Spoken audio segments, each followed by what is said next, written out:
I'm going to start the timer a couple seconds ahead of time. We'll start. When you start the game, you start with basically nothing except 200 gold. So the first thing we want to do is we want to get healing potions, if they're available. Lesser health potions.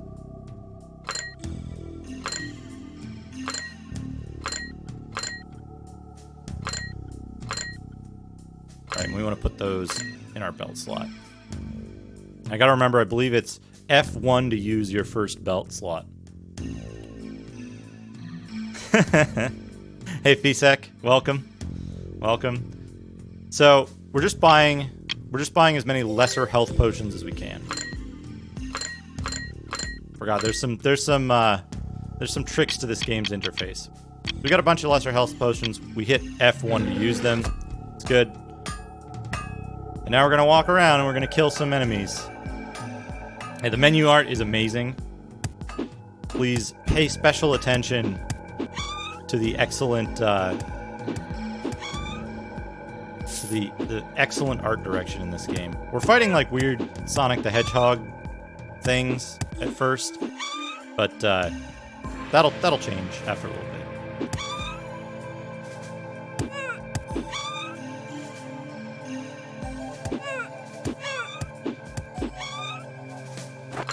So, got a mana potion. That's good. I believe we might have... Yeah, we leveled up once. There's no fanfare. Now, the key here is we need to level up. We need to level up to level 5, I think. Or 5 or 6. And what we're going to do is we're just going to kill these guys, try to avoid getting killed. We're going to level up a bit.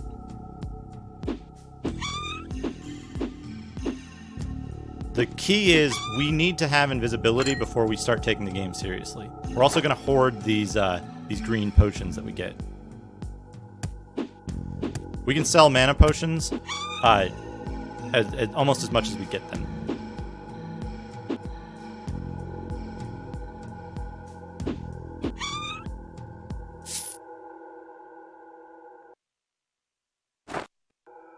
Yeah, welcome to the Broken Land. It doesn't start you with 0 lore.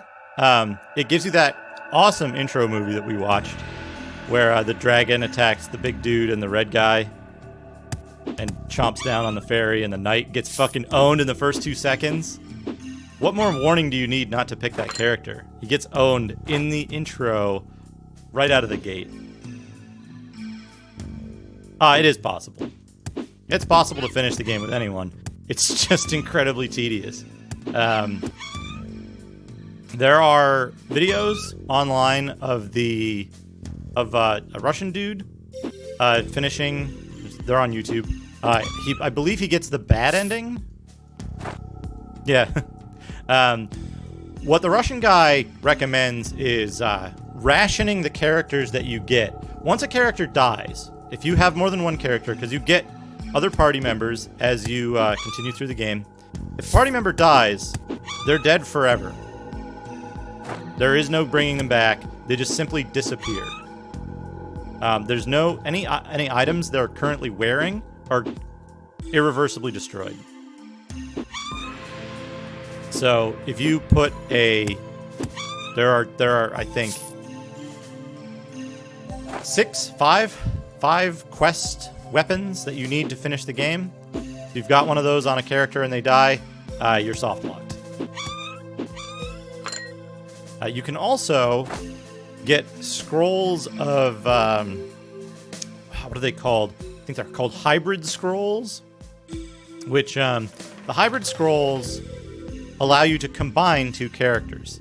The only benefit to combining 2 characters is that we'll call them the recipient of the combination receives certain special abilities of the character who was the contributor. So invisibility is a transferable skill. It doesn't need to be, because you can cast invisibility on any character. God damn it, stop fucking running away. Look at this dude. Oh, gold. I'll take it. How much gold do we have? We have 103 gold. You gain gold. Yeah, they use less gas. Yeah, this game offers you a lot of choices. Not necessarily all of them are bad. It's just this game has some very deep mechanics that you wouldn't think of. You wouldn't think this game has mechanics as deep as it does from reading the manual, because it doesn't explain any of them. So we're probably gonna spend 20 minutes walking around, fighting these little armadillo things. Basically, there's to the north here, like straight north, there is we'll save. We're gonna save every 5 minutes for safety, basically. So to the north, there's an entrance to this like castle that you probably saw the wall of up to the left there. And we're going to go in there in a minute. I believe the gear is put back in your inventory. Right, something else I didn't mention. The Berserker is elementally attuned to the dark. To the dark element. Now, elemental attunement, and you can see this somewhere. I don't remember where. But Berserker has a dark attunement. So if she equips a piece of gear which has a speed modification on it, she'll receive half the penalty or twice the bonus as a character who is not aligned, if the item is also a dark aligned item. And this makes a huge difference later on, because all of your equipment you will attune to a specific element, and we're gonna do that with a couple of our extra characters that we get. Okay, here's the second enemy. Look at these guys. They're like little snake men kind of thing. I think we'll be able to fight them. They're like insect snake men. Whoa. Okay. Got 1, 2, 3. These guys are pretty tough. So we're gonna go back and restock those potions. Uh-oh. Okay. It's back. Second type Zerg. Hey Grim. Yeah, so we're gonna go back. It's real slow at first. We got this atmospheric music. We're doing pretty good. Not off to a bad start. So this guy sells items. We're eventually gonna get a leather glove. Now here's the thing you'll notice. So the long sword is the knight's first weapon. No, wait, short sword is the knight's first weapon, right? Yeah, right. Okay. So leather glove is the second weapon for Berserker, and long sword is the second weapon for the knight. So the long sword has attack plus 12 and speed penalty of -4. The leather glove, which is the second one for Berserker, costs less, has a higher attack value, and gives you also defense. It also gives you defense. Berserker and Beastman use the best weapons in the game. Like, there isn't even a comparison in terms of the quality of the weapons.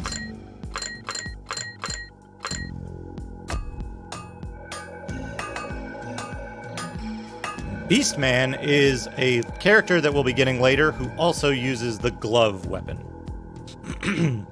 There are, you can probably see it in the lower part of the box art. There are many more characters that you can get throughout the game. Oh, hey, yeah, I accidentally unequipped my healing potions from the quick slot. Thank you for noticing that. Fortunately, the game pauses while you access your inventory, so so that's not too bad. So this is the entrance to the castle. Now there's a ton of dogs in there, and there's a ton of dogs in here, and we have to lure them out basically one at a time so we don't get mobbed. If we brought them all out, we'd probably die faster than I can still manage healing. This is our walking speed for now.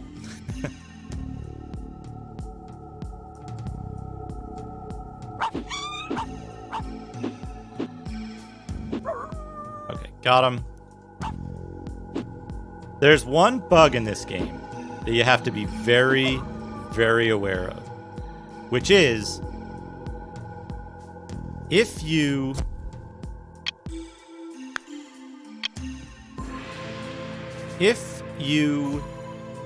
walk an enemy onto the screen and then walk them off the minimap radar, they'll disappear from the game forever. Oh, no, that's not where I want to be. Okay, I can press 1 instead of F1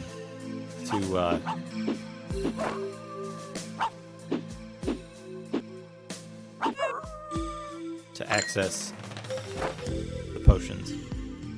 Hey, Sky of Steel.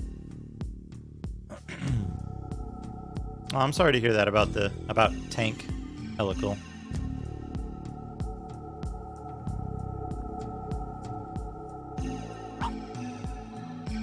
Okay, so we got these big dudes. Now we have to be careful about managing the distance to the enemies. We got him. We might have gotten a few too many dogs here. It's pretty easy to get stun locked, and if you get hit while you're walking away, you get pulled back into the square. Kind of similar to what Diablo does.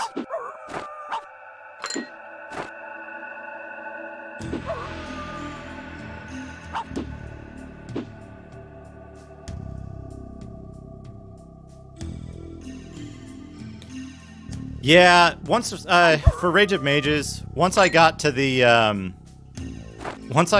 level. I think I'm being followed.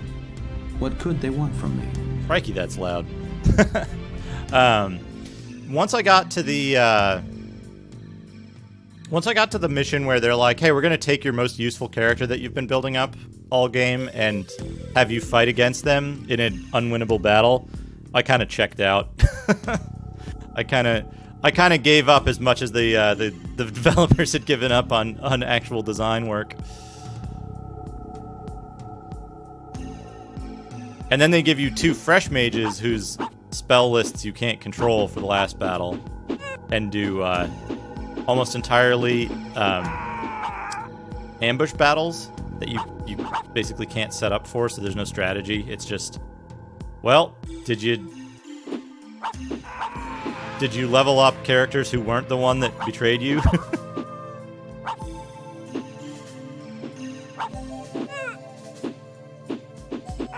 I think I would have had a little bit different opinion of the game if I had played it as a mage, which was clearly the intention.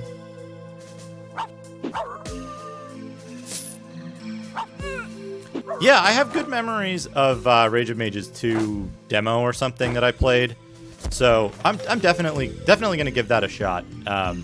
Okay, we're level 3 now. We're level 3. We have 78 gold. That illustrates, by the way, how much gold you're picking up when you get these gold pickups. It's not very much at all. It's a tiny, tiny amount. You get much more gold by selling potions that you don't need. That said, there's a potion that I have right now that I don't have much use for, but I'm keeping them around, and that's these vitality potions. They restore your green bar here. Now, the green bar, we're selling our mana potions, so we don't need those. So the green bar is what's used to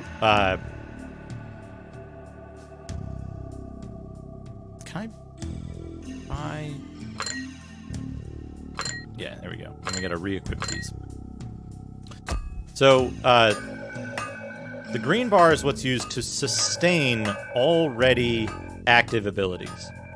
Once we get invisibility, we're going to use every vitality potion in the world, and we're never going to use another potion of any other type, basically. We might occasionally use mana potions if we have to recast or something. We might use, we might have like a backup health potion, but we'll mostly be using vitality potions for the rest of the game once we get invisibility. The idea is, once you have the invisibility spell, or ability, invisibility ability, it makes you invulnerable, but it slowly drains your vitality at a fixed rate.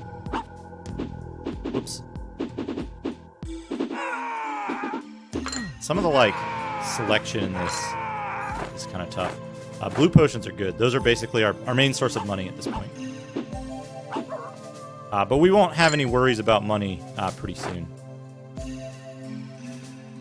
Hey, Gold Mullet. Yeah, this game has some interesting, we'll call them mechanics. I'm going to call them mechanics. They're the way the game works. Or doesn't, depending on your perspective. My perspective is that they're the way the game works.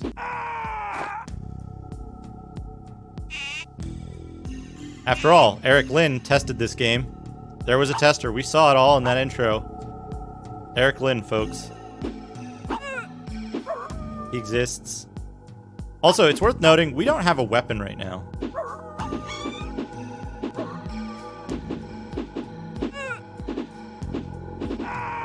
Awesome, congratulations, Bilbo. Yeah, the deadlifts are great because they work like everything, and they give you this really like give you a lot of satisfaction when it just the weight goes up, and you're like, wow, I used all of my muscle energy for that.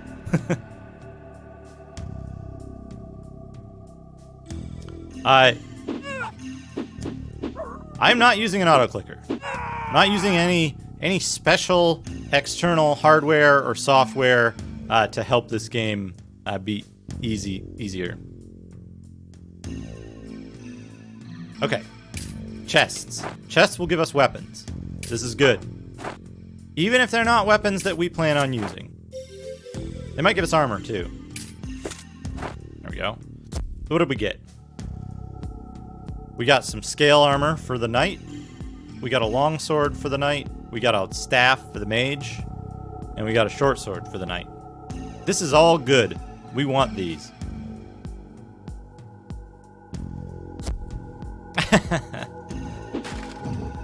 Oh, good. We got a stone. We got a fire stone. Fire magic. We'll be using that later. My clicking finger will be all right. You'll see, Gold Mullet. You'll see. We won't have to click too much. Okay, so we got another fire stone, and we got an ice stone. So we're going to hang on to at least one of each of these. Each of these stones. And we're at a point now that we can go back to town and we can start seriously breaking this game.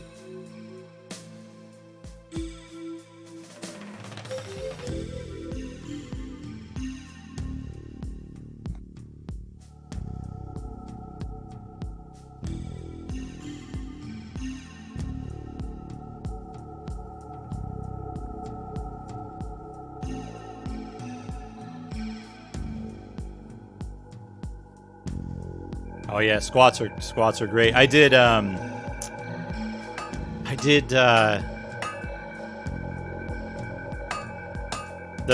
weird like cross front squats. I don't have the flexibility to do regular front squats just yet. Man, that felt good, but also, woof. Okay, here we are. Here we are in town. This is where the real gameplay begins. Okay, so the first thing we need to do is we need to see if any steel is for sale. This early on, normally we could make do with any upgrade stone, but this early on, we need to make sure it's steel. There's no steel available currently, so we'll set this up. We're gonna sell this great health potion. We're gonna sell our 2 great mana potions. And we're going to sell our little mana potion here. Oh, God. 8-mile hike followed by squats the next day. You won't have any legs. There'll be a floating torso after that. Okay, so we're going to save in the jail. Here's where it gets interesting. So we're going to load these included save games. These games that come with the game, basically. When you install, there's 5 save games. And they have inventories full of stones. Now, ideally, what we want here is we want a steel resource, which we don't have. We don't have access to a steel resource. That's fine. That's fine. So, since we don't have access to a steel resource, right, we don't have access to steel, what we're going to do is we're going to actually exit the game all the way to Windows and relaunch it. We're going to load up our game, and we're going to check the shop to see if they have steel this time around. Hopefully they do. They have steel stone. Steel stone is too expensive for what we want to do right now. No steel. Bad RNG.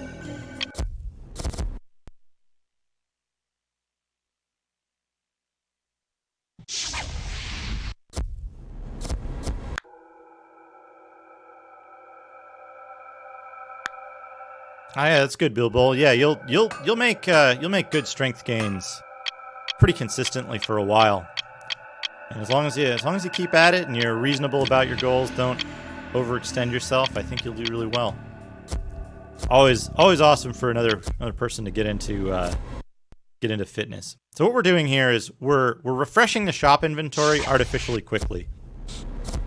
Yeah, definitely get like a million grams of protein. My coach told me, he's like, hey, you know, eating a lot of protein it's like a milder version of taking steroids. You're gonna gain tons and tons of mass really fast. Yeah, that was Crash 1. I should have a crash counter, but I don't have like a foot pedal or anything, an easy way to increment it, so. Hey, Vulpix, thank you. Let's see. So we're getting real bad luck with the RNG here, because what we want is stone, steel. Sorry, not steel stone, steel. We'll get it eventually, and this will be the fastest way to get it. There we go, steel. So we want 1 steel for 250. Now we're going to do something a little weird seeming, because there's no other steel in the store. We're going to save the game with the steel. We're going to sell the steel back to the store. Then we're going to load our game. Whoop. Now, the store has steel again. So we'll sell them our steel and reload the game. That should put a couple of steel in the sky of steel. Yeah, I want a whole pile of steel. So here's what we're gonna do: is we're gonna take this item, this sword, and we're gonna upgrade it, and then we're gonna sell it. Now we have $1,000. That sword was worth $200 if I sold it without upgrading it. Just to give you an idea. So now we have 2 steel, but that's not quite enough. We don't want that. We're gonna save it. We're gonna sell our 2 steel to the store.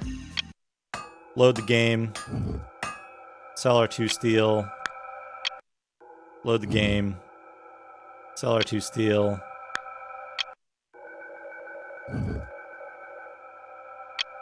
Okay, I think we're in good shape now. So somewhere in this inventory, yeah, here's the steel. We want 2 more steel. We've got 4 steel now. That's good. we're gonna take this staff. All right. Got to remember this this little cycle. Okay, we got our staff now. We'll sell that for 4,000 gold. And now we need to buy as much steel as we can. It's good. Save it. And we'll sell that steel. Load it. Sell the steel. Load it. Sell the steel. Load. Okay. We should have enough, but let's do one more cycle. Okay. So now we're gonna buy 9 pieces of steel here, and maybe we could actually buy another one if there's some in here. Yeah, here we go. We'll buy one more. That should be good. We'll put these in this slot. Okay, now we can save the game here.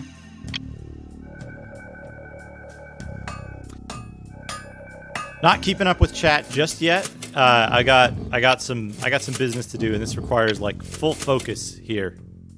Wait, what? Oh, it put it over here. I see.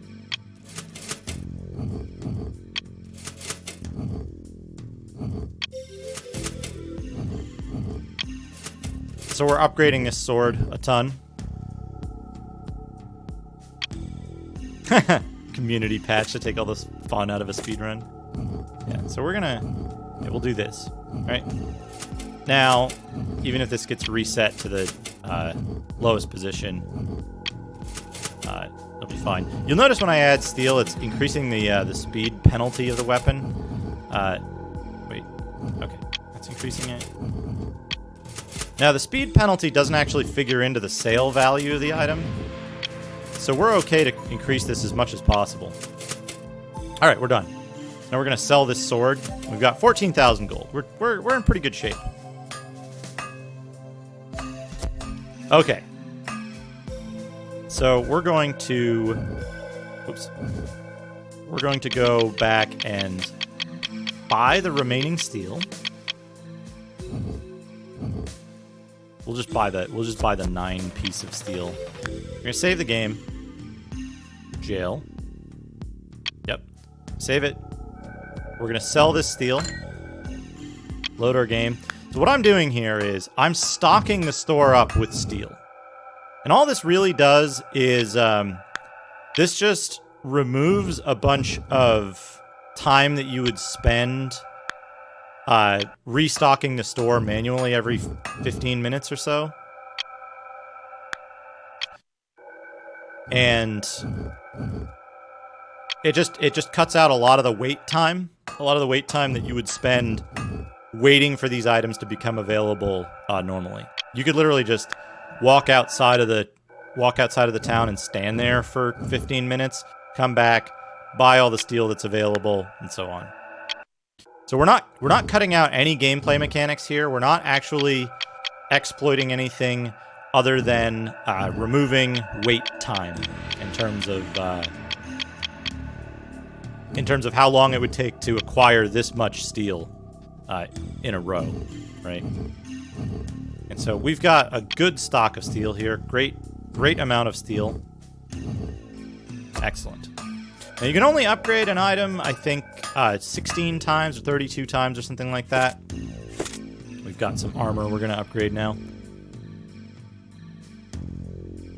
So normally, if we were to sell this armor, its value would be, I think, 300 gold or something. We can look for it in the shop. Well, we'll see that anyway, right? Yeah, scale armor. It's 400 bucks, so I think we'd be able to sell it for 200. You only get half the benefit. Yeah, hopefully I'll have a good clean run with the timer on here. And we'll need somebody to create the page at speedruns.com. One thing that kind of bugs me is when like somebody creates a bunch of categories and then they're the only entrant in those categories and somebody submits a new time that's better that uses some new exploit, and they're like, no, that's not good because, you know, I own the category now, and your time isn't valid because I want to still have the world record. So I always prefer, I kind of won't submit a time to a category that I create.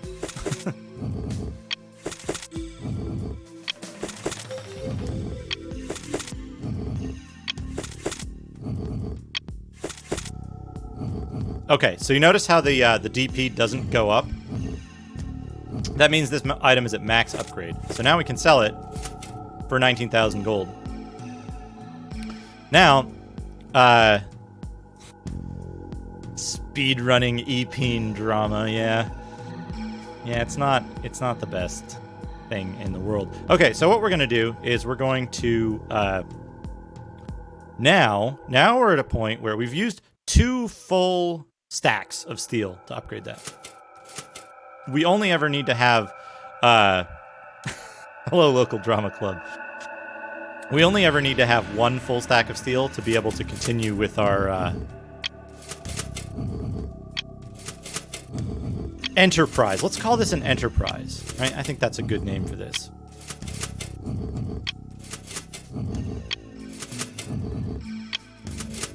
Right, and so we just bought this short sword for a little bit of money. We're gonna keep upgrading it until we can't upgrade it anymore, basically. Whoops.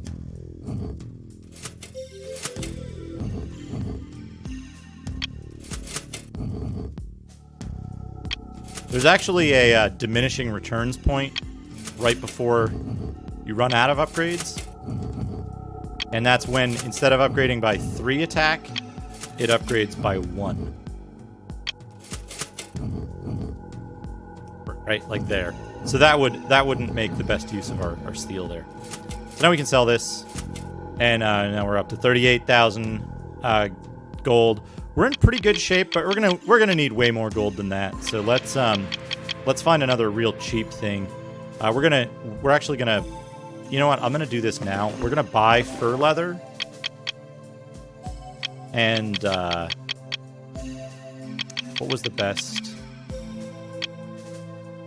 I know the frost bowl. That's for night, I think. Oh, shit. We should get, maybe we can get fur robe. Well, it doesn't matter. It doesn't matter. There's a cool thing that this game does that makes it so that the weapon upgrade stuff that we're going to do doesn't really matter that much. You'll see. But we're buying some items that we will actually use later on.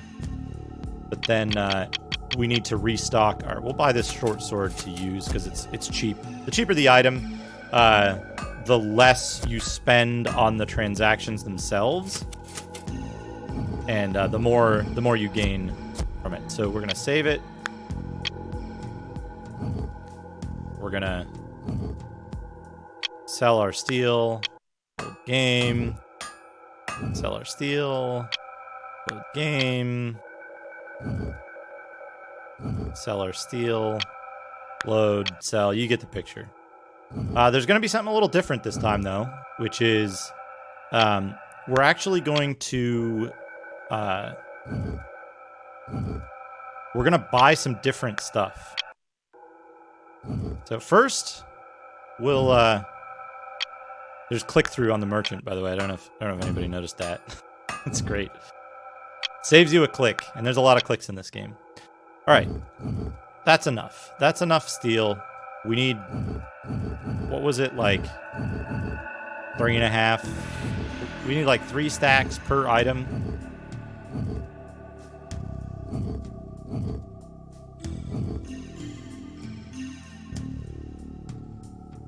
Yeah, those save files are actually from 1999. They're built into the game when you install it.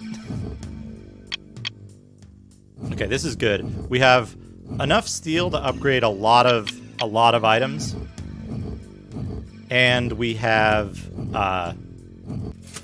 enough steel to upgrade a lot of items, and we have tons of money left over, which is great. Great. Now what we're going to do is we're going to look for aluminum. Which we want 1 full stack of aluminum. We're going to look for steel stone. we're going to do is we're going to save it.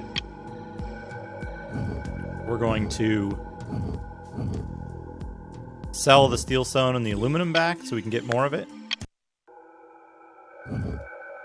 Oops.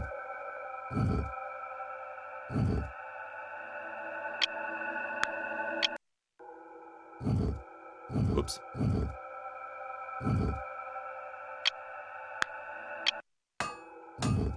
So this is where from like minute 20 to like, I don't know, probably minute 45, we're just going to spend this powering up. This is the equivalent of grinding in the game.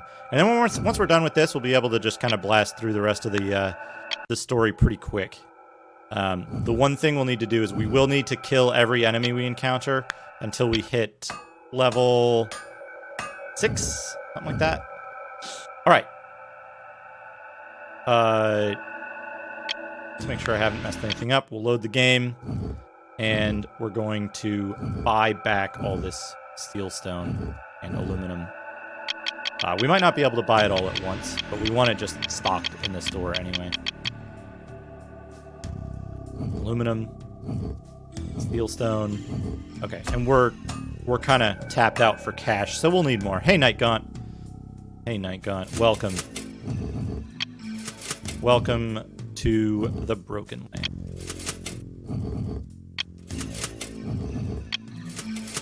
So we're gonna upgrade this. I think it was 69 and was the max for the short sword. Might have been the long sword though. We'll see.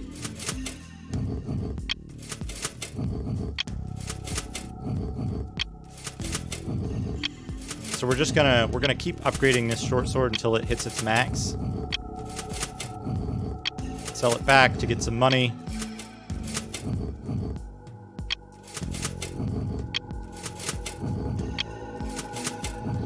Yep. Okay. So we don't want to go beyond 69. Sell it back. We got a ton of money. Fantastic. You'll notice this store has actually restocked now. We can get a new short sword.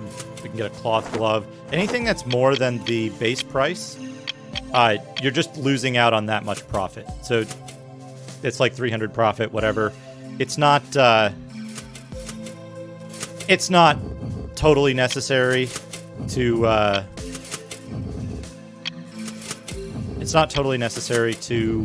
do that. It just saves you a couple $100. The first items that you do it on are going to be the ones that it matters most on. So we could be doing it on anything. Now it's just force a habit if I see a 300 item. All right. So we're going to do this. We're going to do this sword. All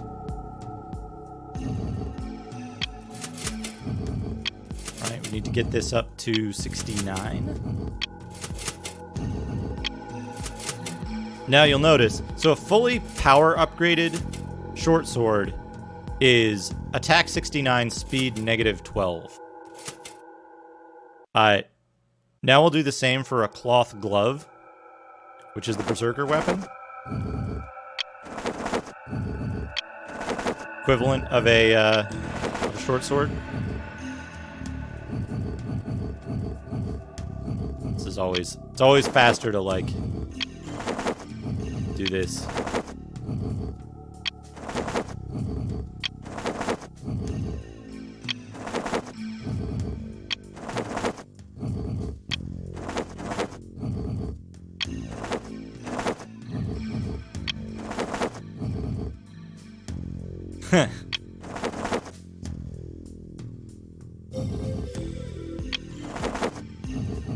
Yeah, this glove, our glove is gonna have an anvil inside it by the time we're done with it.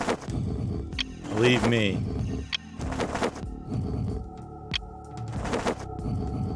Okay, so it tops out at 70 as well. And so this one, it has a much smaller speed penalty. Good cloth, right? Okay, so we're looking good here. We'll go back and buy the rest of that. We'll go back and buy the rest of this aluminum and steel stone.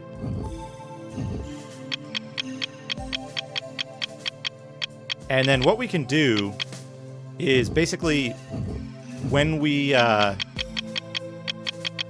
Is there more? Is there more? I think we bought all of the steel stone, maybe. Okay, so we'll save it. And you'll notice this process gets kind of faster as you do it because we can stack up. We don't. Well, we will need a bunch more aluminums, but we'll just do 2 of those. You can stack up more into the shop as you possess more. So if you have 5 steel stone, every time you load the game, you get 5 stacks that you can buy back. Everything basically just duplicates. All right, so we're gonna have a whole lot of steel stone. Now, steel stone costs more and gives the same price benefit to an item when upgraded. So we're not going to use that for selling. We're going to use it strictly for upgrading our actual equipment that we're going to use.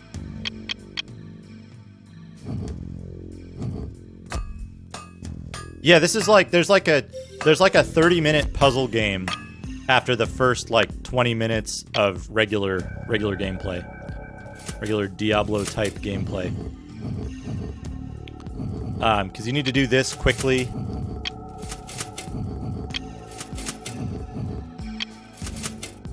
You need to be on top of like launching and relaunching the game to get the shop to start stocking steel.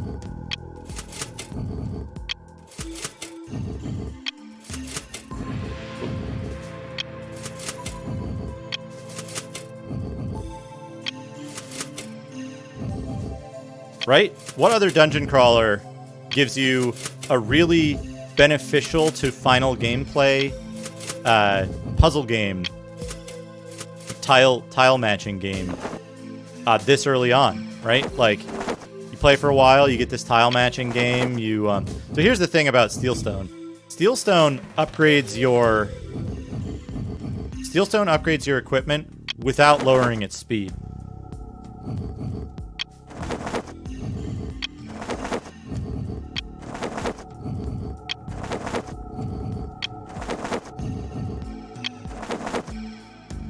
Now, aluminum upgrades the speed, but lowers the attack power.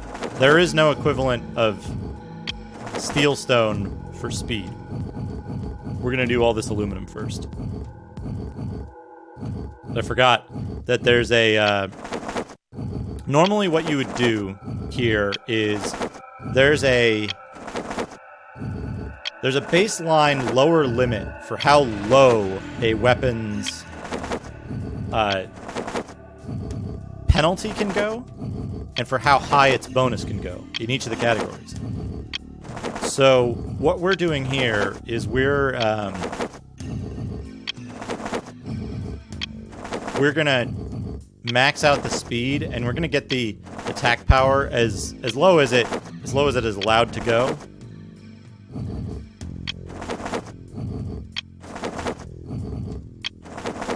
And then we're going to build the attack power back up. So I actually made a mistake here. I wasted a couple of steel stones, but I think that's okay.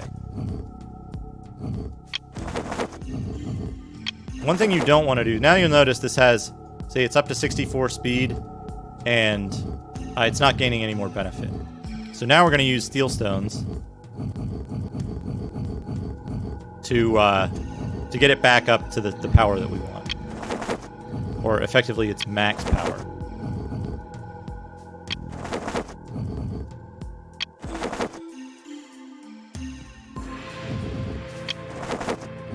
Right, everybody...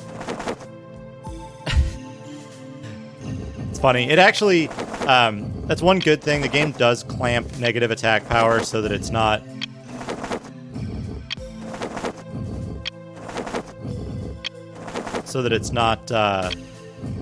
healing enemies or something. Whoops. But we want max attack power on this, so we're just going to dump as many steel stones in it as we can manage. We're going to be doing stuff later that's going to also affect our attack power. and possibly our speed. So we want to max this out early on. And the way the game tracks this is it tracks a base value, but it also tracks a modifier value for each item. So in this case, we're getting a huge... Okay, we're at max modifier for plus speed and for plus attack on the on that. Now what we're going to do is we're going to do the same thing to this armor piece. Fortunately, we'll only have to do this once per character that we have. So what happens is we're going to get this armor to like a huge negative defensive value, which is fine. We're going to build it back up after that. But we want the speed value as high as possible.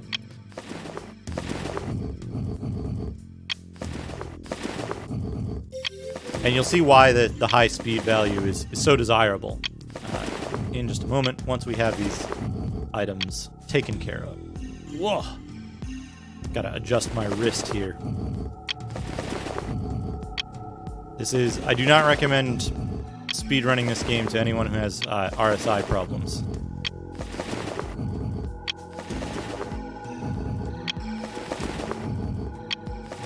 And I'll probably stop short of a full speed increase, which I think is 64. Right? 64? Yeah. We'll probably stop short of that because... Oh, no! Son of a bitch! Oh, it crashed. I'm gonna have to do a lot of that again. That's the risk of this game. Where are we? Yep. We're gonna have to start the process over, but that's okay because it'll be more efficient. Don't worry. It'll be more efficient in total number of stones used.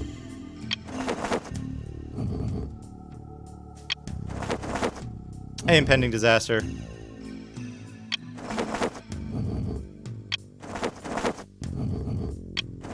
So we'll save it. That's my fault. I forgot to save it after doing the work.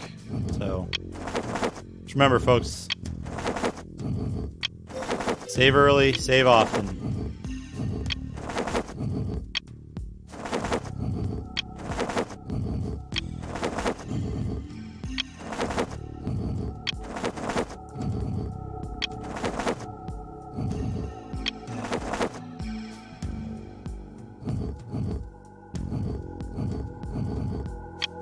Yeah, it crashes.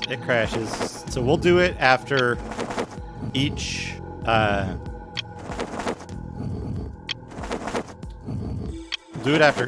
step of the upgrade process. We're gonna get this to 64. We'll save it.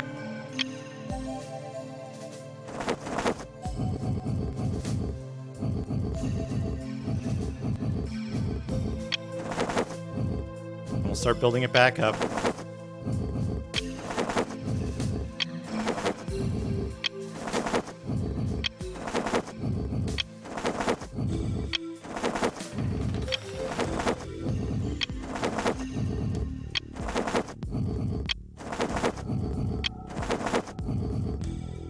Whoop.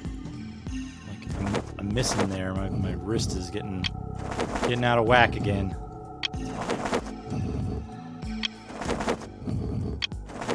Remember, we only need to really do this once per character. And even then, like, it's not entirely necessary. It just makes the rest of the game go a lot faster. Yeah, I actually really enjoy the music in this game. The music, the art direction, all of the art parts of the game, I think are really, really good. The creative parts. Technical stuff, not so much. I love the interface design in terms of the visual design. The friggin' giant mouth, the eyeball that like looks around.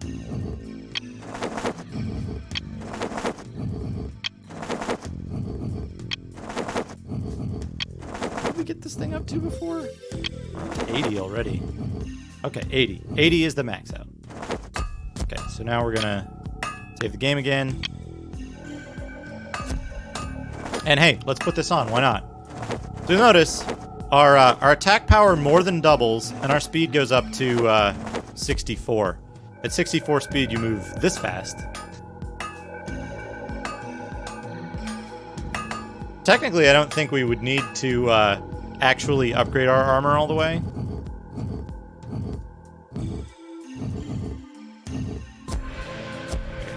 Save.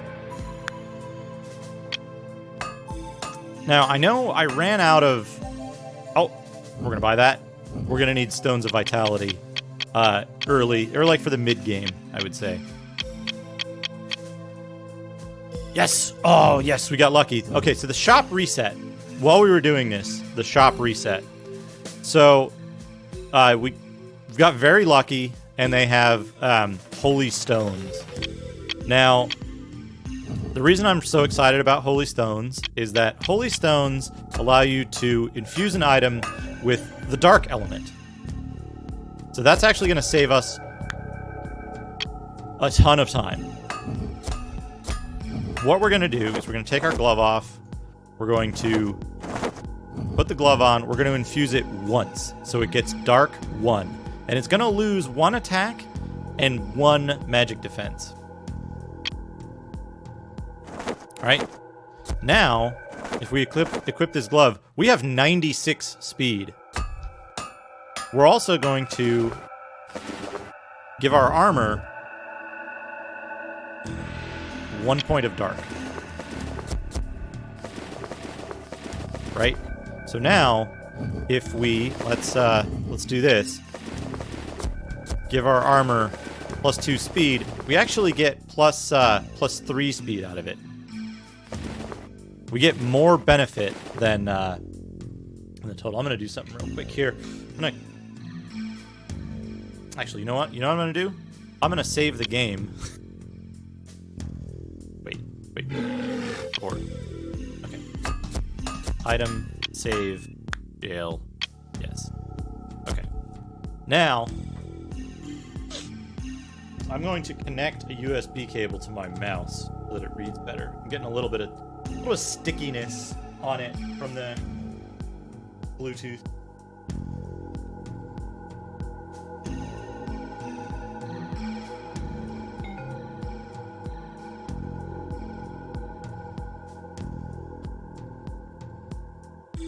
But if it's connected via USB as well,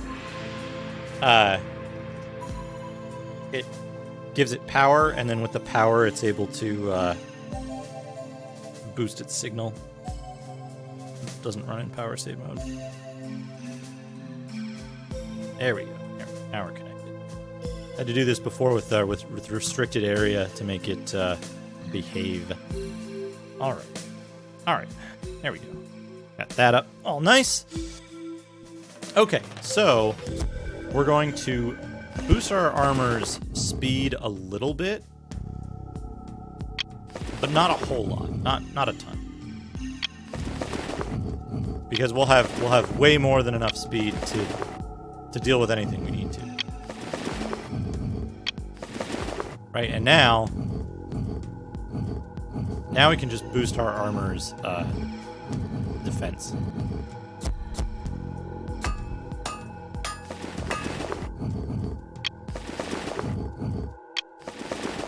Now, the good thing about this game is that when you get a new item, you don't have to do this whole process. You can just put an item in the bottom slot. So, for example, you could do this, and you'd get these stats out of it.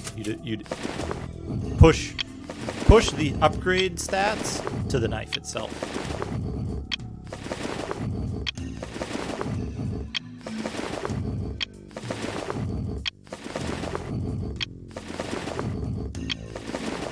We do want high defense on our armor, though.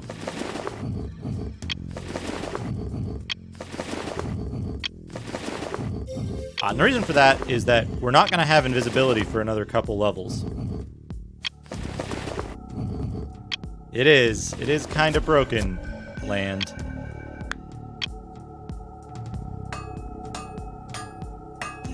Just you wait, though. It's gonna get even more broken, trust me.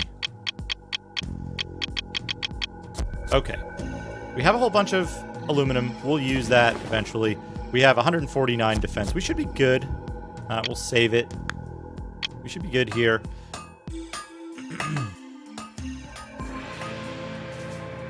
Now, we move a little faster. So that increases the speed of the game by a ton. Just a ton. And now we kill everything in one shot. Which is good, but we could do better. I think we could do better than this, right? Killing everything in one shot.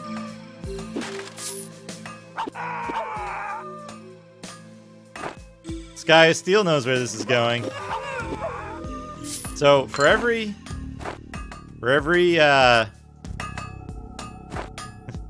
we could be killing more than one per attack is what we could be doing. So let's do that. Let's do that. We're gonna see a little bit more inventory management here, but it's gonna pay off in total game completion time. First hour is just setting your character up. But don't worry, we got bad RNG at first, but we got good RNG now. So what we're gonna do, we're gonna sell that Holy Stone.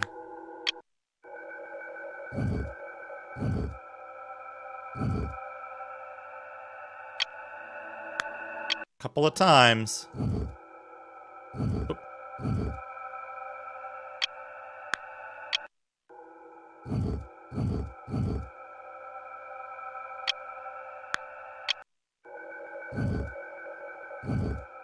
What we'll do is we'll buy that stack.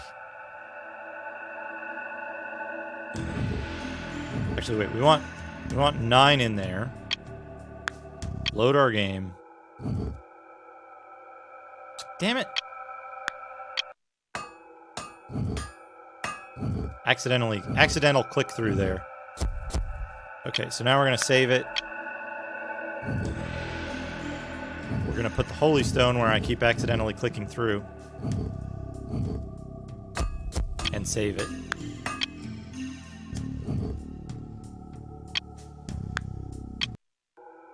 Now, we need 2, 3, oops, 4, 5, 6. I think 7 is enough, but we'll see. We'll see. So Holy Stones are expensive, though. Whoops. That click-through got me again. Holy Stones are expensive. So we might not be able to buy these without spending a bunch more steel on upgrading this short sword and getting more money. Okay, look at this. Look how destitute we are and broke. We could only afford 40 something of them. Okay, so we'll save it because now we have a lot of Holy Stones.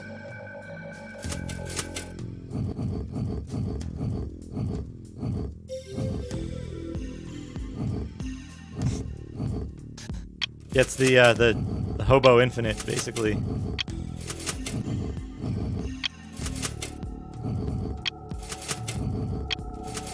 Now, the key thing here is steel upgrades attack power by 3 and downgrades speed by 1.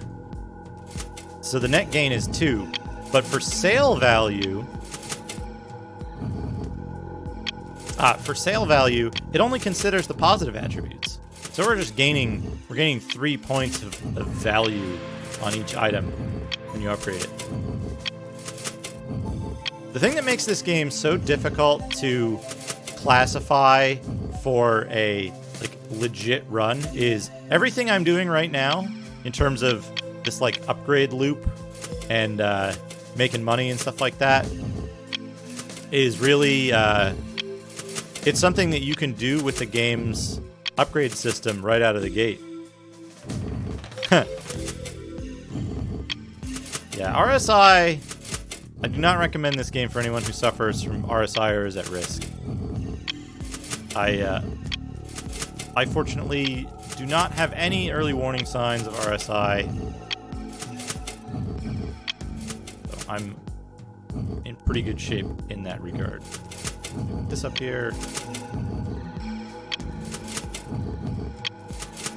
But yeah, normally if you ever play this game, never ever sell an upgrade material or a weapon that you find on its own. Always combine them and then sell them.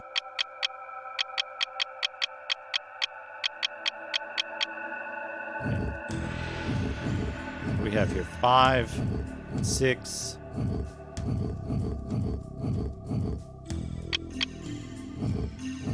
Okay. 20, 40, 60. Maybe I need more. Okay, I have enough. I think I have enough here. We're gonna take our glove off. We're gonna save the game. We'll be here for a little while, but it'll be worth it.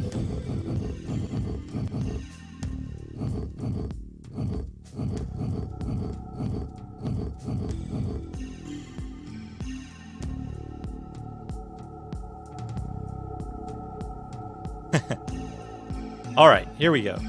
So what we're going to do is, you see how it says level 0, 0.3? So you need 20 points in a level to gain a... Or you need 20 points to gain a level of magic on an item.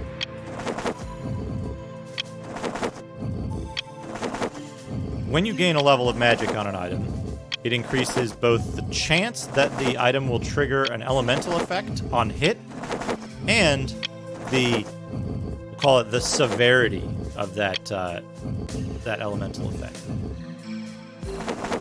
So we're going for level 3. So we need, I think, 80 points.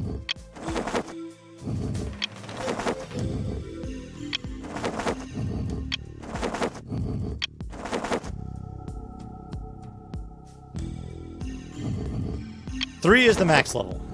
You can have, I think, 3 and 19 points. It always takes more stones than I remember for some reason. I thought I had 80 stones, and I'm like, that should be enough, right? But now I'm like, questioning that. I seem to have miscounted by like 20. Now we're in level 2 here.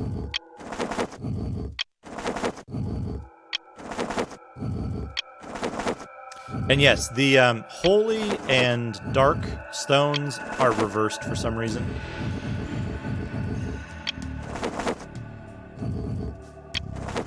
I believe the points do count. They only count towards the likelihood of triggering the effect.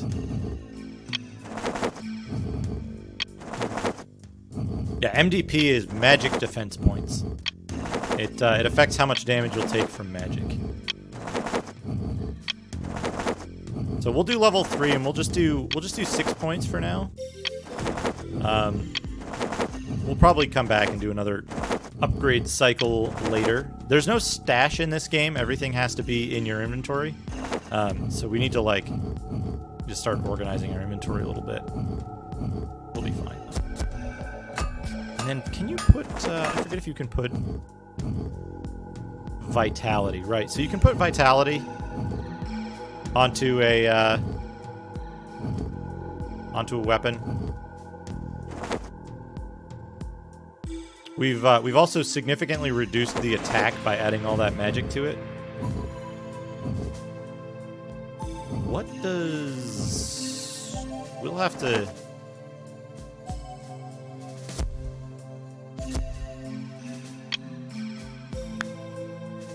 Save.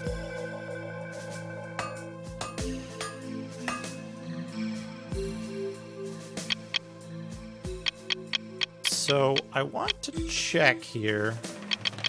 Something I want to check. I saved it, right? I did save it. Let's just make sure. We'll do an extra save. I want to see what this reduces. Right. Stones of Vitality reduce magic defense as well. Magic defense is already bottomed out. So, we're going to do that real quick because we're going to need it real soon.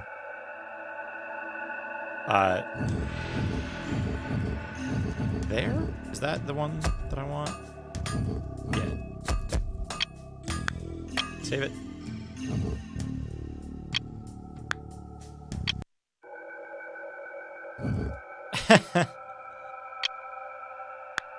Actually, surprisingly, I don't have that much trouble reading this font compared to some of the games that I've played. Oh, we won't be caring about magic defense for long. There's a key thing about magic defense in this. Yeah, the art for the potions, isn't that great? I love the, like, the little, like, skulls and dragons and snakes and shit.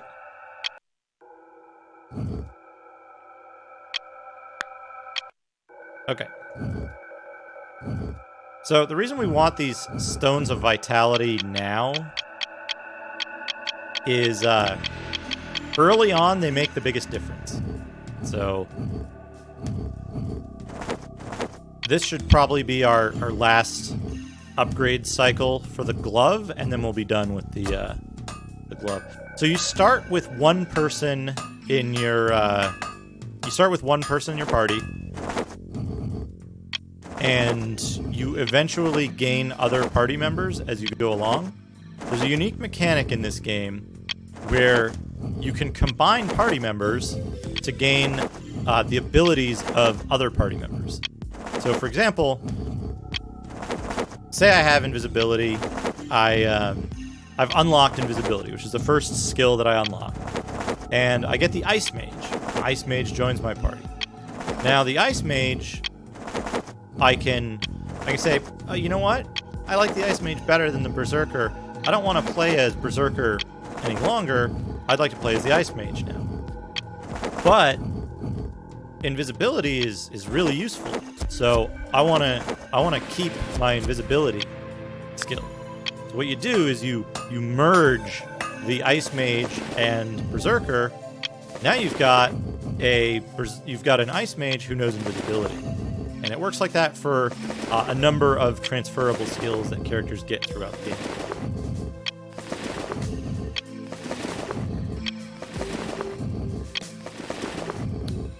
So we're doing this preemptively. Vitality doesn't really do anything for you until you get the abilities that use it. But we'll be getting one soon enough, and we don't want to be in a position where we don't have the vitality to make invisibility useful when we get there. All right, so we're done. We're done with this. We're gonna save it. Now we're good. We've got all of the vitality that we need. We've got all of the dark element that we need. We've got all of the... we'll actually start using these other saves. Icebreaker. So now we're fast. We're awfully fast. We should have... Oh, wait. You know what we didn't do? We forgot to do something. Hold on. Not quite, Zetsubera. This is probably going to be...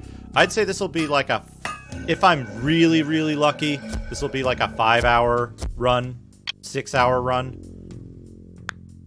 There is one more thing we need to do, which is we need steel stones. I forgot that I accidentally tanked the damage.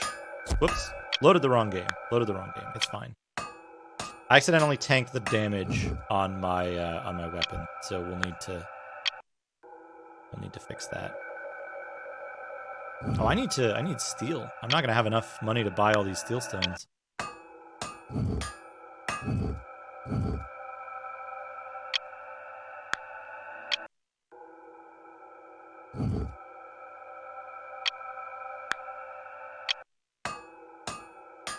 Okay, so we'll get steel first. Whoops.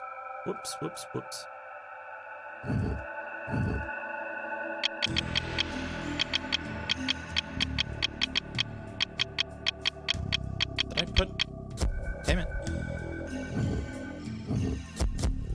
Save there.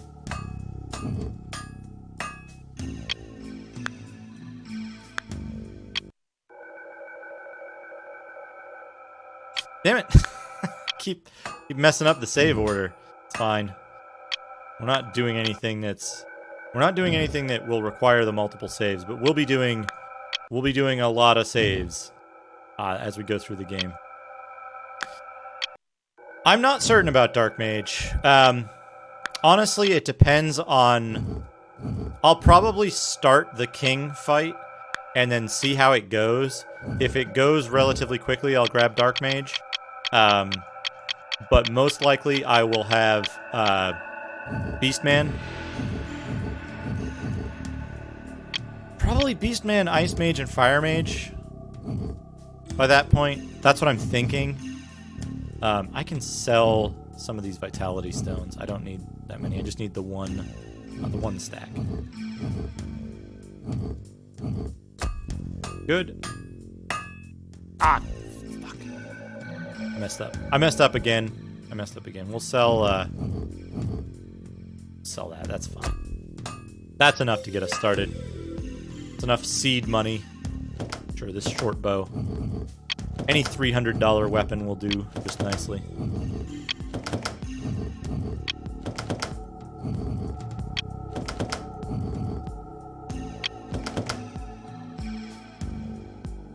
Yeah, that's the one problem with characters that you get later on in the game is it takes a very long time to level them up. You're basically looking at like... Well, it's not too bad once you...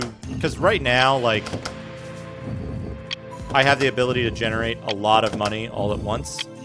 And I'll be generating a lot of money as I go because I'm going to upgrade every weapon before I sell it. So I'll get like 20 grand or something.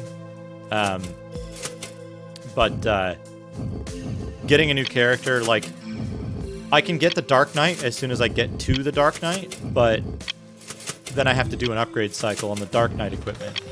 And, you know, Dark Knight's not that useful because he's kind of slow and he has Dark Element, I think. So, like, you know, that's good enough. Good enough. But, I don't know. The Dark Knight could be okay. He has Dark Element, though, and we already have one Dark Element person. And enemies have really strong elemental resistances, which is why... which is the reason why King took me so long in the first playthrough to finish. Is because...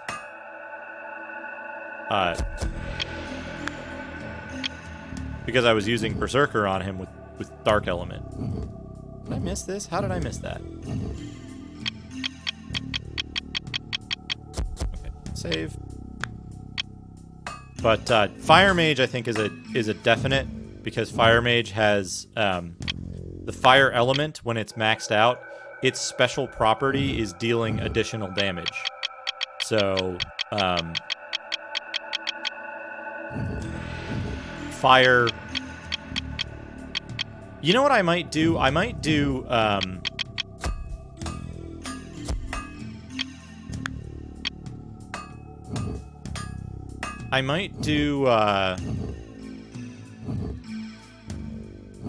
Ice Mage, Fire Mage, and Holy Mage,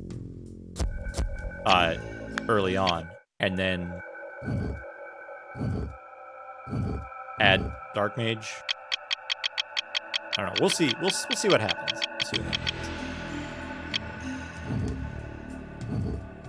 Yeah, because having Holy Element would kind of fill the gap of the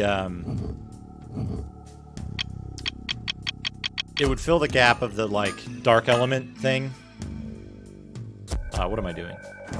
Glove.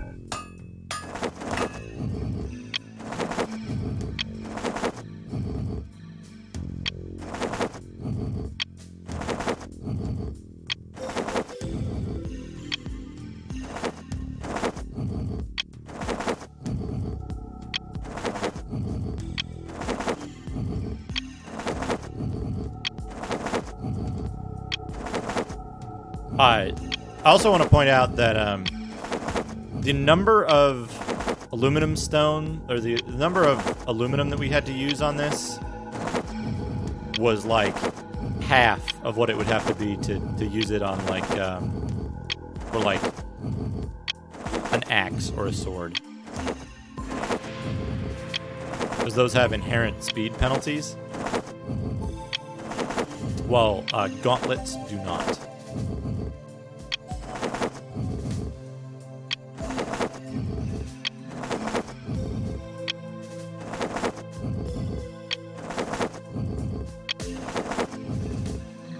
Okay, good, good. Now, I'm just double checking to make sure that, wait, is bone armor? It doesn't tell you who the items are for, so we'll just be a little cautious about that. Okay, here we go. Negative 105 magic defense, but we have 163 attack, and we have very good, look at our vitality, 237. It's fantastic. Now, last thing we're going to do is we're going to buy any vitality potions they have, which is probably not a ton, but, you know, we're good there. Okay, save. Save here. This is our kind of go save. Wait. I missed something. That guy on there, want this guy in there. Save on the go save. Good. All right, now we're ready to take on the world. All these extra stones are just going to be fodder for inventory. Wait, there's one thing I forgot. Which is we want a town portal scroll if they have one.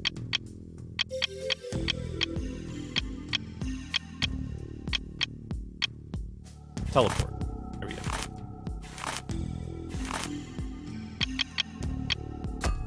Two teleport scrolls.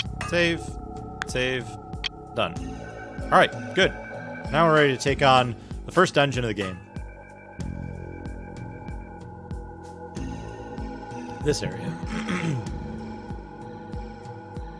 Now, I want to stress that you can do this area up to a point without oh yeah, we will need to get more holy element. We're only doing a three-way attack now. We need plus 19 points to we need plus 19 points in level 3 to get the full effect. And we do need to kill all this stuff because we're gonna be doing we're going to want to get invisibility. To get invisibility, you basically need to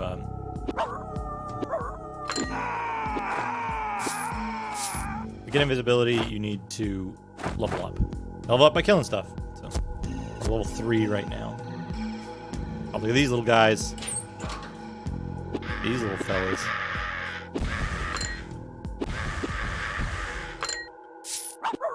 Weird little goblin men. Yep. So that's what putting the holy stone on the thing does. Gives you explosions.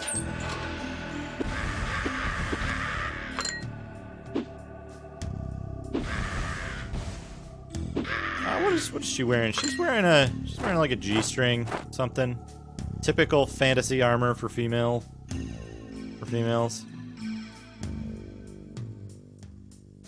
You can see her outfit like over here on the box art.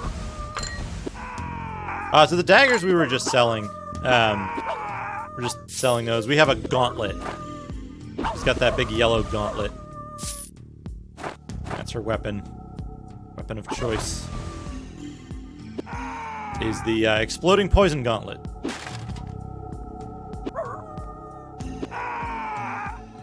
Oh, nice. That got approved quick.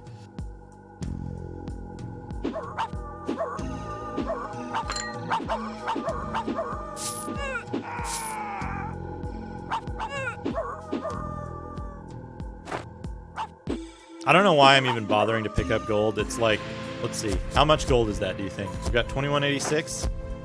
2198 is 12 gold. You do not get gold from killing enemies in this game. You get gold from upgrading items and then selling them. Okay, we've spawned a few enemies on the other side of this wall, which is unfortunate because that means they're gone forever. They're gonna despawn and we'll never get them back. But that's okay, they're just regular enemies. Now we're gonna go into this full save rotation. I wanted to keep the original saves there. Number one, to show that this was a fresh install of the game. And number two, to see if they had any usable stones that we wanted to take to replicate. It's just a very big time save over grabbing stones from the store by relaunching the game. Sometimes you get stone drops from these little crates. It's really useful because that's like a couple thousand gold if you upgrade a crates full of flour, baby powder, powdered sugar, cocaine. Wait, perfectly legal substances.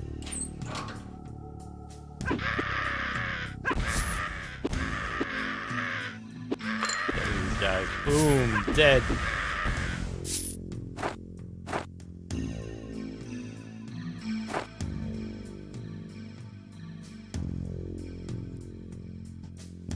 Vintage anesthetics.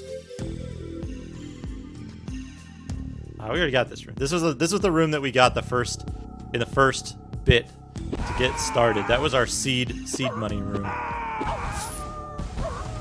And that's really what you need to do is just you run into this dungeon, you clear one room, and you start your money train there. There's more dudes in this room, so I want to do this room first. I don't want these guys to respawn if I push them too far off screen. I would despawn, not respawn.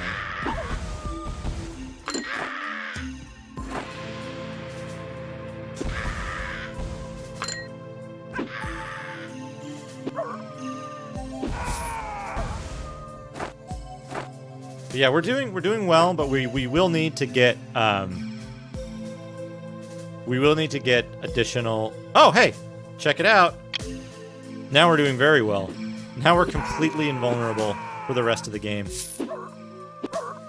Yeah, the green explosion stuff is fantastic. We're gonna have green, blue, purple, and red. Those are gonna be our colors, I think. The lightning hand is it is a special slot for like a ability hotkey. I forget what the button for that is. What does that say? Mouse middle button for Windows NT. Okay, now we're invisible. Right, we'll heal up, but we're invisible. So casting invisibility costs a tiny, tiny bit of mana, and it constantly drains your vitality. It drains more vitality the more party members who are invisible.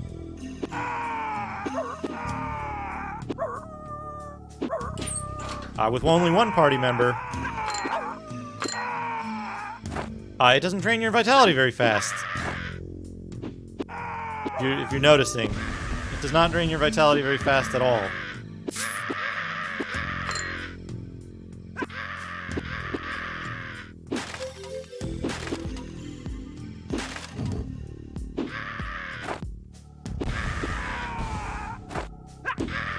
So now we can complete the game. We can basically just run the rest of the game. The only issue is we need to be very careful about where we go. Oh, we gotta gain another level. That's pretty good. The more levels we gain, the better. It gives us higher base stats, I guess. But we don't really need to gain any levels now until we get new characters. So it does have the handy side effect of refilling our vitality meter, which is good. One thing I was real sad about is when I first played this game all the way through, I was using it in such a way that I did not have music. So that was a huge loss, I think, for the original VOD. Hey Kraid. Hey Kraid. Sorry if I missed you earlier. I've been clicking on stuff. I haven't been looking at chat real closely, but we'll hit these two things. Oh look, it's a room full of dogs. You gotta be careful a little bit because it's easy to get in a position where you can't click on all of the enemies that are adjacent to you, and so your character will just stand there.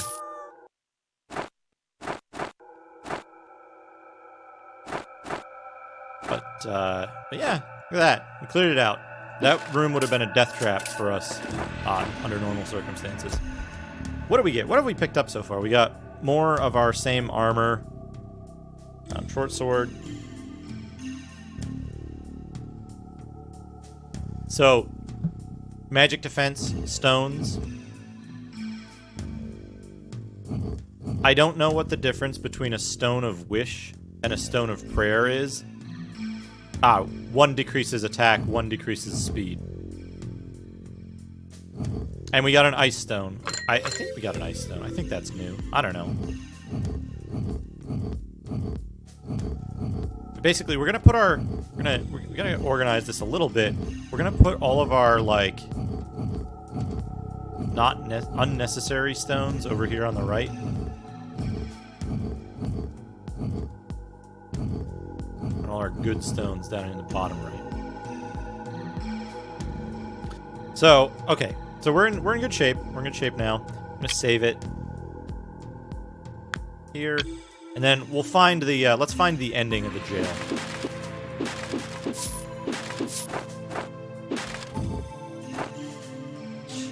I believe the ending of the jail is you go all the way up to the left, all the way up left, and then you go up right.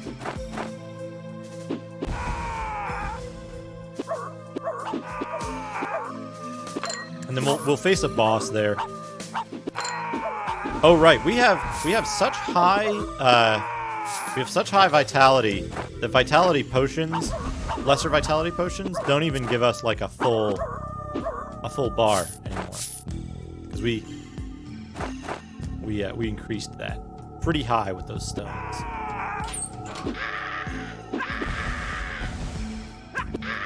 Right? So this isn't the way to go. One of the problems is once we spawn in these enemies, we kind of want to kill them because otherwise the experience is gone forever. Yeah, the Guts aesthetic in the the screen layout, the UI and stuff is really awesome. Yeah, we don't want these guys to disappear forever because then their experience is also gone forever. We're just gonna kill them. It's fairly quick. It benefits us in the long run. It's not optimal. Optimally, once you have invisibility, you're in go mode, basically. We'll take this.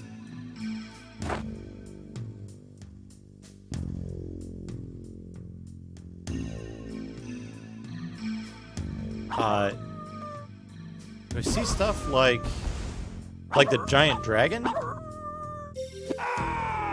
Or like Guts monsters? Oh yeah, there's tons of amazing art direction in the monsters.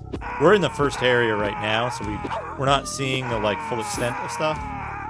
But we will soon.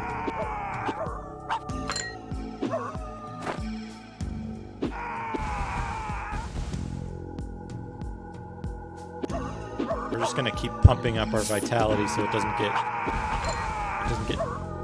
too low. I believe I'm on the right track now. We gotta go around here. This game does have a story. The story of this game is actually kind of just as insane as its mechanics. Basically,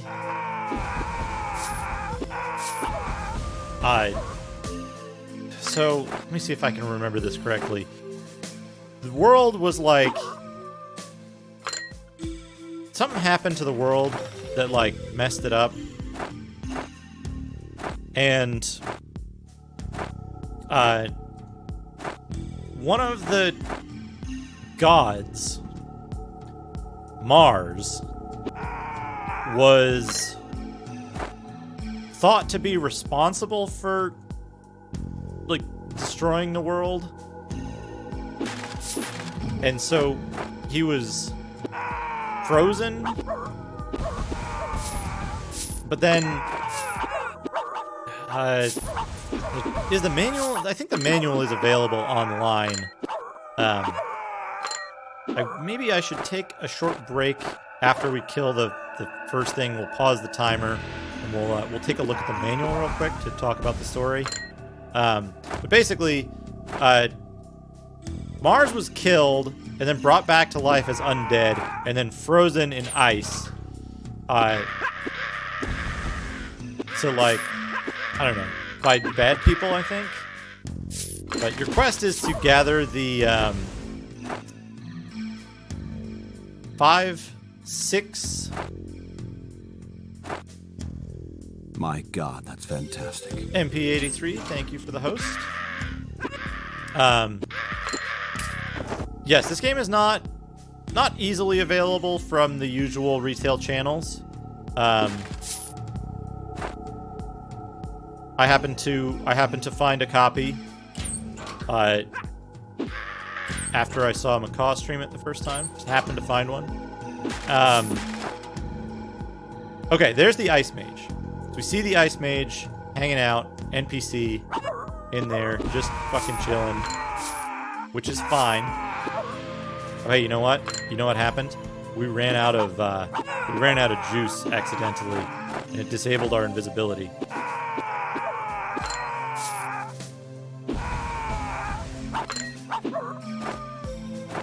So we want to be real careful here. What I'm going to do is I'm going to put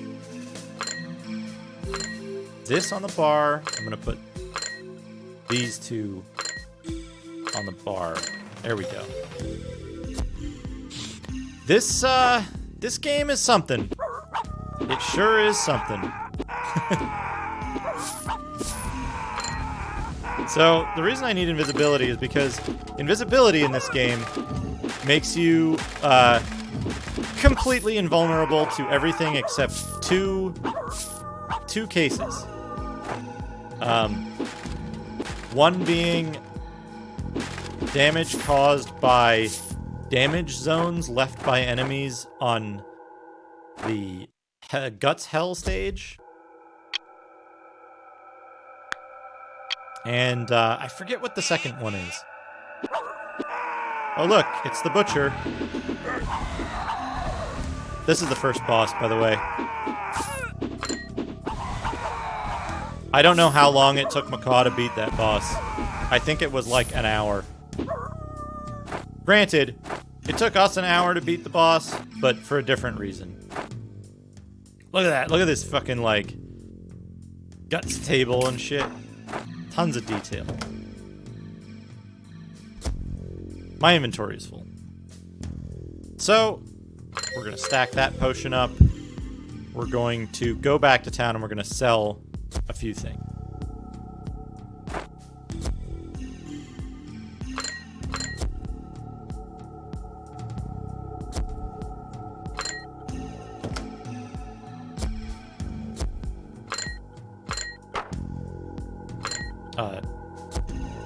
Use a health potion, put that health potion there. We've got the bow, we've got that. We should be good. We're going to save the game before we teleport. And we're going to create a teleport spot. Now, oddly enough,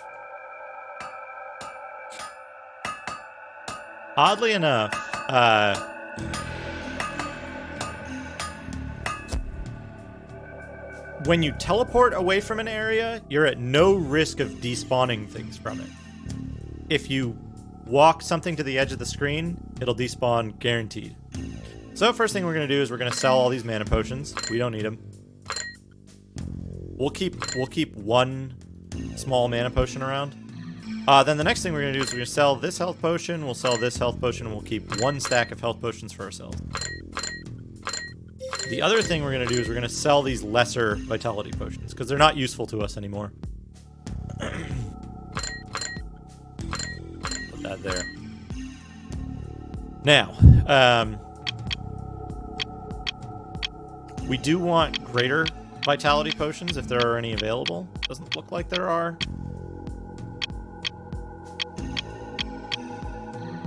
But we're good there. We'll get some more teleport scrolls. It's always good to have more than one, just in case. Now, we got a staff. But what we're going to do is... Wait, this staff already has Holy Element on it?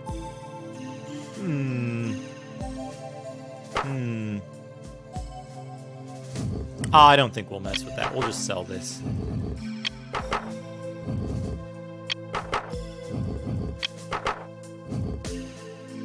We'll need like a million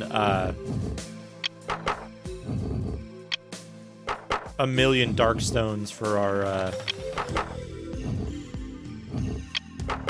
eventual holy staff anyway.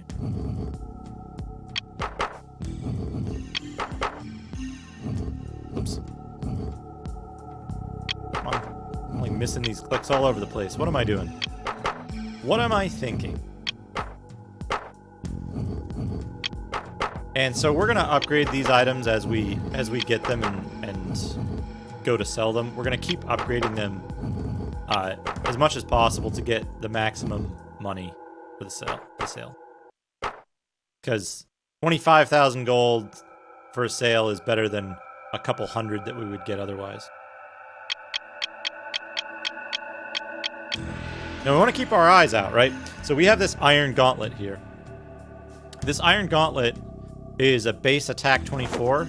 So we'll show how the I'm going to show off how the upgrade mechanic works when you are upgrading an item to another item. So we put this in here as the material and this in here. So now we're getting the defense value, we're getting the vitality, we're getting all the bonuses that we put into this. It's going to be dark level 3 with 6 points, and we're going to have just the higher tier of item now. So we don't have to go through that process of dumping a whole bunch of upgrade materials into a specific item anymore. We just do it once, and then we're done with it for that time.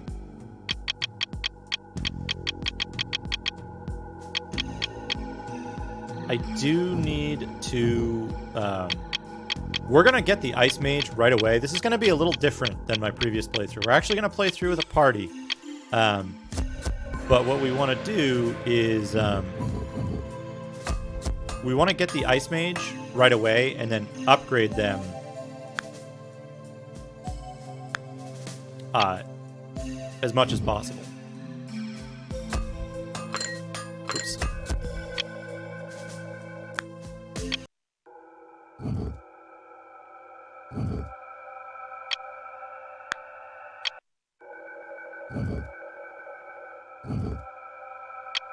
So we're gonna need a bunch of money. We're gonna need some mage stuff. So I'm gonna keep this leather robe. Most important thing is they need to have speed. They need to have full speed. Okay, that should be enough. We're gonna use this steel to upgrade these 2 items and get enough money to fully upgrade the Ice Mage once we get it.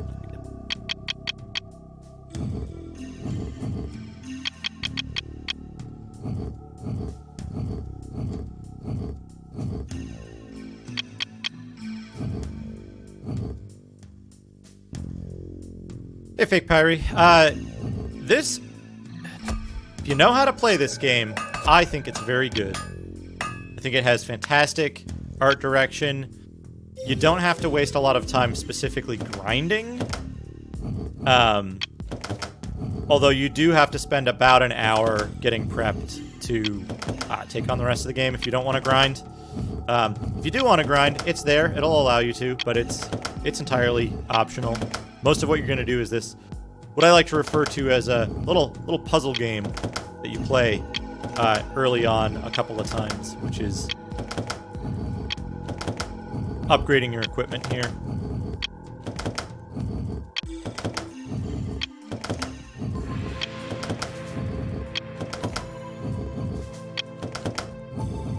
Or, well, upgrading the equipment you intend to sell. We're not going to do that. We're going to sell it. And we're going to do the same for this. Just need to get a bunch of money because it's important to upgrade your equipment in this. Oh, we need to do ice stones and holy stones. Hell yeah, Diablo type games. You know, I first saw this when Macaw was playing it, and you know, he kind of laid that challenge out there for anyone to beat the game, and so then I did right after right after his stream. But here's the thing: is that it's been a year. Hey, Cor the Barbarian. Welcome, welcome. It's been a year, and Macaw's had plenty of time to play through this game again. He's got a guide in the form of my VOD, basically. And,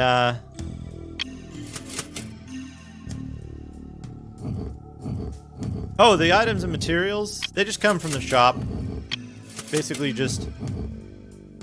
It's been a year. Can you imagine it? Can you believe it? It's been a year since Macaw played this. And since I first had a... Oh, we crashed. Fuck. And I was forgetting to save it, too. And yet the music is still running. Somehow. But yeah, it's... Oh, fuck. This is the Archer, folks. We don't intend to play as the Archer, but there he is. Where did I save it? Okay, okay. Not too bad, not too bad. Right? Yeah, he's not yet finished it. I gave him a year. Now I'm finishing it, optimizing my route.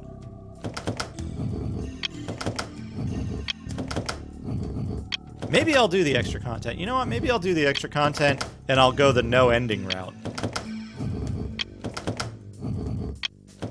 We'll see. We'll see. We'll see what happens. You know, I'm just going to play it by ear. I'm having fun. I enjoy this game. I think that upgrading your equipment early on and then being able to just blast through the game is a really good cadence to a game, right? It's a good pacing in terms of, like, you feel good, you feel like you're doing really well. I don't want this step. You feel like you're doing really well, and you know you're getting something out of it. You feel powerful. So I like that. I like that in a game. And it's challenging because, like, the crashes and stuff and resource management make it interesting. You know, they put some challenge in it.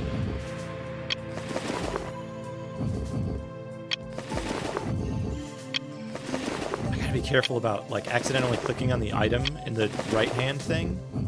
Because I think that's what gets it crashy. It's okay though. Okay. The crashes are mostly avoidable, so we'll be fine. We'll save it. Save it here. On that one, yeah.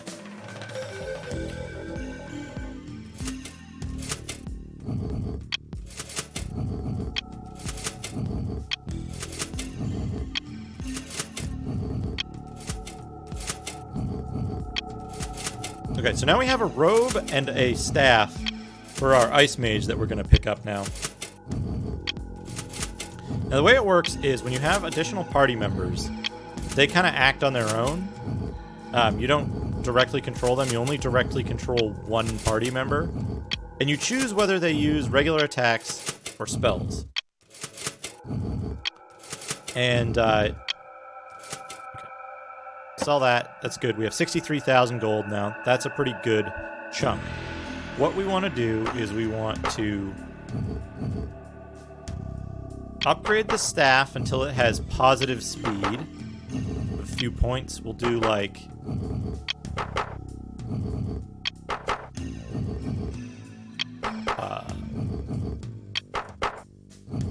we'll do 1 stack into the staff. Good, right? And then we have this leather robe. We'll do 1 stack into the leather robe.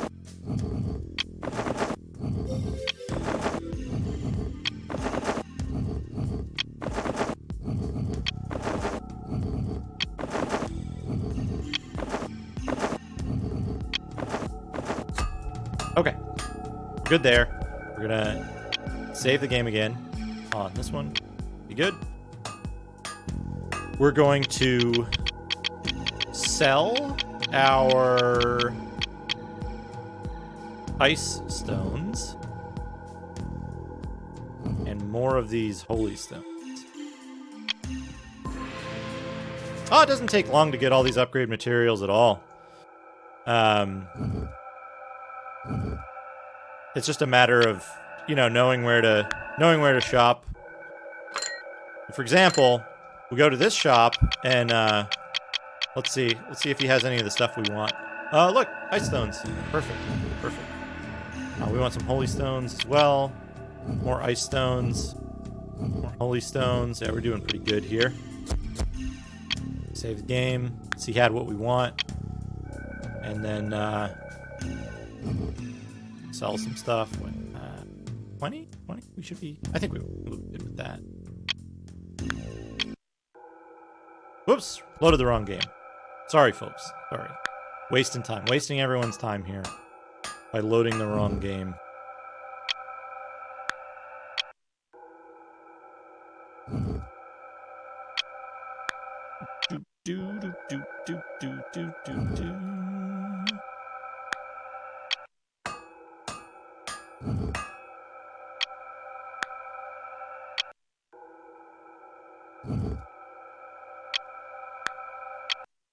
Okay, let's see if this store has what we want. We need some ice stone. Okay, yeah, look, he's got tons of ice stones and stuff. Fantastic, isn't it? Just find the right upgrade materials that we need. We've got enough gold, so we're good there. We're gonna save it.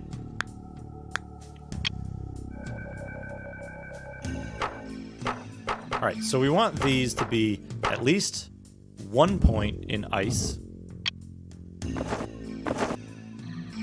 each. Good, and then we want yeah, we're gonna want to upgrade this one to at least level 1.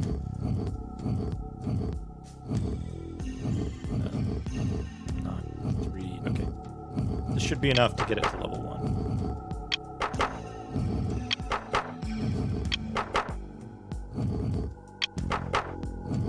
And then we'll use a whole bunch of our steel stones to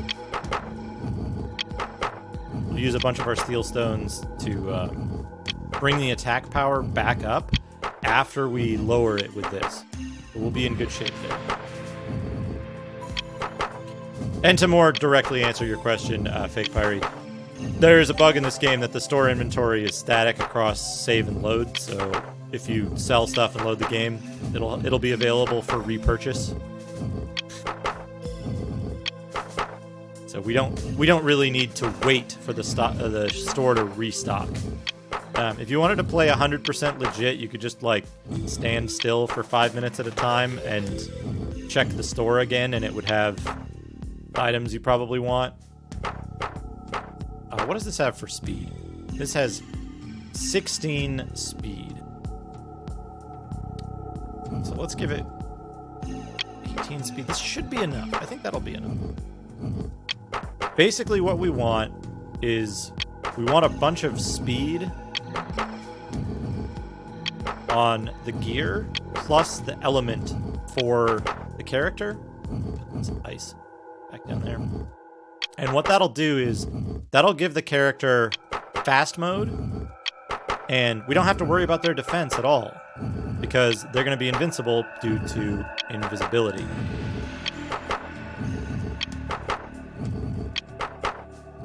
We're at equal attack power. We want more. We want more attack power than that. So hopefully we'll have Ice Mage productive right out of the gate. Won't have to worry about coming back to get Ice Mage later on. We're gonna have a productive mage right out of the gate. Ice Mage can start gaining XP, and we should be good. We don't have to worry also about Ice Mage just fucking dying. We might need to increase our vitality on Berserker more. We might need to put... Did we already put 64 on the armor? Yeah, we got vitality on the armor and the gauntlet, right? Yeah. So we should be good there. Save it.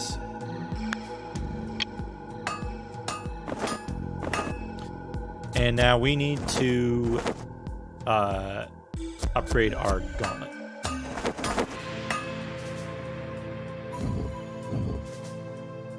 Alright, we're gonna need more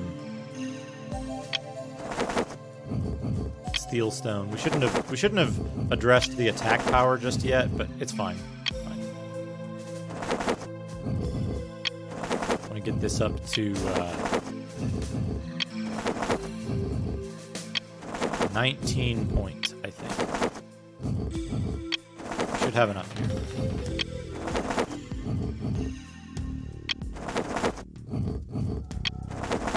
Right, or can it go to 20 point? It can go to 20 point. Right. And that's as much as we want there. So now we have the full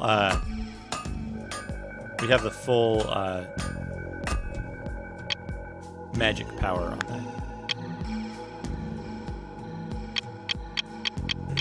All right. What do we got? Do we have steel stone in here? No. Let's get more.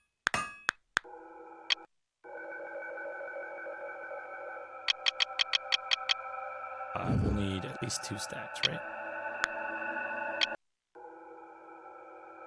It's probably overkill at this point because the enemies aren't... Okay. It's probably overkill at this point because the enemies aren't strong enough to... They don't have enough HP to take 2 full hits. But just in case, you know?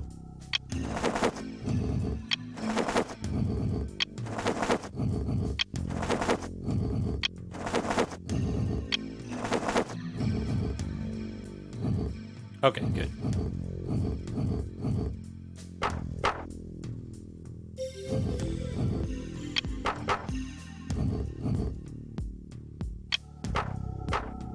You know what? That's fine. We don't need to go nuts on that just yet. All right. Now, this is where this is going to diverge from what I'd previously done with the game.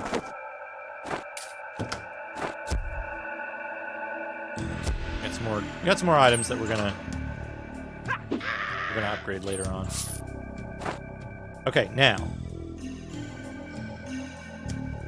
Well, here you come finally. Let's go. You will need me. Flaming Axe is located right in the eyes of the god of Forge, worshipped by gnomes. Let's go. So now we've got the Ice Mage. So Ice Mage has 55 speed with just the stuff that we gave them. From the that we just upgraded. So now Ice Mage moves fast enough to keep up. Penguin ice cream, hell yeah. I want some ice cream. Yeah, look at these goblins and shit on the walls. Cannibals. They're cannibals. Look at all the little like details and stuff. I'm quite sure some of this stuff is pixel art that's just drawn in. It's not actually 3D models, which I think is really neat. Okay, so we got Ice Mage. Ice Mage will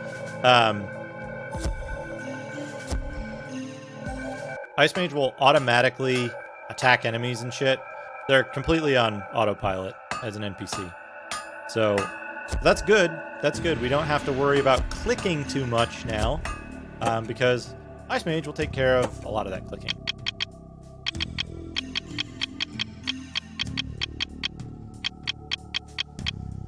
Things we're going to do, we're going to save the game again. Now that we have Ice Mage, we're going to stock up on... I think I need to get speed above 64.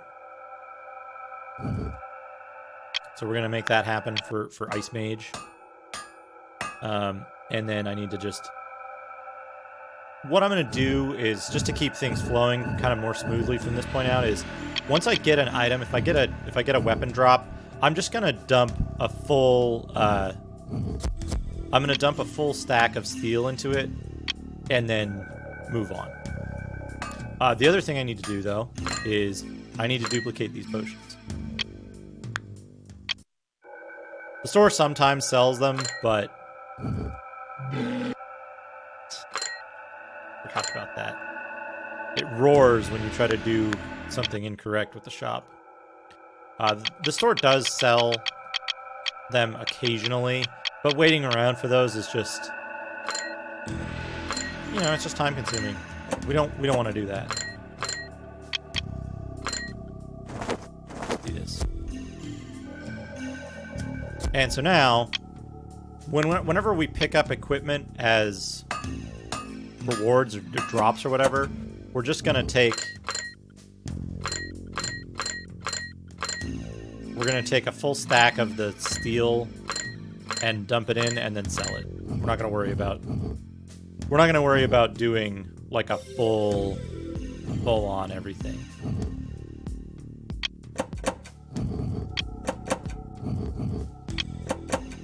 Interestingly, some of these weapons are dropping with elemental effects already on them.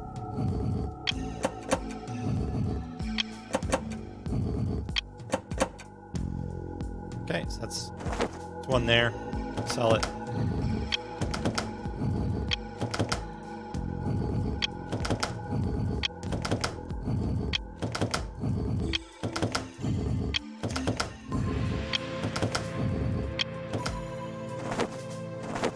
And then we're not going to upgrade this one right now, just because we don't want it to have we don't want to use up our last bit there. What we do want to do, though, is we do want to upgrade the speed of the robe, because later on we're going to upgrade the weapon, and we don't want to lose too much attack power now. We don't want to have to spend too much sending the attack power back and forth, but defense doesn't matter. We can have negative defense. It's totally fine. I think one stack should probably do it. Yeah, there we go. He's got enough speed now. Should be the same speed as Berserker, right? Which is good. We're good there. Now we'll save it. And we can move on to the rest of the game.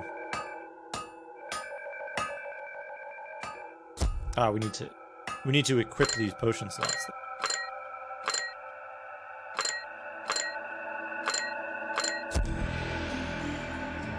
Right, so you'll notice every tick, both Berserker and Ice Mage cause the vitality to go down. Now the exit to this area should be, it's up and right somewhere here. There'll be a teleporter, basically. Yep. So now Ice Mage will automatically follow along. There's these big worm dudes. Good work, Ice Mage. I actually don't know if Ice Mage is, like, going too slow or just, like, stopping to attack enemies and stuff. But he should be able to kill in one shot. Now we've got the big star attack, too, so that's good.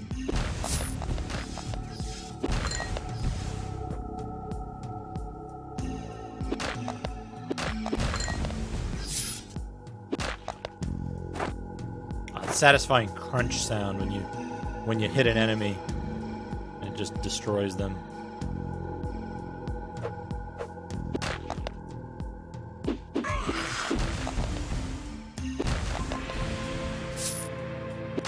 But yeah, we're both invincible now because of invisibility. So he'll just keep doing his thing. He'll kill stuff. It's fine. I just need to keep my eye on that green meter on the right, and occasionally hit one of the slots, one of the belt slots. I think this should be the way. We're gonna go into the mine next. Might have leveled up again, but we want Ice Mage to get some levels too. So where we're killing all this stuff, we go into the the mine. All these guys, I think, will despawn. Not there. Might have to go down a little bit further. Now we have a couple of options here. We can go into the mine. We can get the Dark Knight, and then we can prepare some equipment for the Dark Knight. Use his swords. He's not particularly useful, though. He's about as useful as the regular knight. I don't know that we'll want to get him. And then we've got Fire Mage coming up as, like, the area boss before we reach the teleporter to the next continent. So we might want to just rush to Fire Mage and then use that. Like, immediately. What is it? Tab? No, tab switches characters. That's useful. That's very good to know. Okay, we're getting attacked by archers now. Goblin archers. They're just as shitty as the others. Now, if I remember correctly, we kind of go down this way a bit. Normally, these archers will fuck you up real bad because they're hitting you constantly. So it's like you're fighting like 20 enemies at once instead of just the normal 8 that could surround you otherwise. But as we see with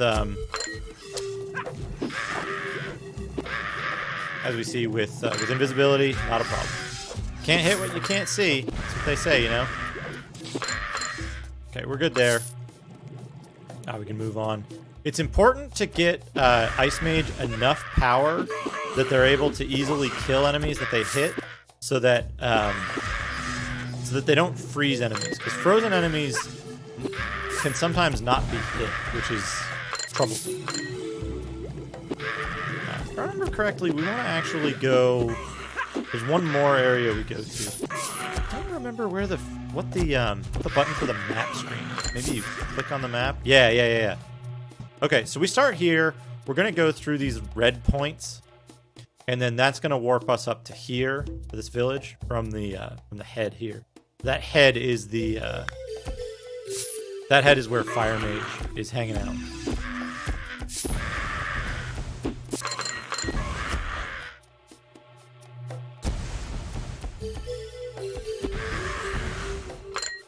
So hello, Violet and Red. The stuff that's going on, that's a level 3 20-point magic attack, which means every time I hit, I have a chance of creating basically like a poison nova. It's extremely effective because it doesn't use magic, it doesn't use vitality, it just happens sometimes, but it's very costly in terms of upgrade resources. It's very costly to maintain, or to get in the first place. You need many magic stones, and those cost a lot of money. You need to know how to manage your funds. For example, picking up gold is a fool's errand. You never want to do that. Hey, Bilbo. Yeah, we got the Ice Mage now. We've finished upgrading our first pass of equipment. We'll upgrade again once we have the Ice Mage and the Fire Mage, I think. Will probably be a good time to do it. Oh, here's the Dark Knight. I don't know that we'll take the Dark Knight with us. I think we'll just leave him for now. But if that's the Dark Knight, then that means we need to go north. Ha. I really like this game. I think it's got technical problems, obviously. But I like a lot of the systems in it. I think it's good in retrospect. That I accidentally let invisibility wear off. That could have been disastrous. I think it's good in retrospect that it has kind of a shortcut way to power up.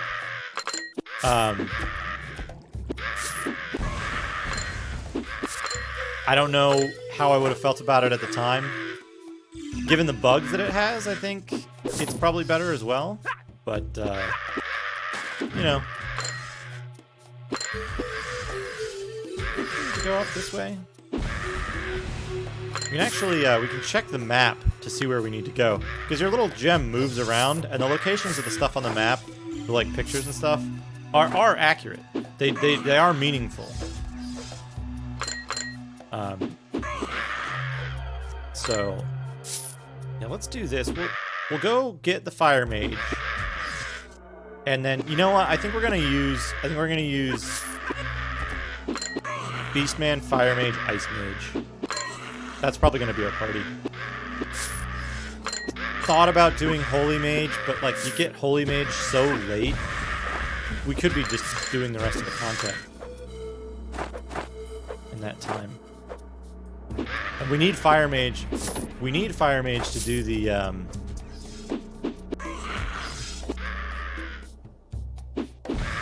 we need Fire Mage to do the Undead Mars thing without scrolls. And it's time consuming to use scrolls. But like so I'm thinking maybe not.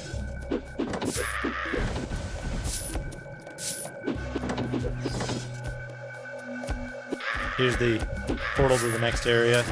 We should probably hold on. Give me that stuff. Should probably save it. Oh, weapons stack? Unupgraded weapons stack? That's fantastic. We'll save it. This next area is usually pretty tricky. So we start out with the Garblin Archers. They're not too problematic. Their arrows do hurt usually. What's a huge problem in this is the sword hedgehogs. Garblins. The sword hedgehogs are real nasty. And the oh, there you see we got the freeze thing going on there. The sword hedgehogs are nasty, and the exploding guys are nasty. These are the sword hedgehogs, or the rock hedgehogs or something. I think they're named in like the manual or something. But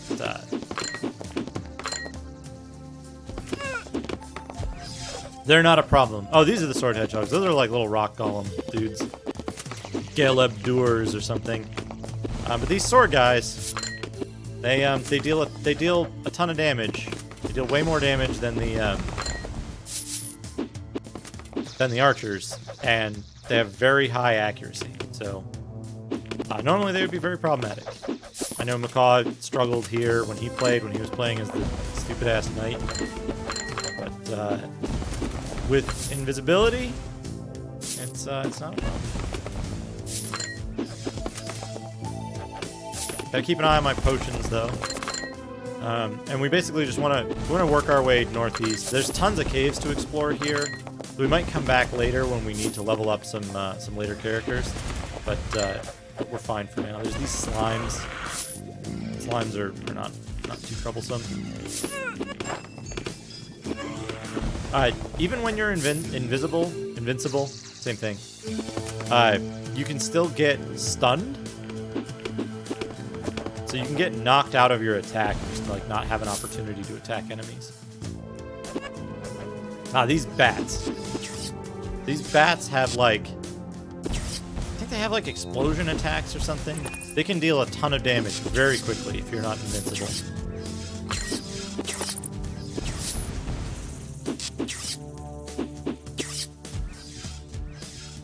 Hey, Chubo. Welcome. Welcome to the Diablo-type game stream. A fine thing to do with your Sunday. Oh yeah, happy Father's Day, everybody. I think it's Father's Day, right? Yeah, so, see this guy? He's frozen, so we can't damage him until he stops being frozen. Oh, it's these little fuckers, not the bats. It's these little, whatever these things are. They explode. They would deal tons of damage. Look how many of them there are. Just tons of enemies in this game. It's fantastic. And here's the boss.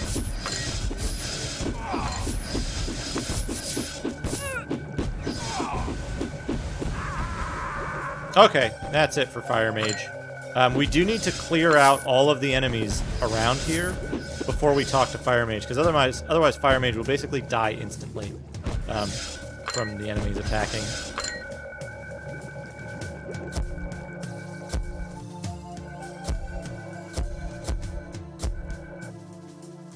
God damn it. God damn it. This game crashes a lot more on real hardware than it does on a VM. I think I'm being followed. What could they want from me? Magical Fails, thank you for the follow. I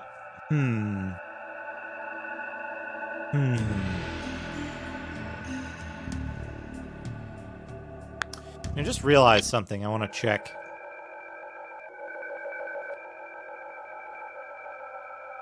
Does Ice Mage give you a weapon? Did I, like, fuck up and sell the weapon? No, it was a regular weapon, right? Right, what's my earliest save? This one? Damn it. Wait, no, this is before I got Ice Mage, right? I need to double check and make sure I didn't fuck up really badly.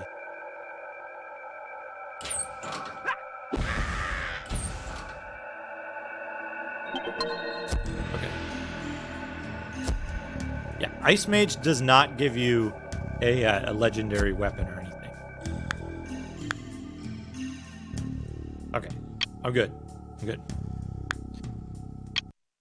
That's why I keep such a huge backlog of saves, is because of issues like that, where, like, I think you can just sell off the magic weapons you need to complete the game. Alright, we're gonna go through the caves again. This time we're gonna save after we beat Fire Mage. Fire Mage should give us the magic axe.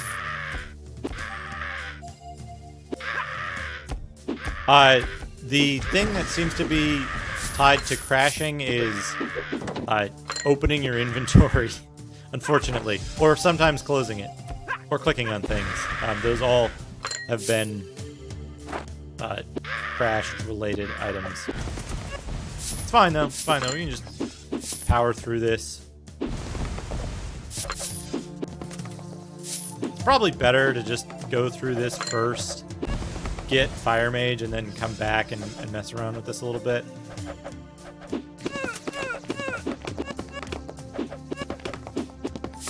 Come on, trigger an explosion. There we go. Yeah. There we go. Good.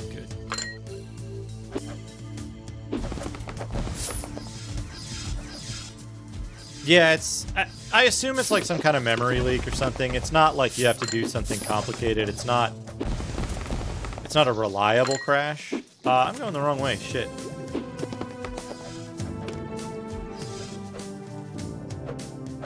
It's like a little south of center, but I thought it split up there. But I was wrong. We go down around this corner.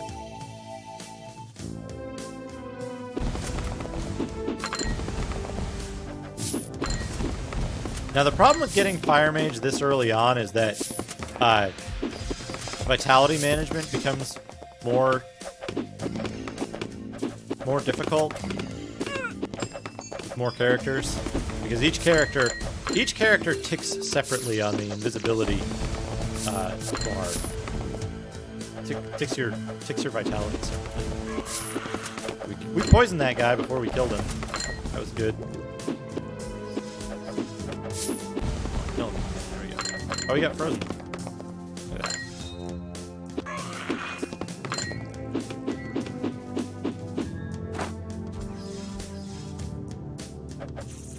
We're fine though. We're fine. We'll move on.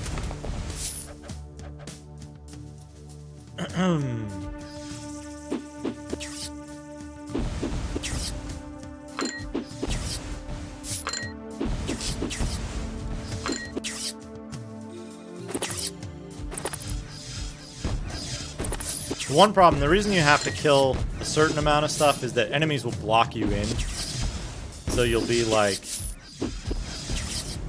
You'll be unable to move unless you kill enough enemies to clear a path.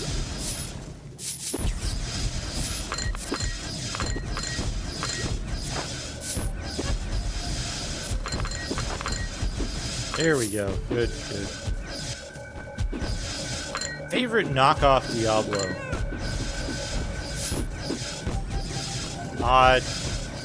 Probably, so far, probably Restricted Area overall. That's the game I think I would want to go back to and play just for fun. Yeah, once that guy freezes, you get kind of screwed because he can't die until he unfreezes. So what we're going to do, check this out, is we're going to switch Ice Mage and just not attack. Well, not attack him.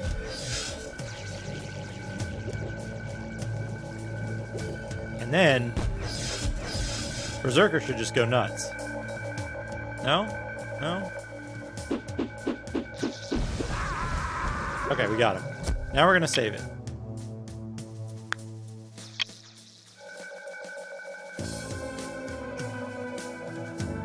You're the only hope to reunite the Shattered Paradise. Flaming Axe is here. Take it. And now we have Fire Mage. We also have Flaming Axe, which is 160 attack power for Axewoman, but a 64 speed penalty. I believe the death sound is the... Right? Yeah. Berserker did not go berserk. I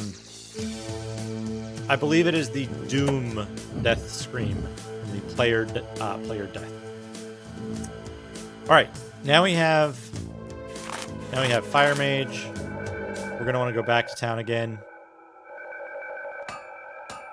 and just to show by example here, with all three of them active, this is how fast our vitality drains. It's pretty quick.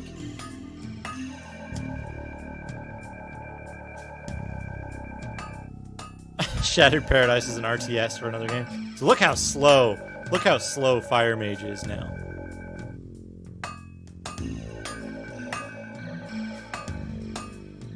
Okay, so what we're gonna do, this is kind of the last time we really need to do this, is we're gonna upgrade the speed of a leather robe.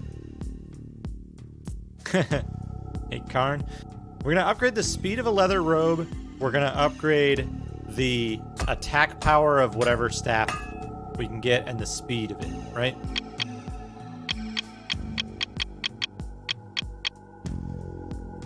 So for now, what we want is we want a long staff because it doesn't have a speed penalty to start.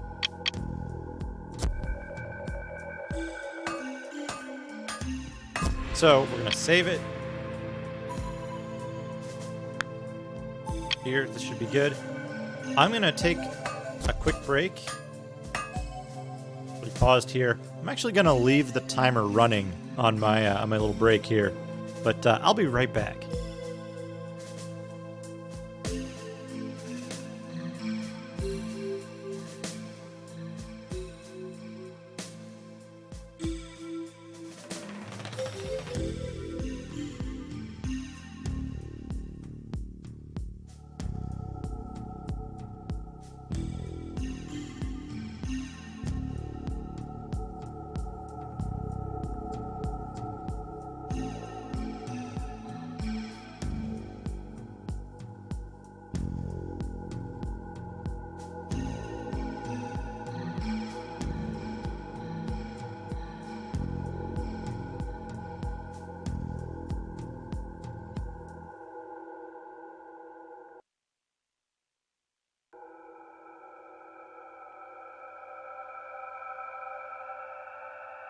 I am back.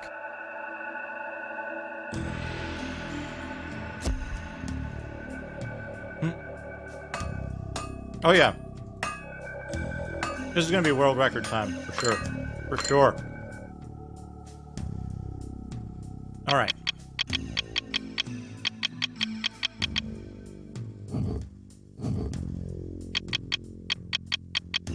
Let's get those firestones. Use that save slot, because it's easily accessible.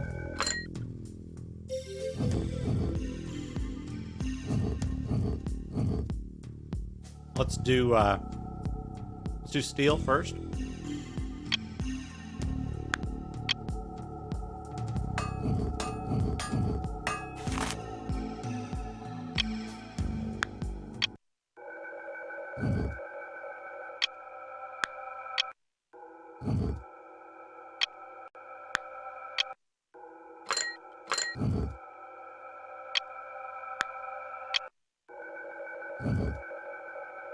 And just for reference, since completing the game, I've only played it maybe twice. The most recent time, about 6 months ago. 9 months ago? 9 months ago. I got to and defeated King with Axewoman without invisibility. So, game totally completable without invisibility.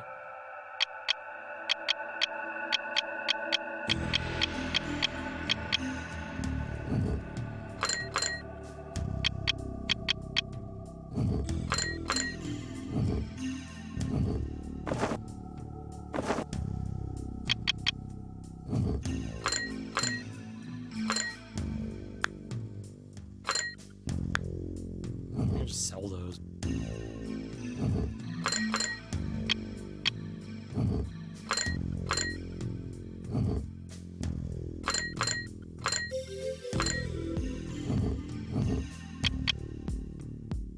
Okay, good.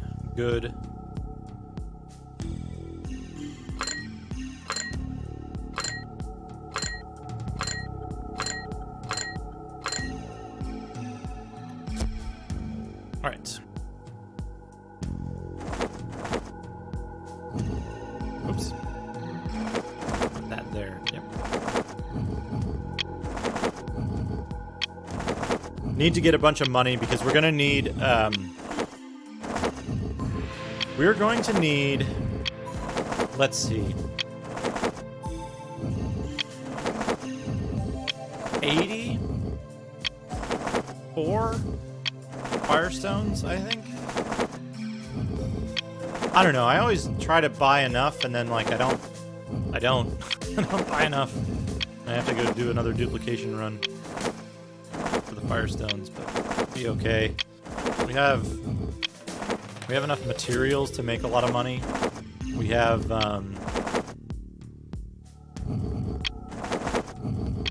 materials. We have enough seed materials. We have enough money. We good. 3.7 out of 10. They just didn't know how to play. They didn't understand the economy of this game.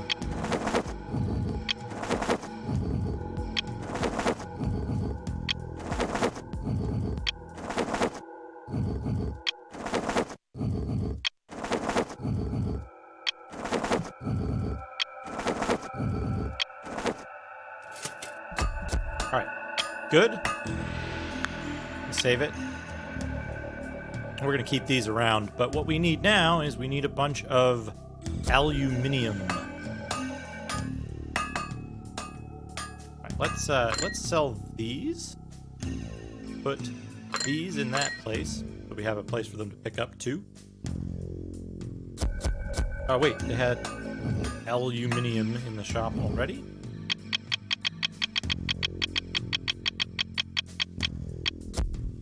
Okay. Save on this one. So we're going to do one firestone the armor. And then we're going to do...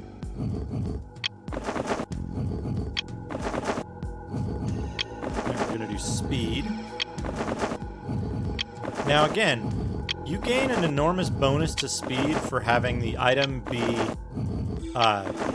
attuned to your same elemental value. So I think it's a 50% bonus. It's not double, but it's, I believe, a 50% bonus. So speed 30, he'll get 45, and so on.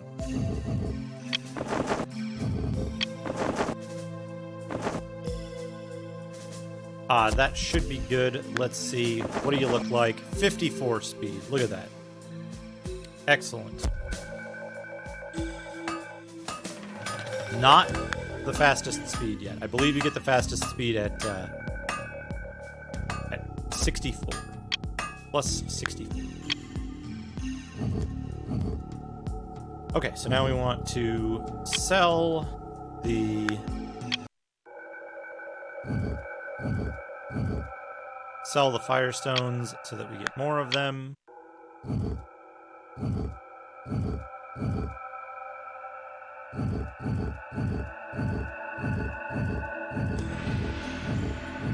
Deal with these in a bit. This down here. Only need one of those. Okay. The Stone of Wish and Stone of Prayer, we can actually sell both. We don't need them.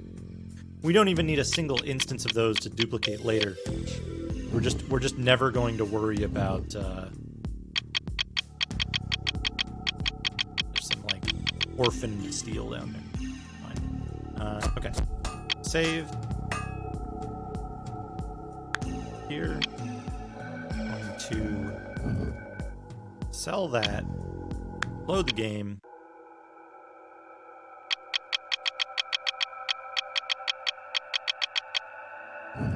Buy it back. And again, the monetary portion of this means you can't just clone a high level item and immediately buy it. You do have to have the money. So you have to go through the process of making money before you can buy items. You can't just buy a stack of 9 Firestones for free. Not how it works. 3, 4, 5, 6. Wait. Abort. Save.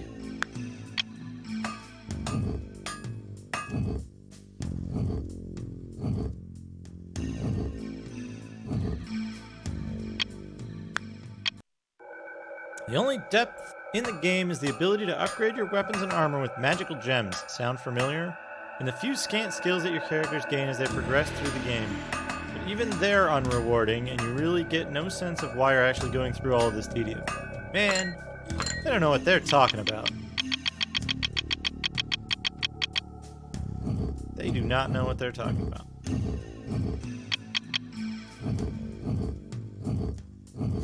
One, two, three, four. 3, 4. Looks like something out of the early Amiga days.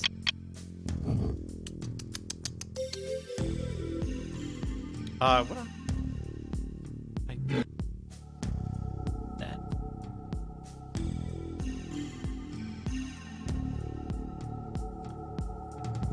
Does the characters look?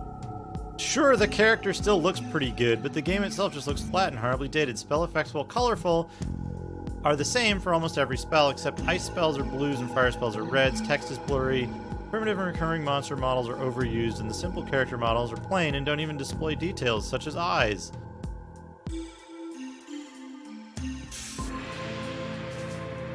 Right? God. Was this at the time when they were still hawking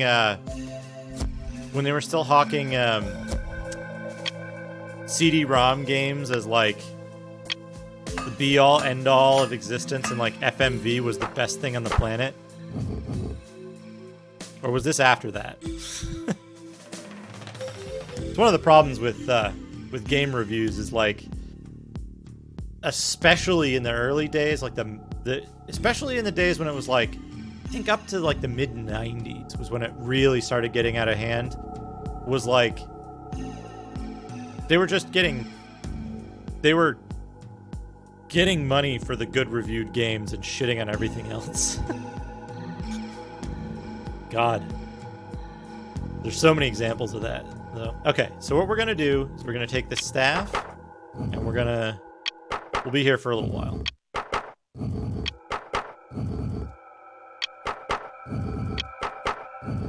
This will be rewarding because fire does extra damage.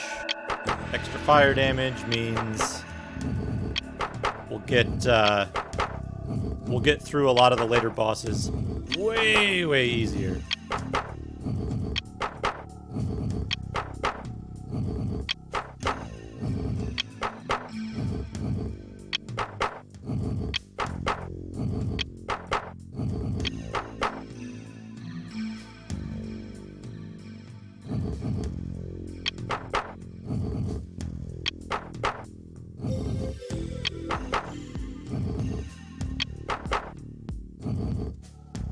Right, like, the only legitimate complaint about this game is, like, at a technical level, it's not very stable.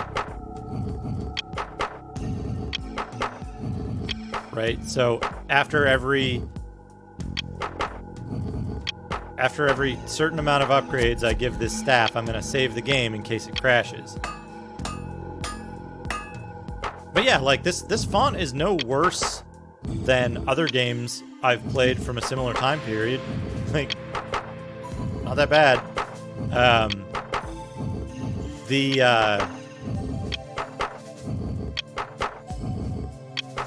graphics, I think, are really great. The art direction is fantastic, and they're working with a limited resolution, so, you know, what could they do reasonably to make it look a lot better? We didn't have Ultra HD, and a lot of systems weren't capable of running games even acceptably at 1280 by 1024 or whatever the highest resolution your monitor would support is.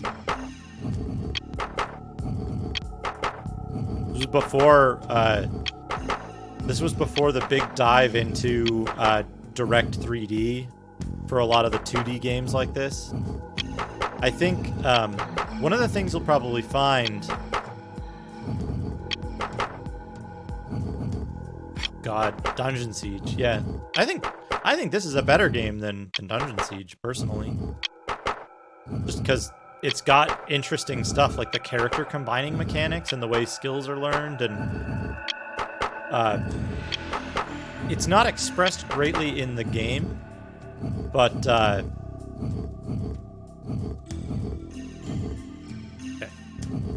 these we can sell. We got too many. I was over by 16. Right, Dungeon Siege is kind of bland. It's not great.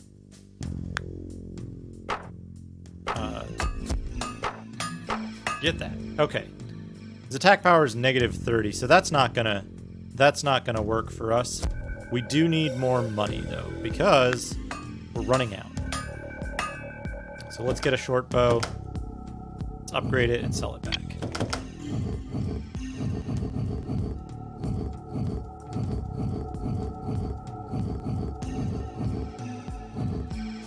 That.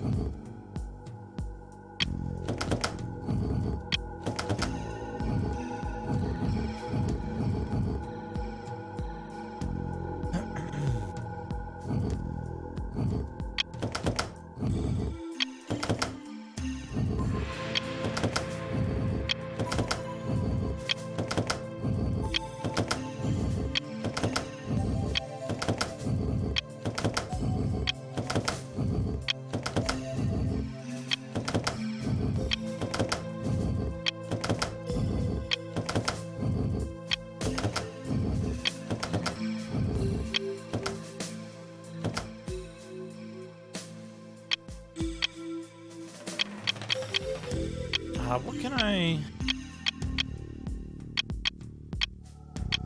can I do? Short staff, short bow. Here we go.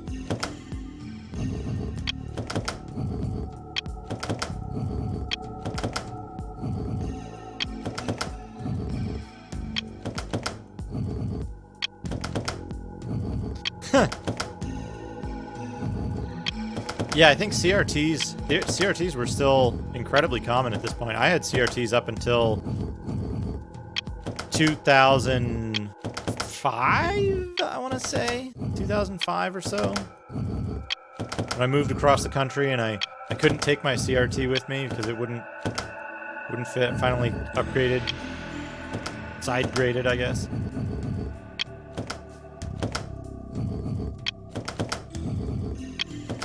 Okay, we got some money. We got some good money. We will save the game again.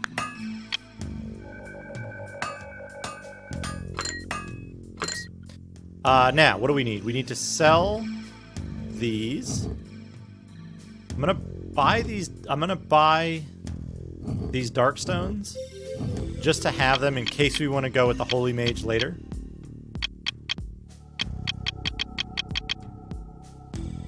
And we need some aluminum.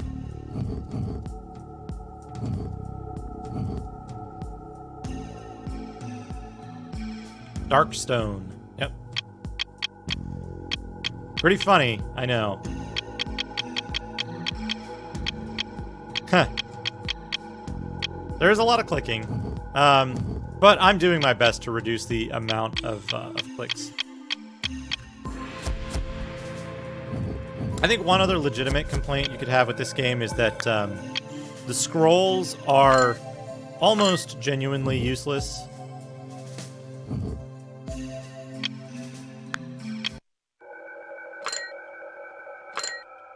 Damn it.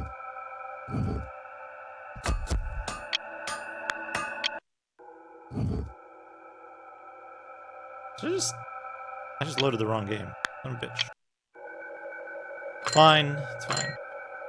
The shop inventory is stable between loads. What? No.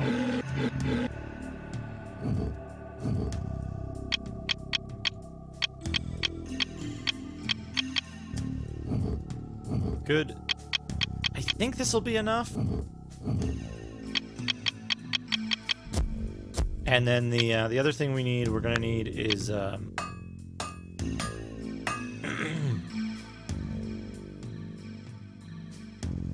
there are some balance issues in the game. But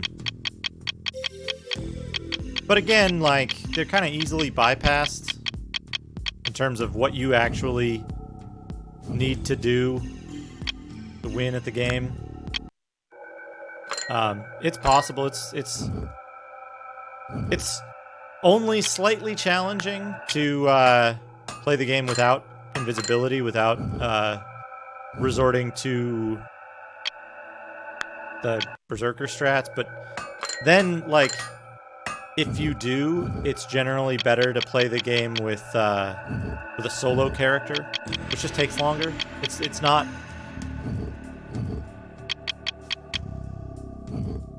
It's not like you're ever going to be in a situation where you, like, where the game is too difficult, right? You just need to know how to play it well.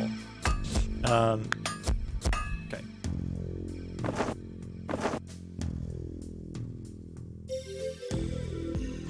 All right, we need this, and we need this. Yeah, look at this. His speed is so slow without this stuff. Right? This.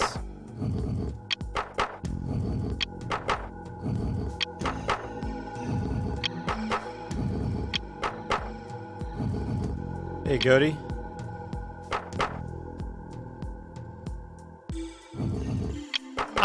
You know, yeah, I wish there was just a way to, like, drag a stack in here and just keep clicking.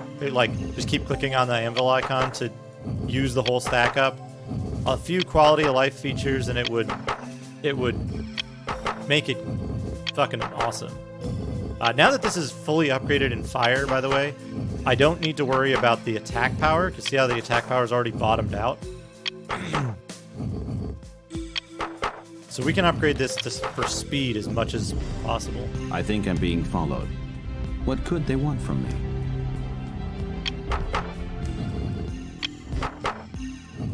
There's only 2 slots. Thank you for the follow, Alpha Bravo 7. If I read that correctly. Alpha 7 Bravo. There are only 2 equip slots. You've got a weapon and armor. I just wish you could, like, put a stack of 9 gems here and then click that anvil 9 times to consume that.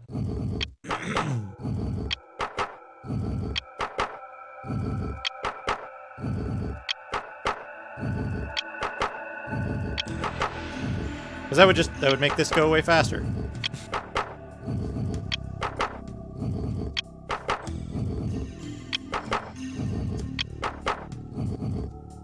We just want this powered up so that the Fire Mage will do tons and tons of damage.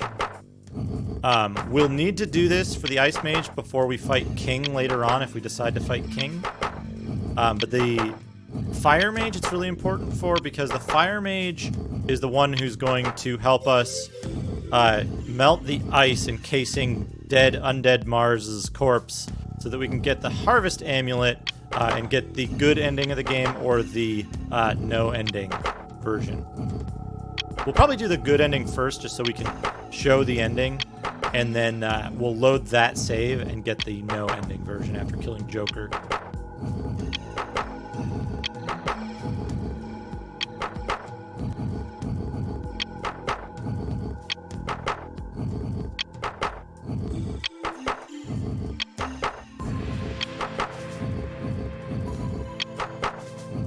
And then once we have this staff maxed out, we'll be able to transfer this staff to pretty much any other... We'll be able to transfer the bonuses to pretty much any other staff. So we'll be able to, like, upgrade to the Jade staff and shit like that once we get it available. Whoops.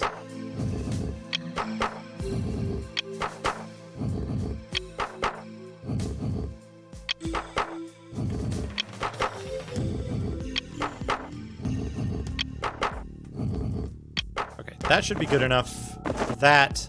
For this, we want to upgrade the speed on the armor as well, so that when we get higher level weapons... I believe they did a couple of other games in addition. There's one called, like... I want to say it's called Goon Squad, but I'm sure that's not correct. It's something real weird, though.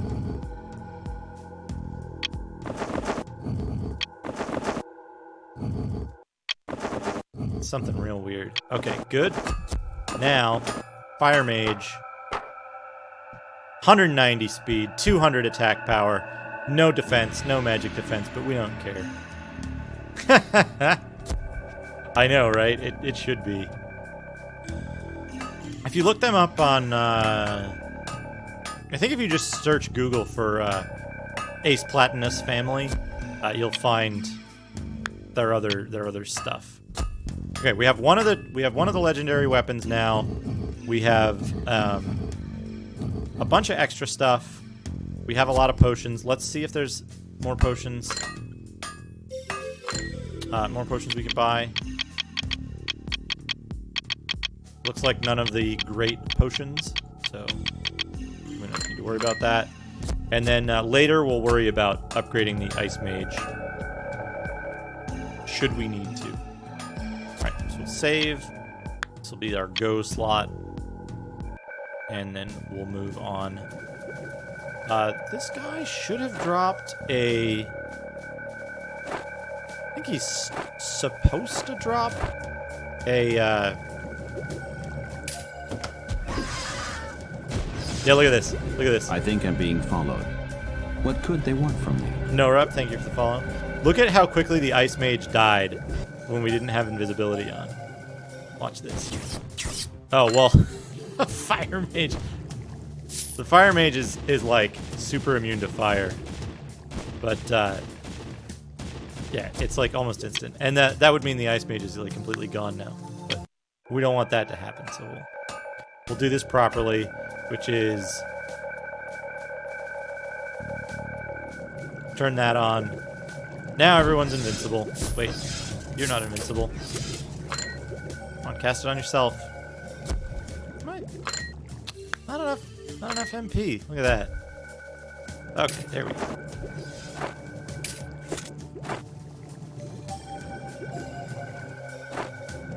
So now I just need to remember to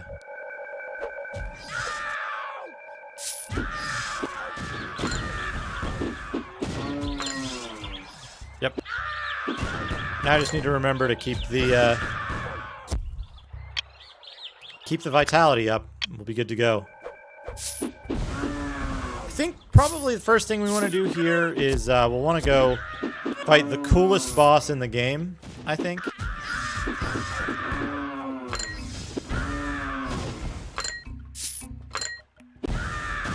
Come on, guys.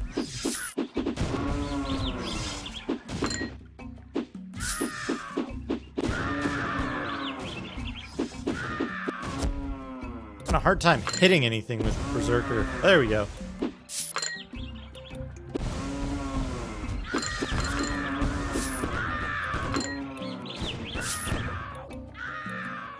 Where is it? It should be down here somewhere.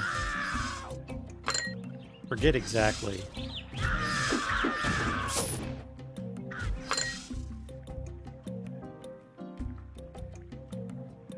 Music is so cool. I'm sad I missed out on the music the first time around. Music is actually legitimately cool.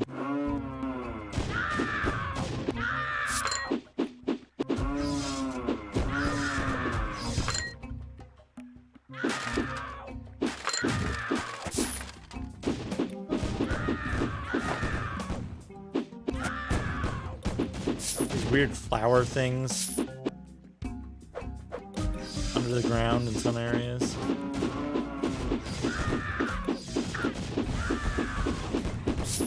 Oh, that guy got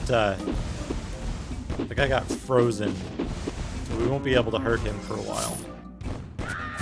Unfortunately, I think there's no indicator for invisibility. There's a weird throne here. Coolest fucking enemy in the game. Look at this. Look at this guy.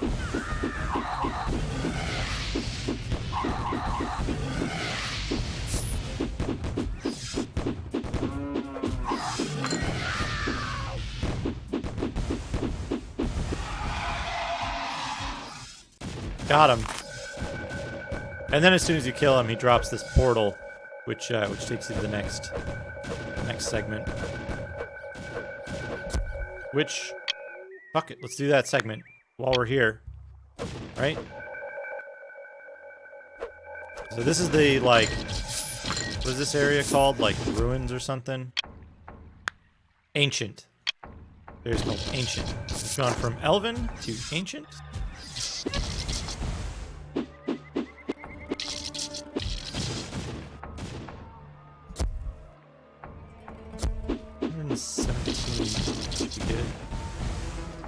We might need to go back to the town and duplicate more vitality potions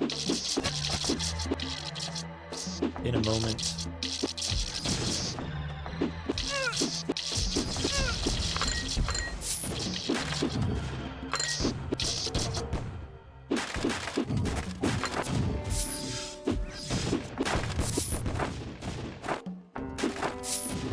Not 100% certain about Ice Mage.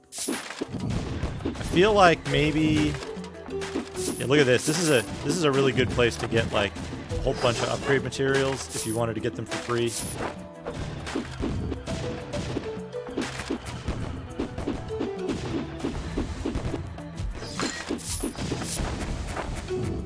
Bunch of free potions too. But we don't really need that much out of it. Did I get it in time? I did. Good.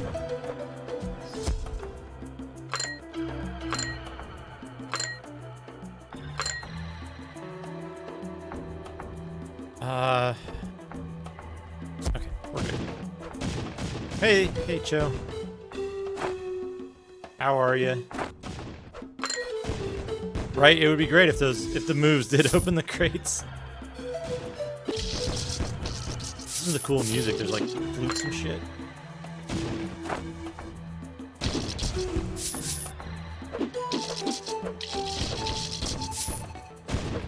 Good, good. I'll get stuck on that a little bit. It's fine.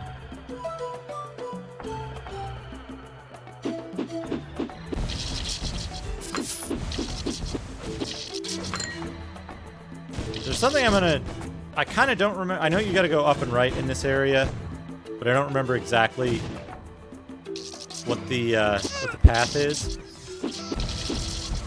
But there is something I want to show off, which is in one of these little side areas, there is a fountain, which does stuff.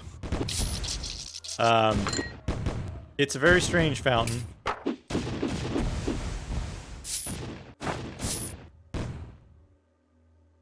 out of that one already. Very strange fountain. Mage robe. We got a mage robe for mages. Be an upgrade. So the fountain is very strange because, like, 80% of the time, it just kills the character that clicks on it. It's a very dangerous thing to have around. But that other 20% of the time, stuff happens. We'll see what that entails. I'll give a quick demonstration of it. Unless we happen to get to the Demon Heart first, in which case I'll just continue on with the plot, and we'll come back to this later.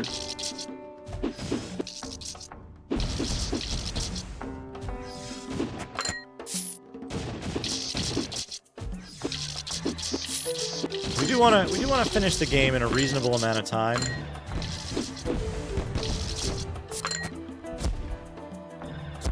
But yeah, we're making our way there. We'll get there in time. Ah, here's the fountain. Look at that. Look at that. We accidentally found the fountain just by wandering around.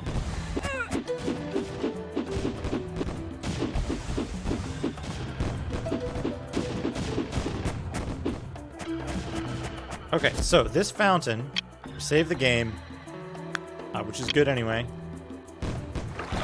Click on it, and nothing happened, right? Nothing happened at all. Did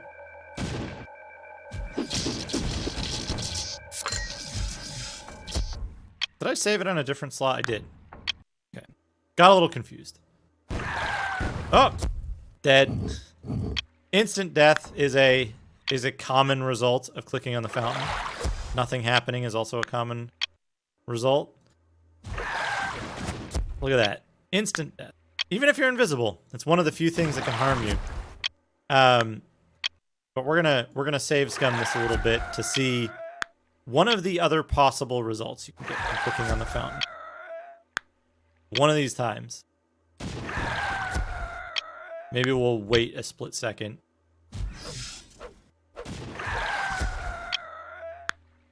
Yeah, most of the time it's instant death. Sometimes it drops items. Like this Spectre Axe for Axewoman with built-in 96 attack. Pretty good, right? So, if you click on it enough, if you save scum it enough, you can find special items. So we'll do this a few more times. I'll see if I can get one to spawn. Don't want to spend too much time on it, but just a little aside here to show this off.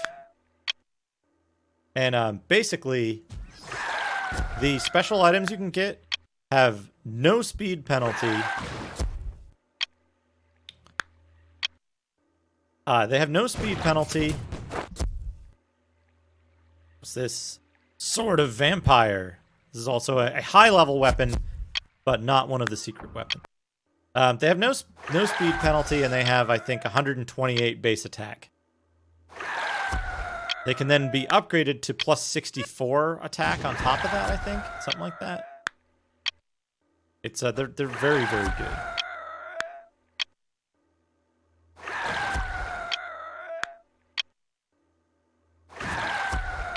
Yeah, I don't think we're gonna get it. We'll do one more. Yeah, no, we won't get it. But yeah, it's something to keep in mind. Just there is a fountain which can give you random results, but most of the time it just kills you. Look at these little like weird. They're like upgraded versions of the guys from before. There's also these weird zombie dudes.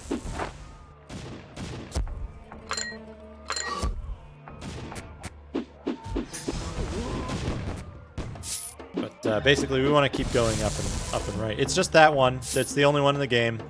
There are no other fountains that are interactive in the game that you can use. Also, bear in mind, character death in this game is completely irreversible. The character doesn't drop the stuff that they have in their inventory. So if you had if you were playing as Axewoman and you had the special axe, the fire axe equipped, you would lose it. You would be soft locked. We're going back down. That's not where we want to be.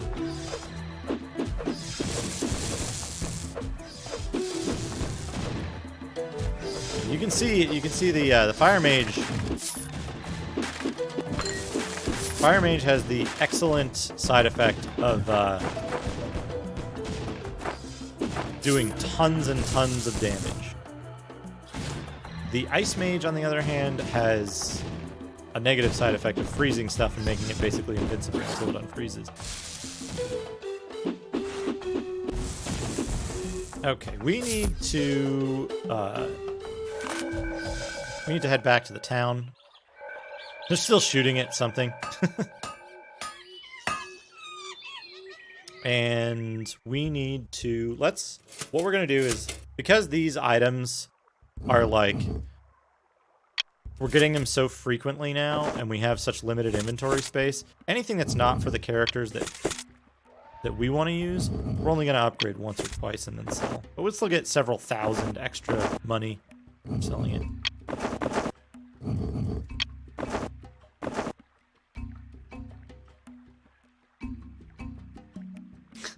Right? I think the gems are really big.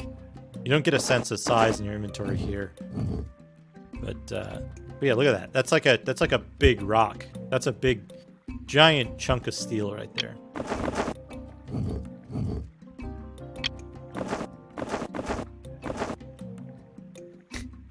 Armor of human skin.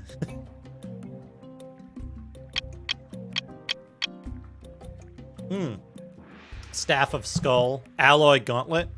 We might want to get Alloy Gauntlet, actually.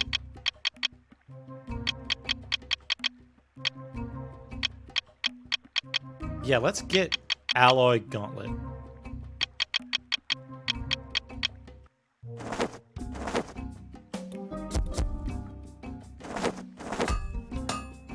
Now, what we do is we just take our old gauntlet and our Alloy Gauntlet and we upgrade the Alloy Gauntlet all at once. It inherits all the properties, but now we have 215 attack instead of I don't know, whatever we had before. The problem with the Staff of Skull is that it has a massive speed penalty to it, so we don't really want to deal with that right now. The thing we do want to do though is we want to save the game here. And check for Great Vitality potions.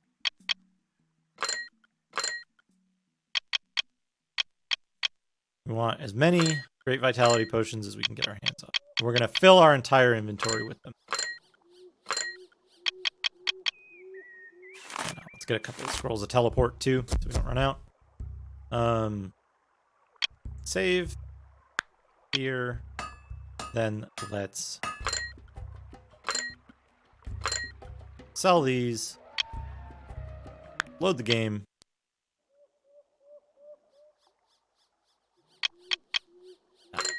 Get back.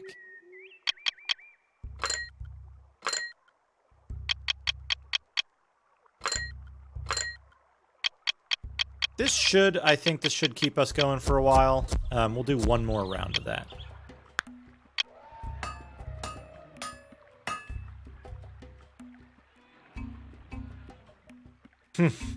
No, just a temporary diversion into a necessary restock here. We need a lot of these vitality potions. Oh, we can sell all this shit. We don't need that stuff. Steel is always valuable.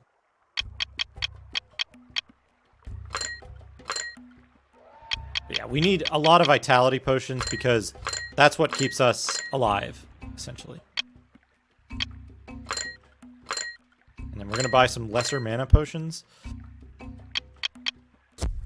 That'll be fine. And then just to clear up space in our inventory, we're gonna take this and we're gonna upgrade it 4 times.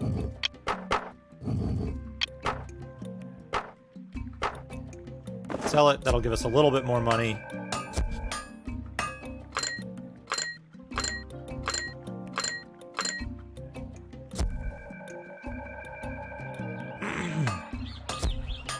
Haha, just you wait. We're, pardon me. We're about to go back into the dungeon. Come on, get him.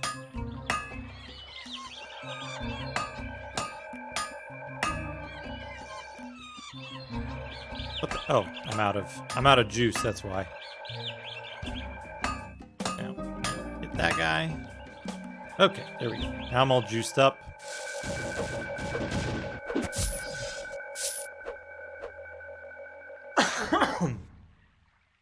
Pardon me. Pardon me, my throat's a little dry. Thirsty work. We're about to fight a boss, so you will not be disappointed, I guarantee it. Just gotta find the way to the boss. It must be further up this way. Isn't that eye emote good? It's a good one. Hey, Benji.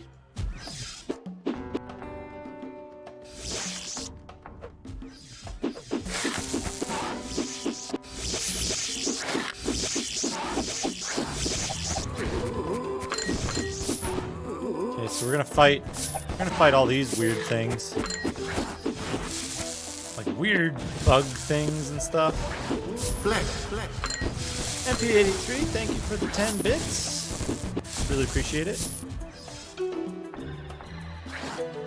7th Cross Evolution characters, yeah.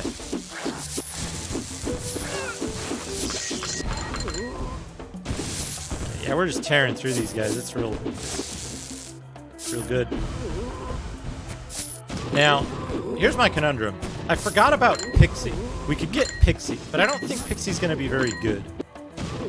I'm not confident in Pixie's combat ability. I think we're better off getting Beastman.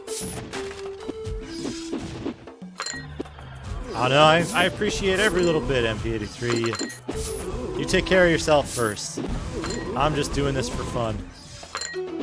Yeah, there's a lot of enemies. A lot of high enemy density areas in this, which I think is good, because you can clear enemies really quickly with your special attacks. So it evens out, you know? Let's see how our progress is doing. Yeah, we're real close now. This is just a big old treasure room in here. Maybe we'll get lucky and get something good. Axe, a gauntlet. A gauntlet. Joe, thank you. Thank you for the bits. I really appreciate it. Everyone who contributes. I hope you're really enjoying things as much as I am, because I have a blast doing this. I'm having a really good time. All right, get him. What did I get? Did I get anything good? I got a blood axe, chainmail, a leather robe, long staff, 2 cloth gauntlets. Garbage. I got a bunch of garbage out of that treasure room.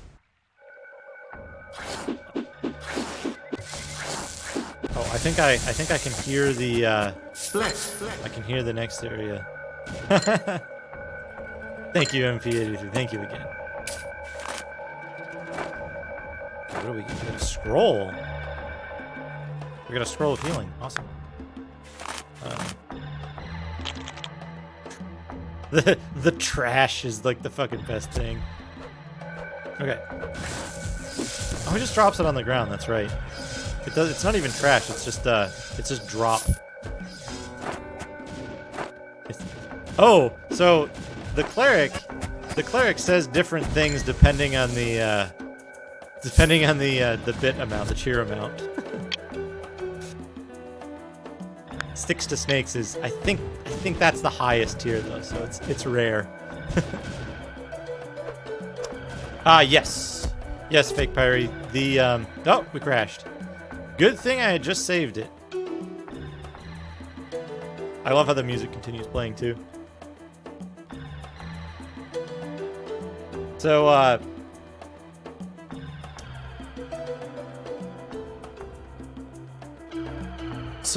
the invisibility, it makes the character semi-transparent, makes them completely invincible except to the fountain and one like environmental hazard later in the game. It does not make you immune to status effects, which can be extremely problematic. Okay.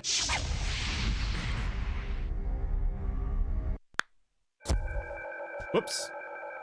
Clicked through the intro onto 92, ancient. Right here. Yep. Okay, good. So now we want to use one of these. We're going to go back to town. We're going to make several steel stacks and then sell the stuff that we picked up. That's not. Oh, we want this guy. Did my speed get messed up? Okay. Do you have any steel? Yes. Give me extra steel.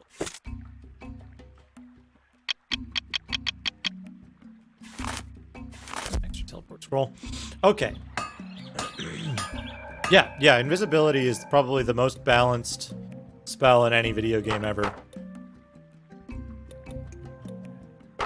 Long staff, we're going to upgrade this as much as we need.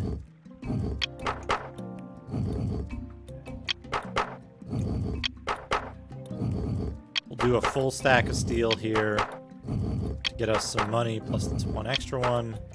Sell that. That'll get us some decent money. And now we're going to duplicate more stacks of steel for the rest of our stuff.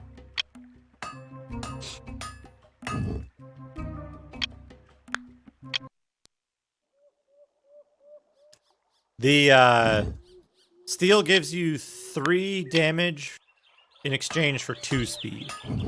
So it's a net gain of 1 damage. If you alternate between steel and aluminum, you'll eventually power up. It will go up, but it'll be pretty costly. You're basically paying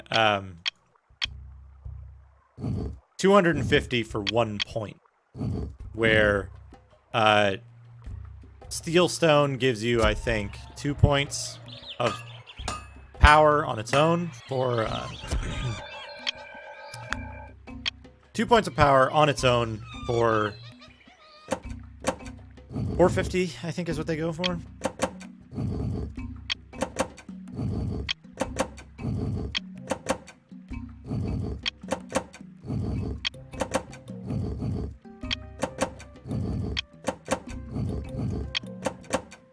we'll sell that. That'll give us some money. Ice axe, somehow. I don't recall running into these upgraded items ever when I played this before.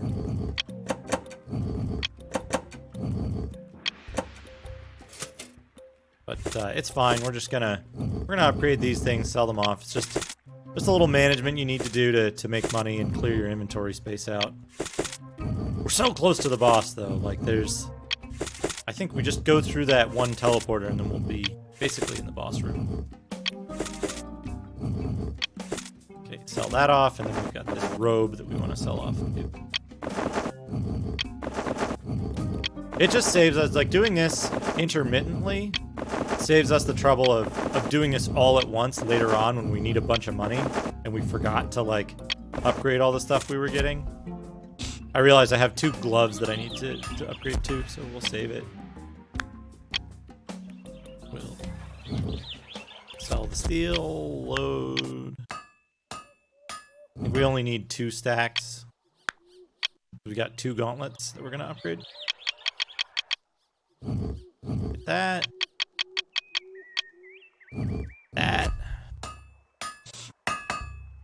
For this guy, we want to upgrade this.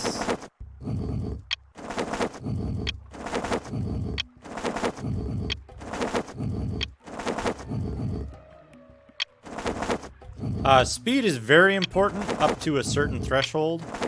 But then above that threshold, it offers no benefit. And I think the threshold is 64 speed. But the key to the upgrades in this is that, like, using steel to upgrade decreases your speed. Using aluminum to upgrade decreases your attack power. Upgrading with a magic stone also decreases your attack power and magic defense. Oh, fuck, look at this thing. I want to buy that now because it's better than what I have. It's not, like, that much better. I don't know, it's 24 better. I should probably get it. Right? And plus, look at how cool this thing is. Now we have like 239 attack. But that's why we upgrade all the stuff before we sell it. Like, you need money. Stuff gets expensive later in the game. Unless you, unless you're planning on save scumming the, What the shit? That doesn't look right at all. That took me over here. Where the fuck? What?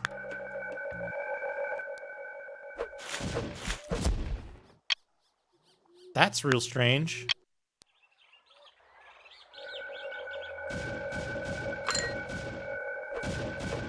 Oh, you know what?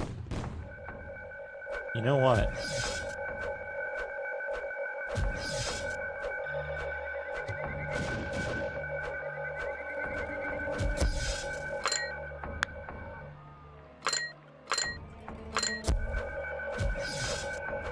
Oh, everybody invisible. Yeah, there's something weird going on there. But the boss should be here somewhere. These, like, weird tentacle zombie dudes. Cool.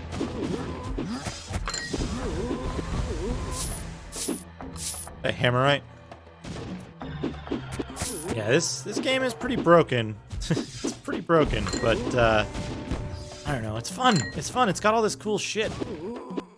Look at these dudes with their, like, giant fucking weird mutant arm and stuff. Where the fuck is this boss? If it's not the teleporter, and the teleporter takes you to the jungle,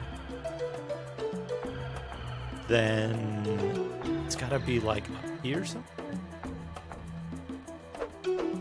Like,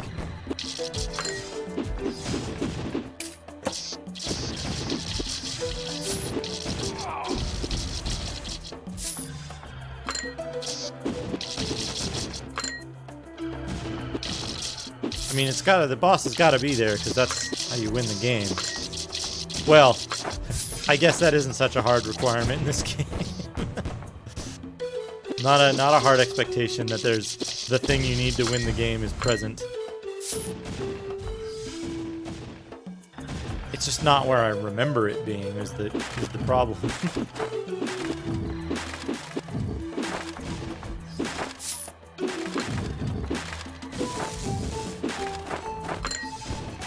Get some boxes.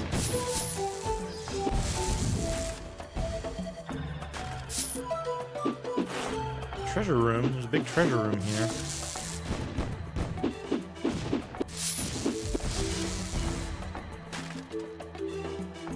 Here it is. Look at this. Look at this boss. I actually don't know if this is a boss. I don't think you can fight it.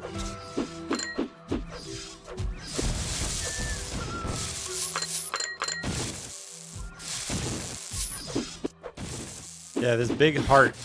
This big fucking demon heart here.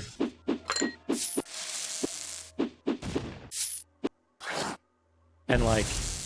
this, like, fucking... look at that thing on top of it. It's good.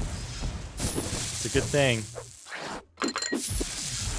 Yeah, and we're fucking... wrecking these guys.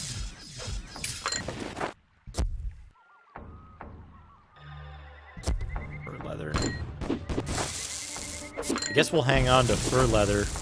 Oh, hey, you know what? You know what? A dangerous situation here.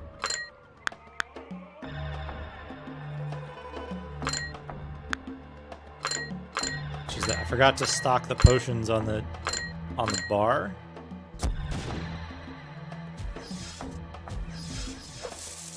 Okay. We're safe now. We're safe. This is pretty lewd. Warning. Viewer warning, egg sacs.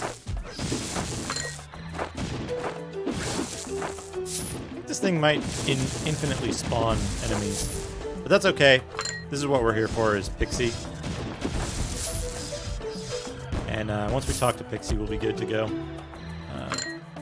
Drink that. Save the game. Get me out of this hell as soon as possible. I just can't kill all these goddamn bugs.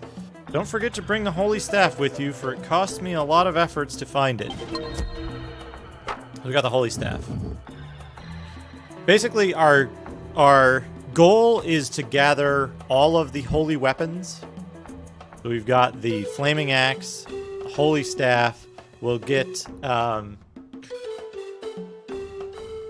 fucking... I think there's a gauntlet that we get from the Beast King. But we're in pretty good shape already. But now, what we want to do is we're going to save it again.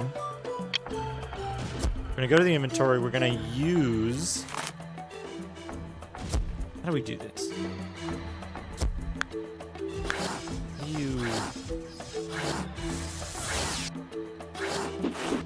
Okay, so I took too long. But, to use that, go to her, use this scroll, target Berserker. Okay, now we're good. Now we're good. So we basically just ate the Pixie. She's gone. She doesn't exist in the game anymore. She doesn't have any worthwhile abilities you can earn, so it's not really worth leveling her up. I don't think there's a way you can fight this boss. But that's it. We're done here. Maybe we'll grab some of these treasure boxes. See if they have anything interesting in them.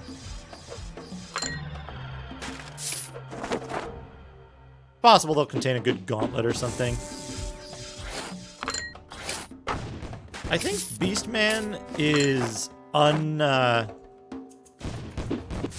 unaligned elementally.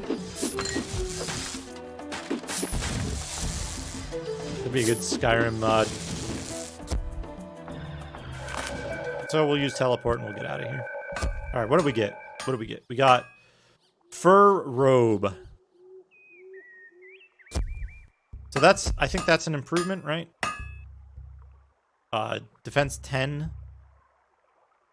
This is defense 9. So let's see. Oh, we got a gauntlet. You know what? I'm gonna start selling some of these potions that we don't need, like these health potions. Thus,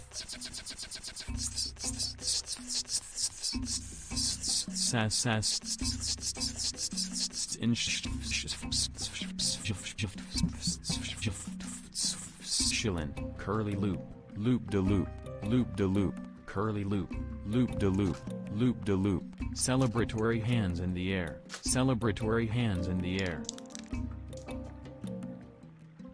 Good morning, Basehole. Or afternoon, or evening, whatever it is for you. Welcome. And thank you. Thank you for the 200 bit.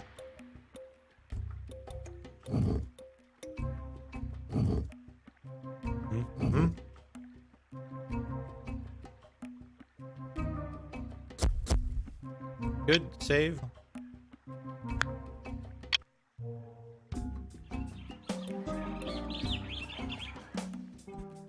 All right, what are we doing here? We're selling steel.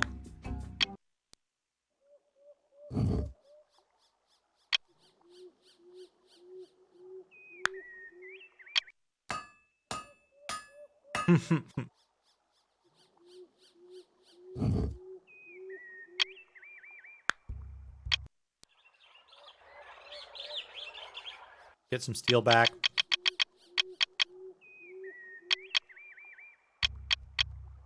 Do they have good stock of holy stones now?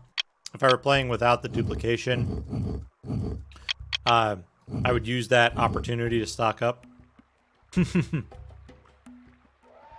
Yeah, you can definitely get the TTS to beatbox in certain ways.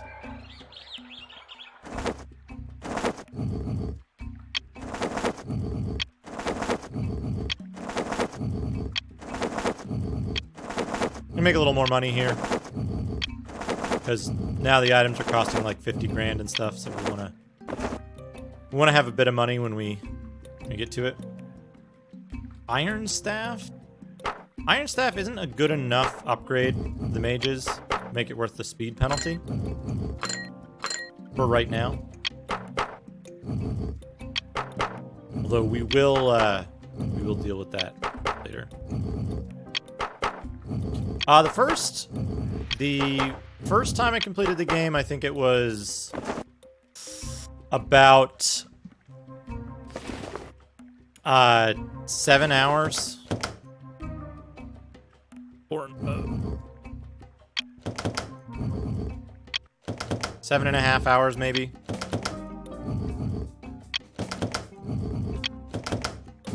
But I should be set up to do it in much less than that this time around. Sell that off. Okay, now I need to take that off, put the there, that there. Armor upgrade speed is still at a relatively good level. That there. Those down there. We're gonna keep this because we're gonna go get Beast Man now.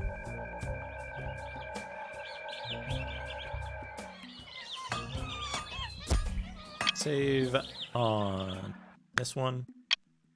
Why not? Okay. And now we need to make everybody invisible. Striking, striking. Thus, pickaxe. Thus, celebratory hands in the air. Shoot.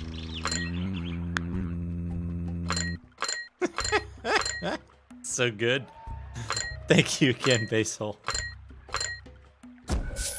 Thank you for the 200 bits. Really do appreciate the support and the excellent TTS memes. It's fantastic. All right, we're gonna kill these weird little cannibal guys that float in the air.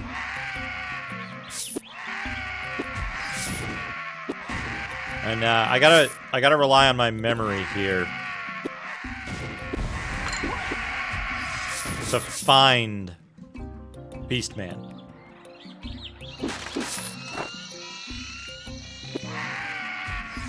We're gonna try to find Beastman in this zone.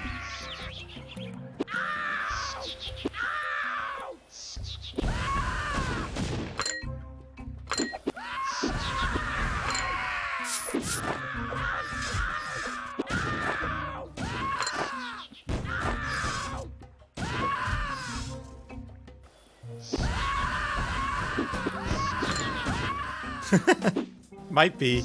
It does sound familiar. Oh yeah, look at this. If we can get a good...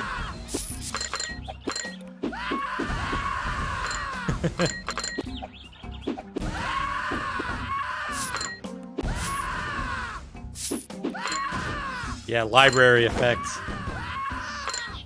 What the fuck is this thing? I don't remember seeing this. Giant, like, tower thing?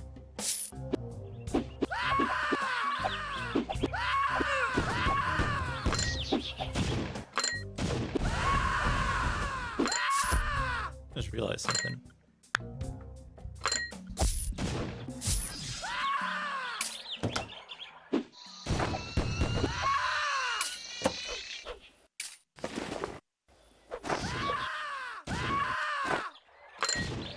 Man, bunch of treasure here. Bunch of treasure. Good, we got a better deal for when we get Beastman. We get better armor. We go through here? No.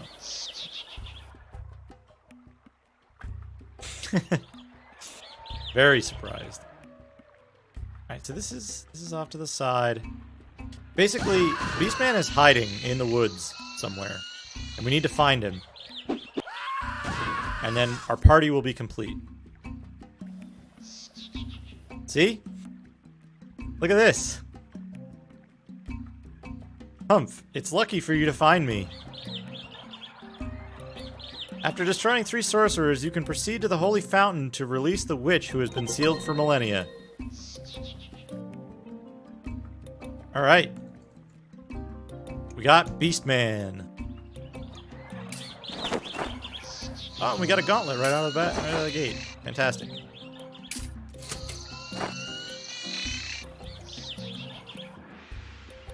You'll notice Beastman is incredibly slow right now. How many characters? Gosh, that's a good question. There are a lot. There are a lot. You can actually see them at the bottom of the box art.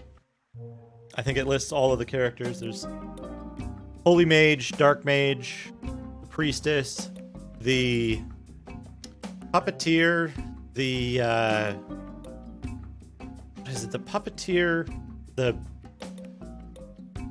Voodoo guy, the Witch, I want to say, is the third component. The third gem you need to get.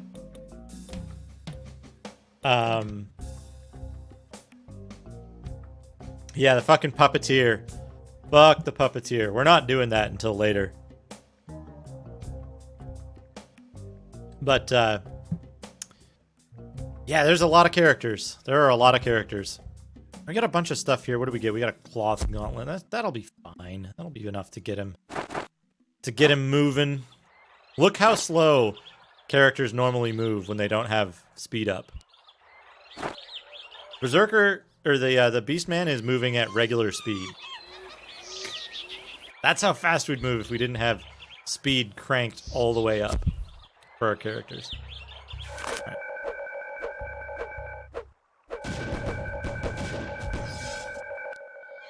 Alright, we'll go back. Now, where does it tell you? Left click to assign leader, tab to switch. We'll save.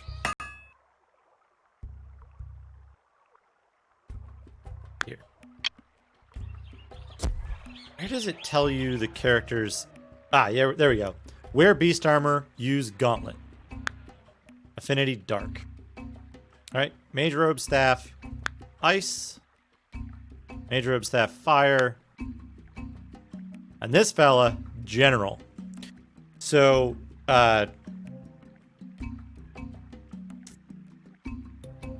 general means they don't get any bonus or penalty for the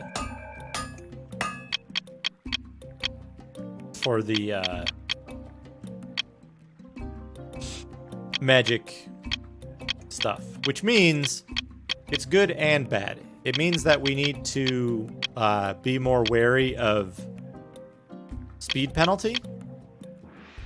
But in the case of Beastman, Beastman doesn't have a speed penalty on his weapon by default, so you don't need to worry too much about it. You just need to worry about his armor.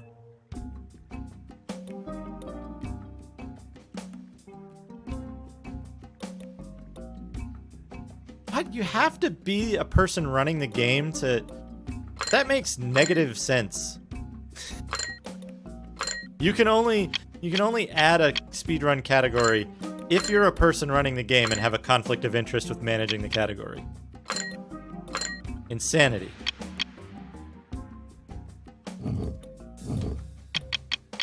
Like I can see for submissions, sure. But for managing?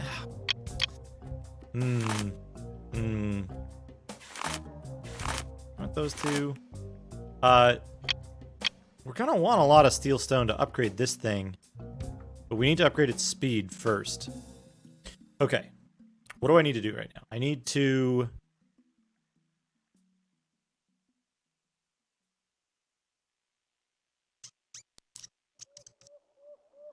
think.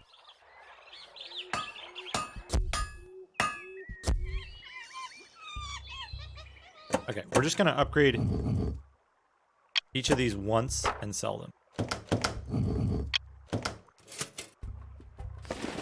What's this? Speed plus 4. No speed points.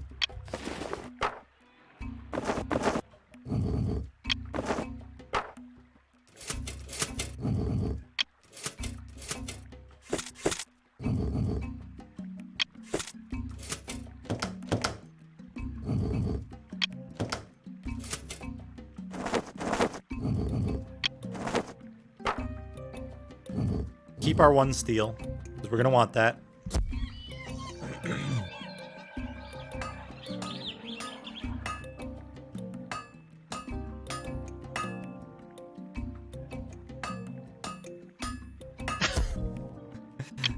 When everyone else starts running the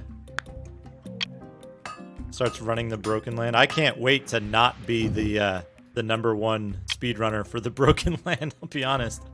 103. Why did I save up there? That was a mistake.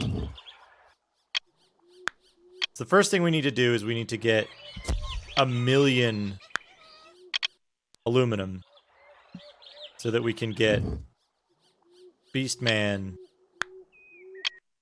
up to speed.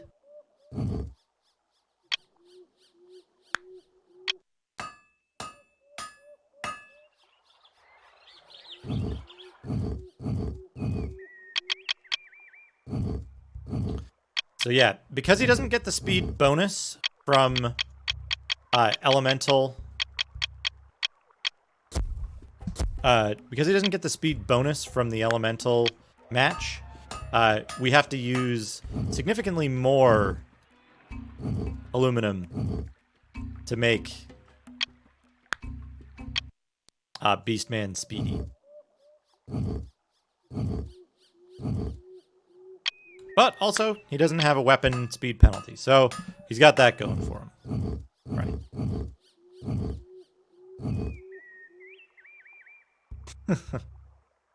Well, of course I'll be #1 for a little while. That is a prerequisite of the way the speedrun site is set up. Okay, that should be enough. I think that'll be enough, right? I hope it's enough.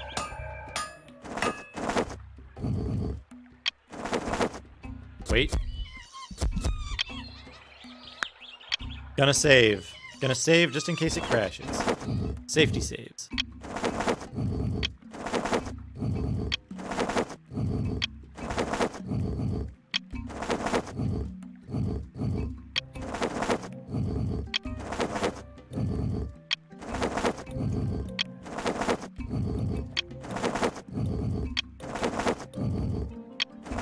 So now the question is, what element do we give Beastman? I'm thinking we give him Holy. Holy element. There's only one enemy in the game that has resistance to Holy that I know of. And you don't need to fight them very often. They're only in the last area.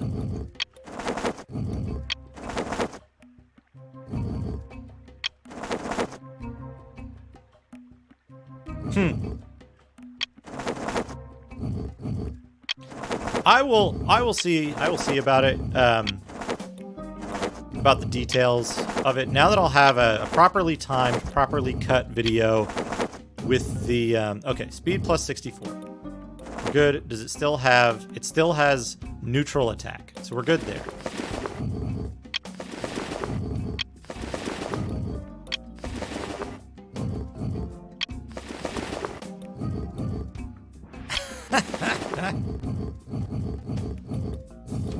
The speedrun world record for the Broken Land when he hasn't even completed it.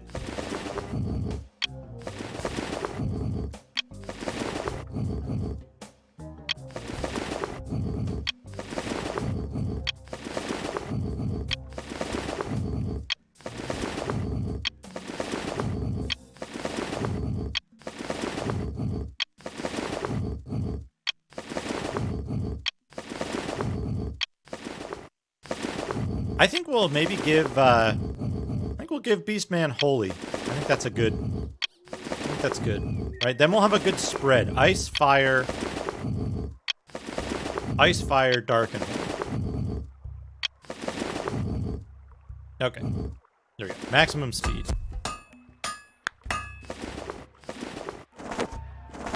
Right, yeah, look at that. Look at that. Okay, alright, I'm gonna take... Yeah, look how fast he is now. Way better, way better. Striking, striking.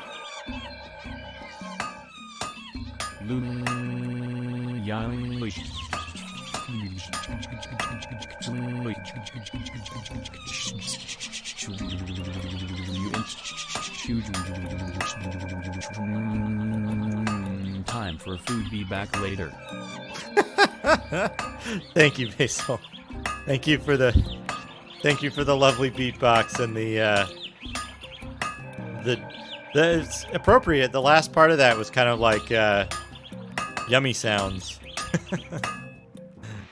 Enjoy your food, and thank you again for the very generous bits.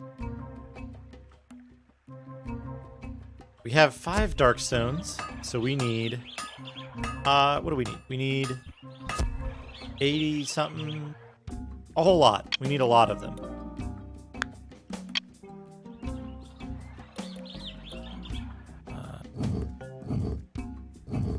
We'll use these on our other characters' stuff. Chugga chugga. Yeah, it's a little choo-choo train there.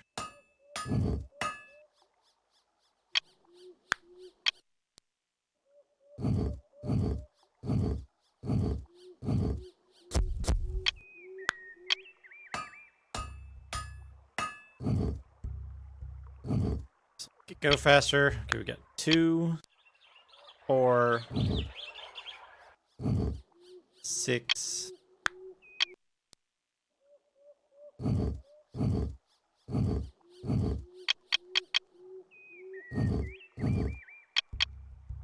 How much dark stone can I handle?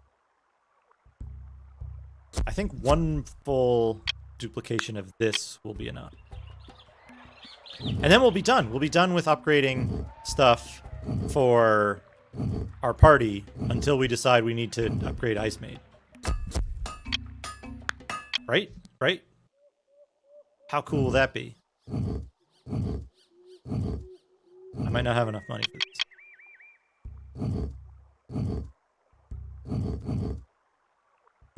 2, 3. We'll do this except for one stack, and then figure that. Oh, what do we get? We got Ice Storm and Firestorm. Got some spells now that we could do. Okay. This. Wait, wrong one. Wrong one. Wrong character. We want this gauntlet.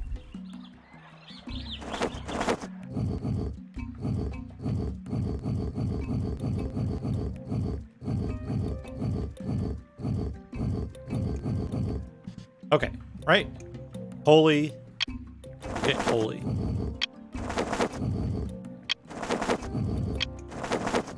Hopefully this does damage. I actually don't know what holy does. I never used it.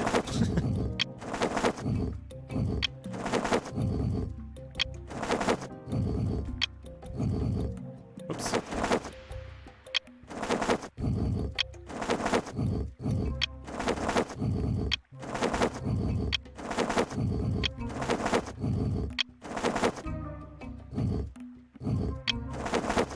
All right, level 0, level 1.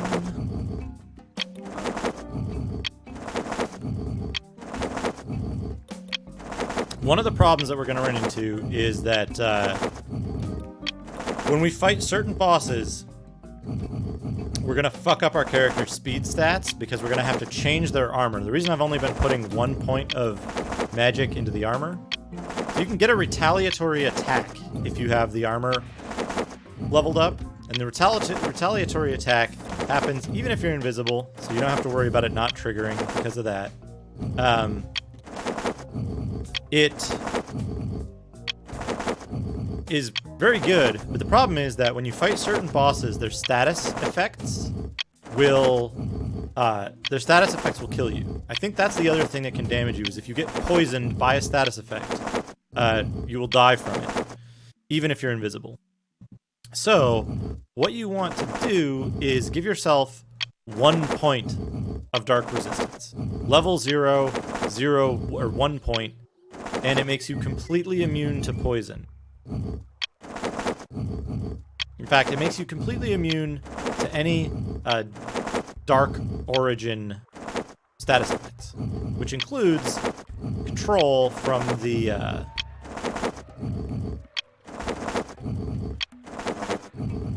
puppeteer.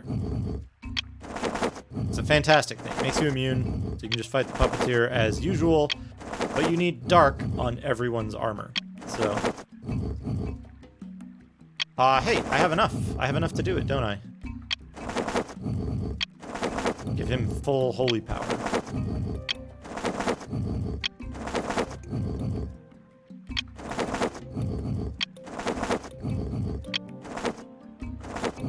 Wow, look at that.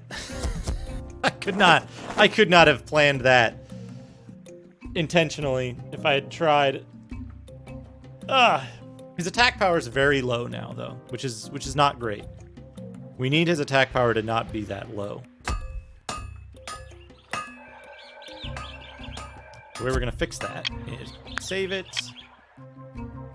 Gotta save, always gotta save. We're gonna sell some of this aluminum, and we're gonna sell these holy stones. MDP doesn't really matter that much.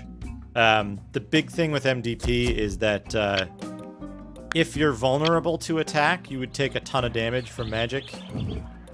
But we're not going to be vulnerable to attack. That's how we're going to deal with that. We're just going to stay invisible the whole time. What I need is this steel stone. I need as much steel stone as I can get. That should be fine. And now we're gonna bump up his attack power again.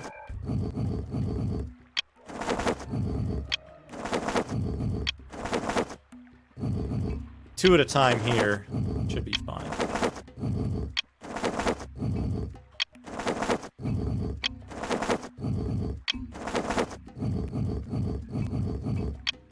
We really just need to hang on to one steel stone because we'll be able to duplicate it.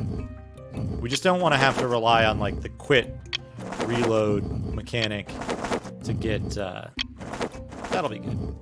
We would set that aside. We set this aside. We can sell off this extra little bit of aluminum, I think.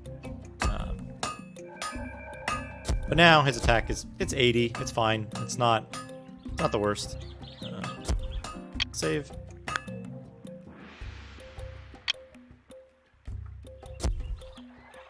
Oh, like this like weird monster. It's pretty good. It's pretty good. We need to take a quick break. I will be right back, and then we'll continue exploring. We're gonna go fight the Beast King. I'll be right back.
Alright, I'm back. It is Golvelius. Good ear. One of my favorite Master System games. Really fun game. Really fun game. Alright. Let's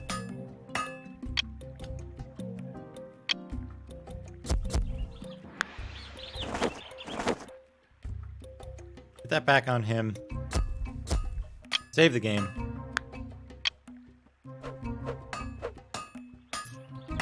And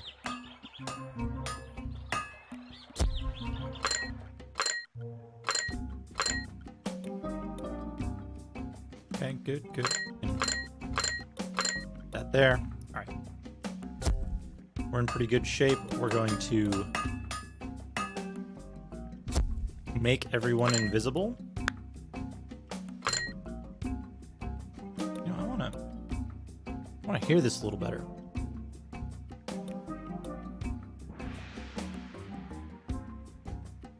Game has good music. Turn up my volume a little bit. I can hear it. All right. What were we doing? Right. We're making everyone invisible.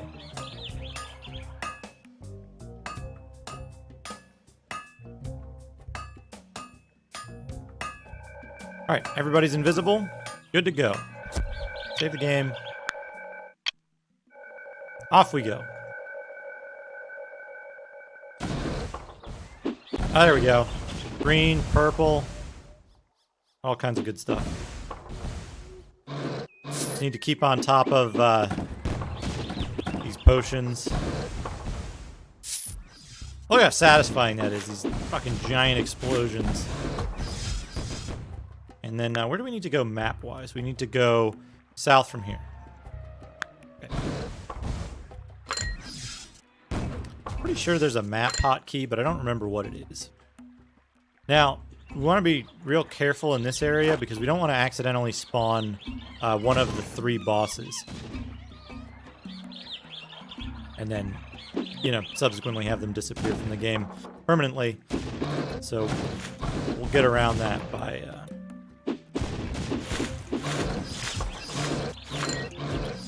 going down here. And now we need to go up and left.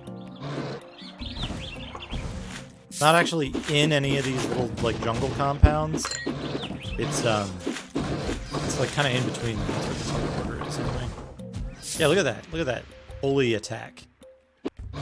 Holy gust.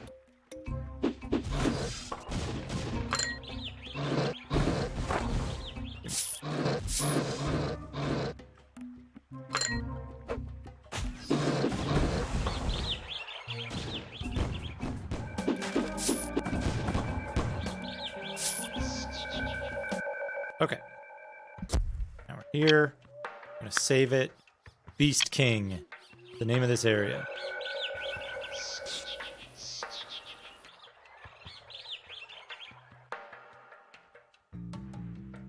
Leaving his shit out. Stacking boxes in the woods. Look at these guys! These guys are cool.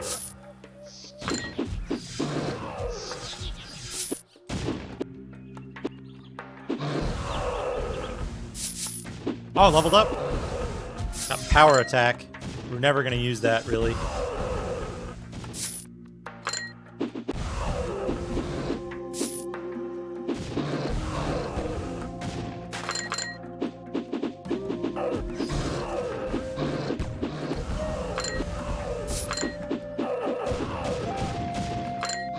Yeah, they do kind of deflate, huh? It's pretty funny.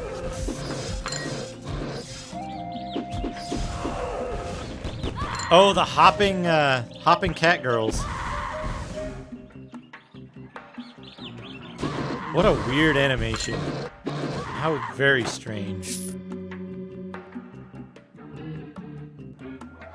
Right, so we need to get... That is a very stock sound effect. I forget where it's originally used. I also kind of forget where I've heard it the most.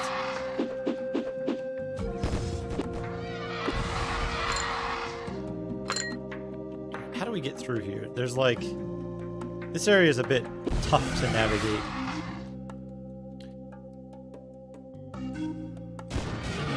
Right? Yeah, it's Doom. Whoops. Back here.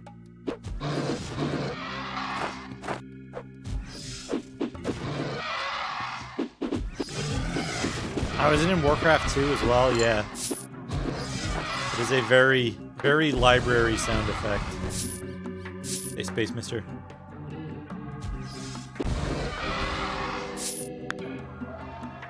Beast King should be down this way. But you have to, like, work your way around these pools to get to the right entrance. Save it. Just in case.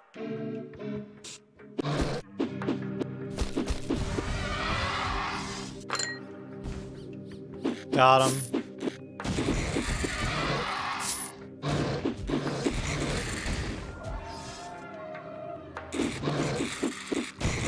Uh-oh, something's doing poison.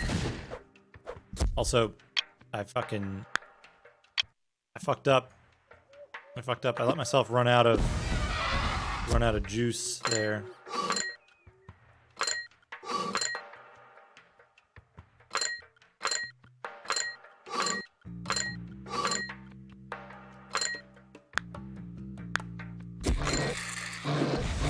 Wait, does that turn invisibility off if you get poisoned?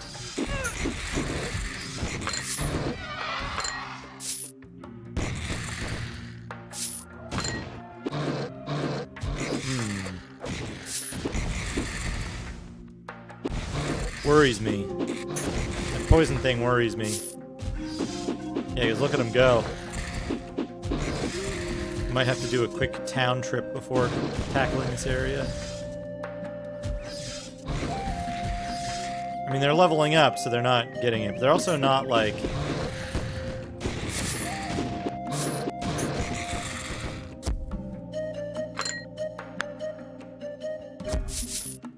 Like, that's fine. Can I just...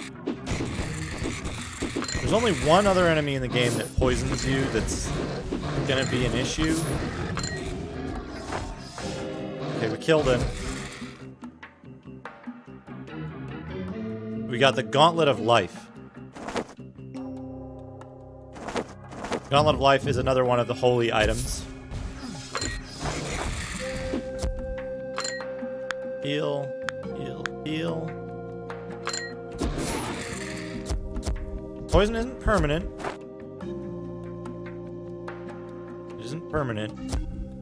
Let's use... Go back to town. We got the item that we needed from there anyway. And here's where we might have to do a little more...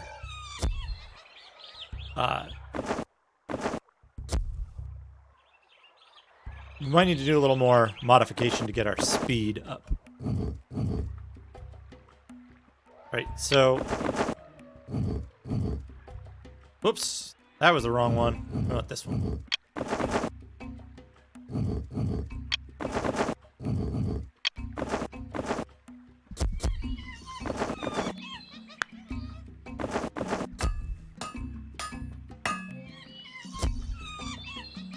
Don't die, folks. Don't die.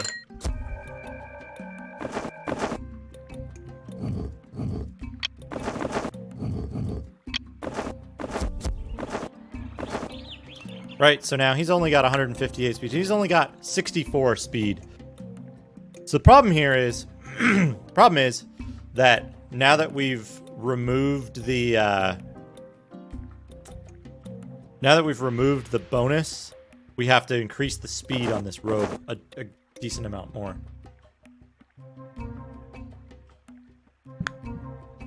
He's fine. His armor isn't done though, so we need to give him the treatment. Okay. So now the only stuff, right? The only stuff that can hurt us is the weird round stuff in the one very late game area. I'm just gonna chew through some of this aluminum. We'll be fine.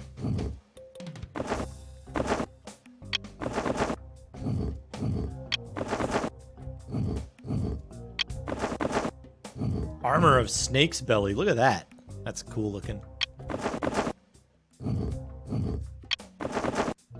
But as always, we'll keep one aluminum around just to reuse later on if we need to.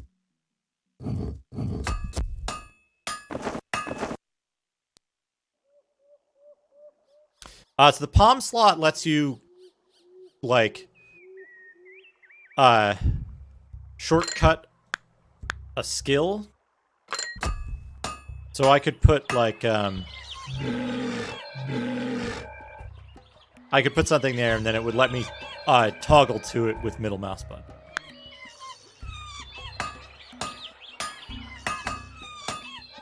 Holy Sword, damage times 8.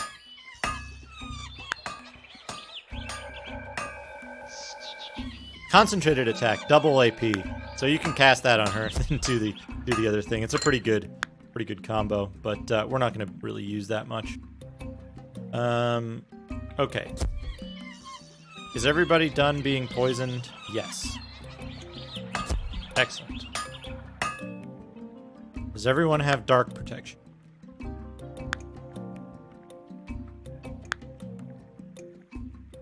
Okay. 4, 6, 4, 8. Good, good. Everybody's in good shape. The one thing we'll want to do now is we want to get this up to level 3, 20 points, which means we need 8 points to get to level 2, 20, 48.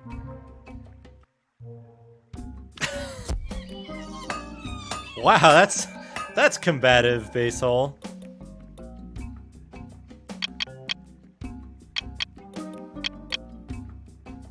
I would say my performance in this game has no impact on Macaw's moral standing.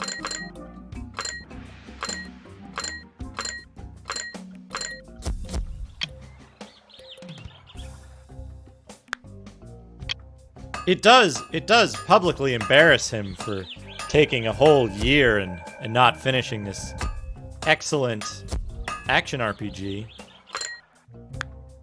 But you know, that's not a moral thing. That's more of a, you know, reputation thing.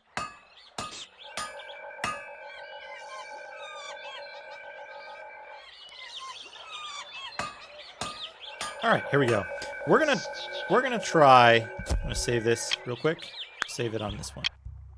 We're gonna try real quick to see if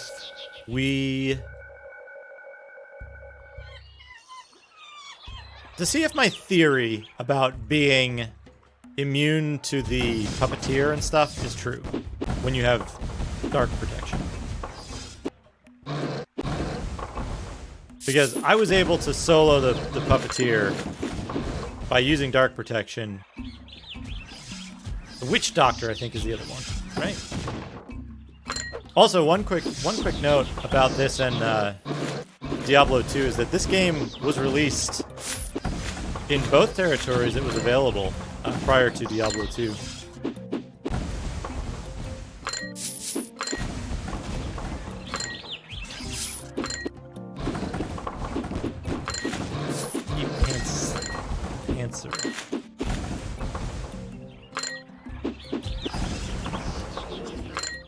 Okay, it doesn't work. Look at that.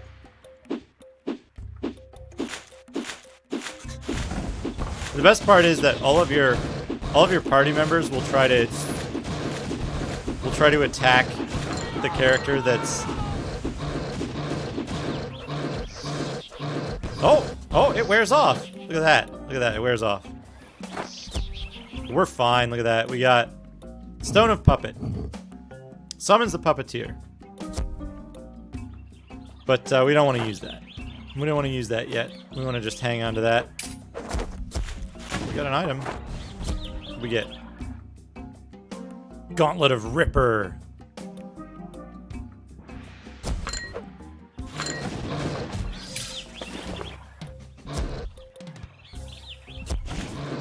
What do we get? What do we get? Fur robe. Oh, hey. We, like, became visible again, but we're so powerful that it doesn't matter.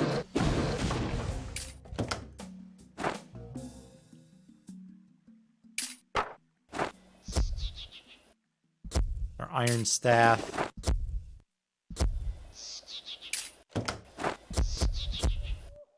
Good items, good items. We can actually survive pretty well right now without invisibility. In this area, at least. Not against a boss, not against each other.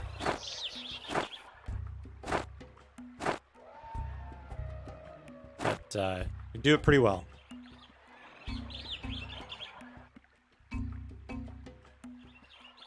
Just needed a little seed money here for the need a little seed money for the old cash flow. So what we're gonna do is we're gonna sell the most expensive item. Actually, first, I think, what is his steel gauntlet?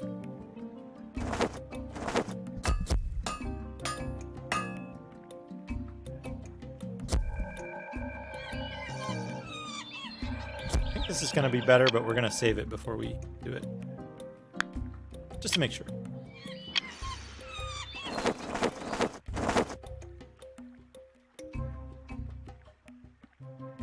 Yeah, it gives us 20 extra attack. Look at that. And he's got a cool thing now, too. That'll be good. That'll be good. Alright, so we want to sell the most expensive items. It's probably going to be this iron staff. Yeah, that's good. I'm going to sell the iron staff.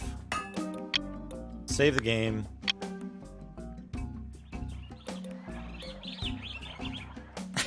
Broken lad. We'll buy steel. There we go. There we go. Good. Good. We have a full thing of steel. What we're going to do is we're going to save it. I'll use this slot. This is a good town slot. Save it. Sell off the steel a couple times. And then we'll do the upgrade loop with that steel. Alright, so we'll take this.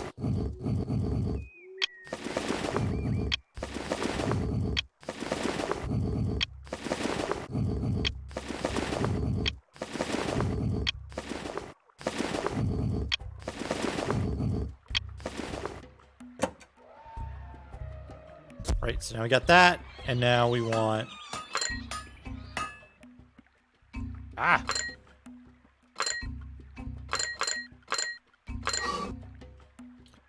Now we want to buy back that steel. This steel. Sold before. I think I'm being followed. What could they want from me? Mayo Spikes, thank you for the follow. Man, that little swell at the end where it tries to repeat bugs me so much, and I still haven't fixed it on that notification. And like, I doubt anyone else even notices it until I point it out, but I hear it. That is from Dark Secrets of Africa. Another excellent action-adventure game. Although a bit earlier than this one, I think it's 1998. It's a very good game. Starring Howard Hawk. A wonderful character.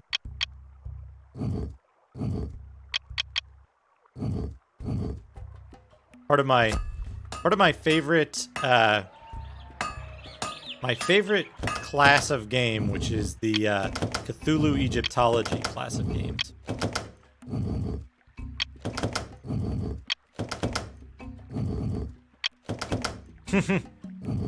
Oh, I'm glad I can expand your horizons. To be fair, I did learn about Dark Secrets of Africa and this game from Macaw. So, you know, there's credit due there. But both games that Macaw has never finished, sadly.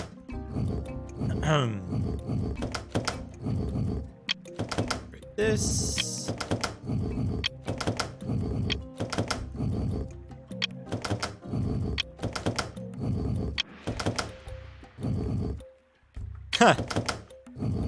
Unfortunately for Macaw, he never got the opportunity. He's not yet got the opportunity to start Dark Secrets of Africa.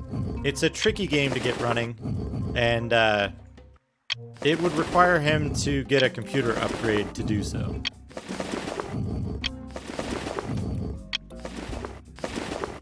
But I don't think it's just the computer upgrade that's keeping him from it. Oh yeah, the Howard Hawk emote. Right. There are other games Macaw could be playing.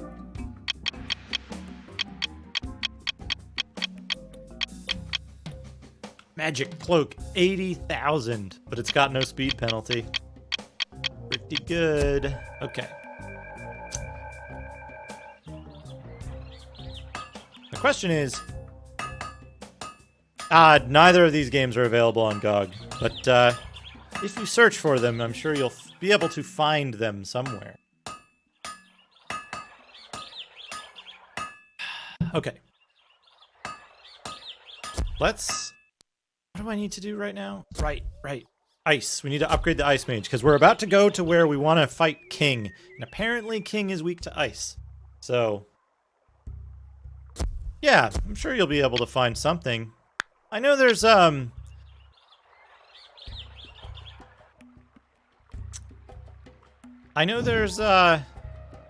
Russian site.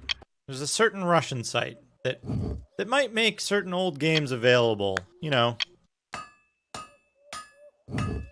Oh, we crashed. Good thing I just saved. Gotta save often in the Broken Lands.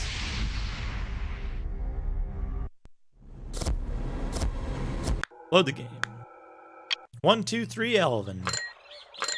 Alright. Sell this. Load. Sell. Load.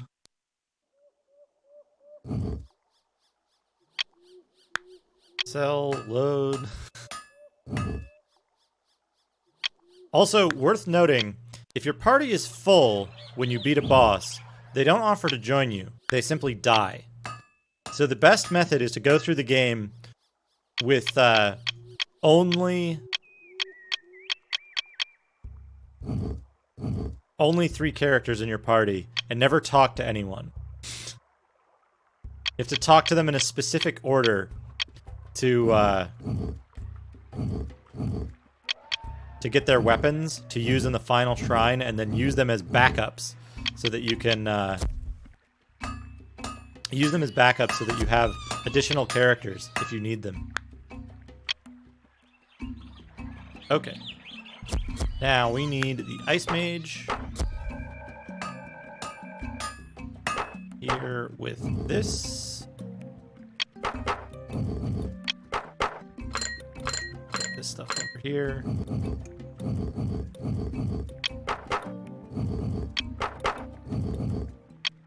We're gonna have to max out the Ice Mage because we're getting to the part of the game where you just can't skate by without sufficient power-ups.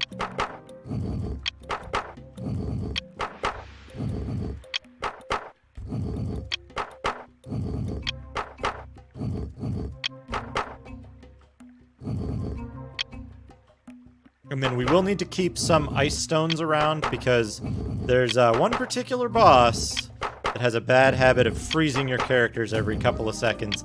If you have ice enchantment on your armor, you won't get frozen. Okay, good.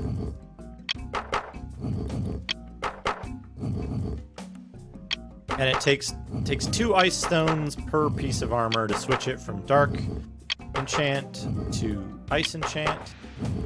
Hold on to those.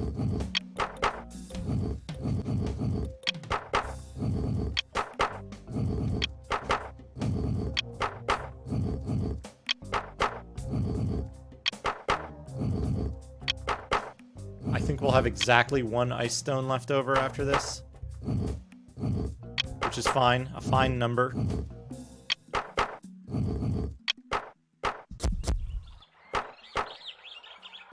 Right, we want that. I think we're done with Firestones, right? He's got 3.20. We're not going to change this one. Yeah, so we can sell those Firestones. That'll get us a little extra money here. We will need to switch back and forth between ice and dark. Don't know if we're gonna need holy. Maybe.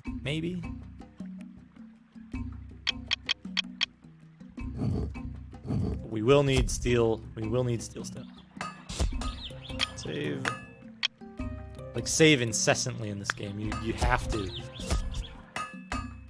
I've accidentally kept the fire mage invisible this whole time. Come on. Oh, I'm out of MP. Right. There we go. Okay. Time to set out. Save the game. In the slot I'm least likely to overwrite. And now, what's our map look like? Okay, so now we need to go to... We've got 2 more lands to go to.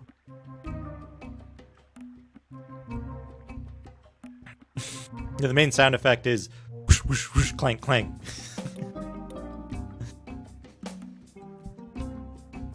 Okay, so we gotta go... We do straight this way. Right, wherever we went before. This isn't right. Can't be. Well, maybe it is. Yeah, we need to go down here and then left. Then we'll be in the right spot. Whoops! I let my I let my vitality run out. It's fine.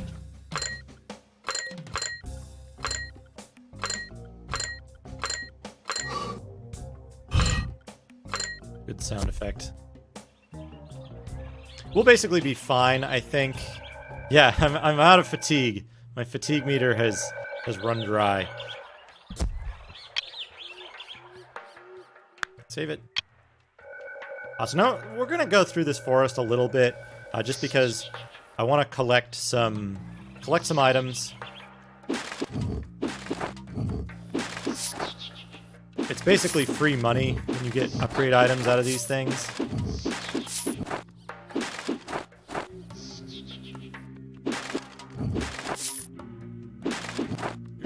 Your party goes nuts though. They don't know where to stand. But I think we can also just, like, with these upgrades, I think we can just plow through these enemies, even though we have super low defense. But we'll see. What's this music?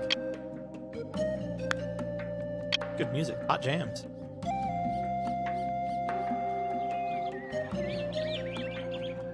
You'll see your vitality does actually regenerate very slowly over time.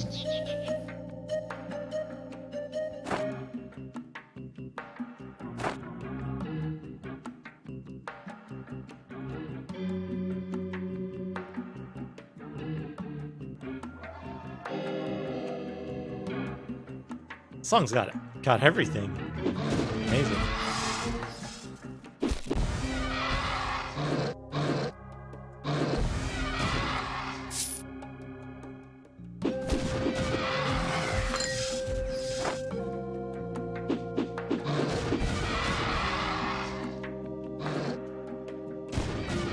Oh man, those mages take damage real fast though. Okay. Okay.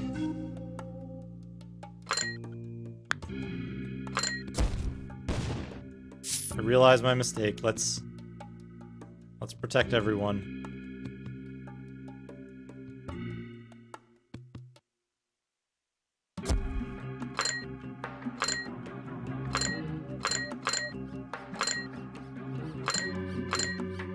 What the? There we go.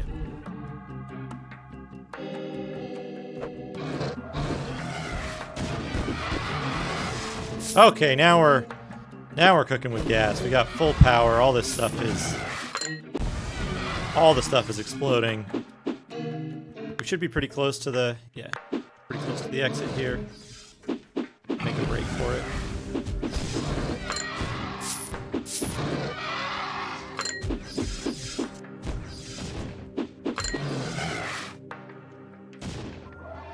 Weird that the Ice Mage stuff isn't exploding as much as I expected it to. You're at 20 point, right? Oh, because the attack power is negative. We'll have to fix that. We'll have to fix that in a bit. It's fine. It's fine.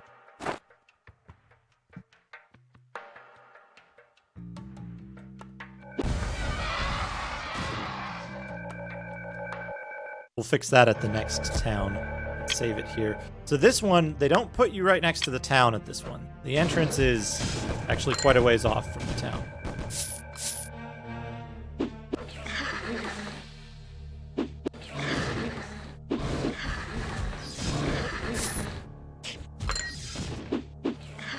There's weird mushroom men here.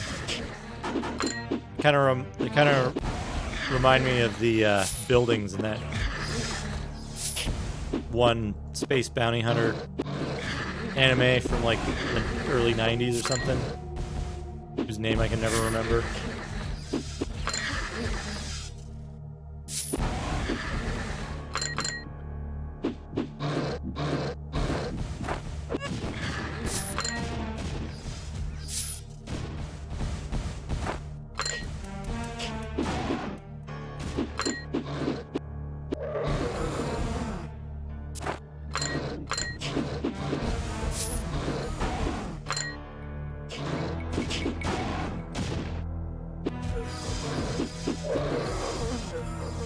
I'm forgetting something. I'm forgetting one of the weapons. I know there's one you get from blowing up the giant demon heart in here. got the axe, the staff, and the glove. There's a bow, right? I think it's a bow.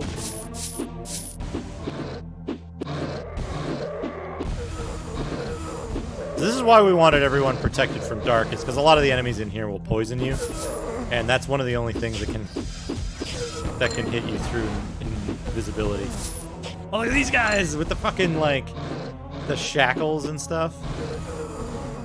It's really good.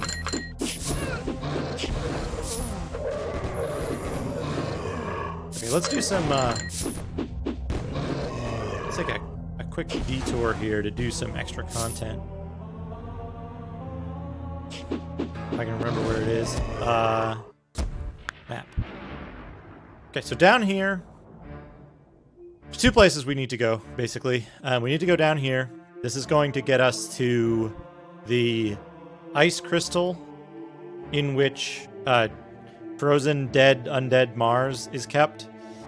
That's going to get us the harvest amulet, I think. Goddess of Harvest. And then there's King here. We might take a stab at King, but we're probably going to want to get the town first, and the town is over here by these this tombstone.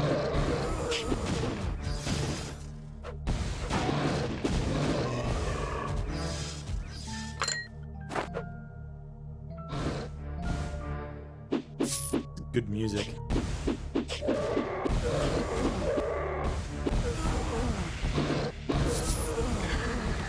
Oh, level up.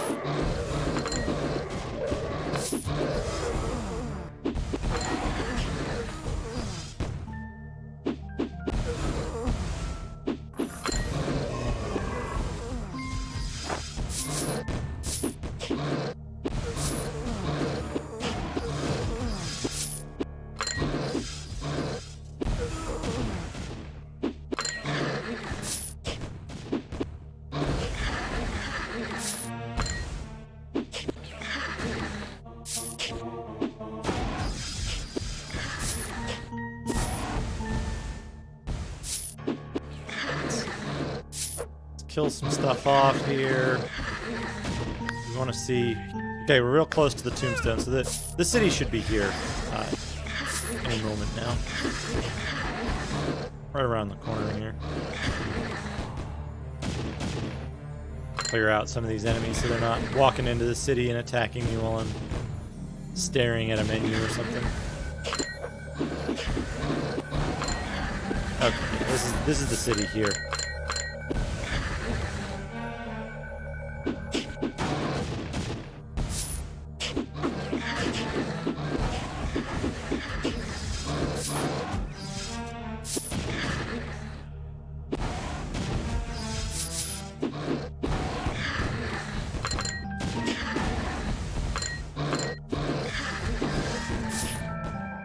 So we're gonna clear this stuff out. Yep, doing good clearing this stuff out. We need to get more attack power for our characters. We're gonna need to do one last round of upgrading and selling to get enough gold to buy steel stones and probably better weapons. At least for the mages.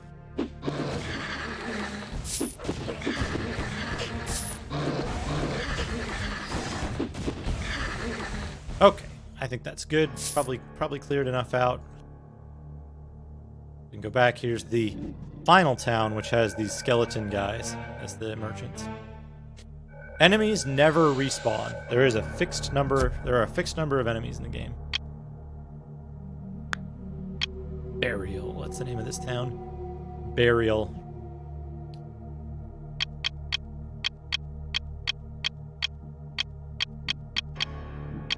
So we want to have a look here to see if we can get... Oh, Armor of Demon. Armor of Demon is awesome looking, but it reduces your speed a great deal. So we don't want to use that. What we do want is we want to buy steel stone in great quantities. Actually, first we want steel. Okay, save. Burial. Duplicate some steel.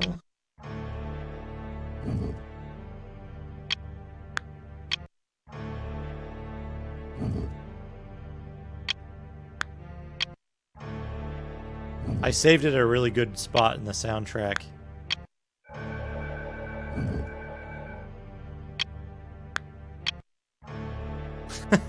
right on a big piano hit.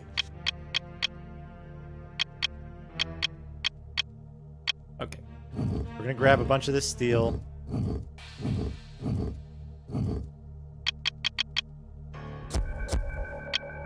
Save it.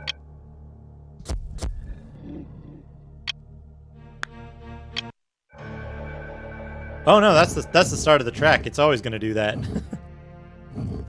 It restarts the track every time.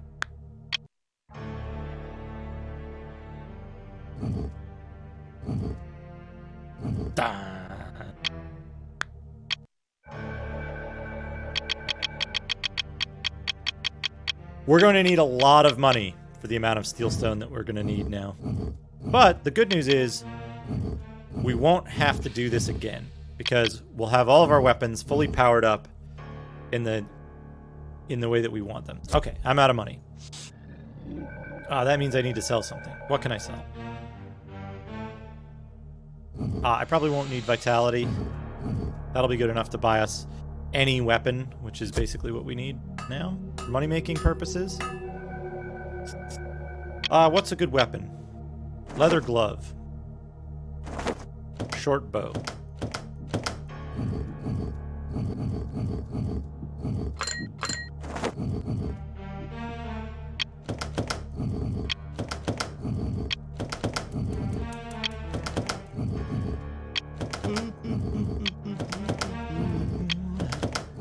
You know, I was thinking, should I make the rules for the speedrun category for the Broken Land, that it has to be played, can't be played in a virtual machine. Has to be played on real hardware. Cannot be emulated.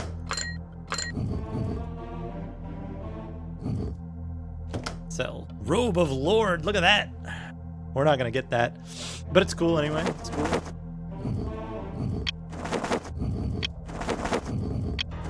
It's unfortunate that a Trough of Luxury. Yeah, there's the crux of the of every exploit in this game is the fact that upgraded items sell for more than the cost of their components by a great deal.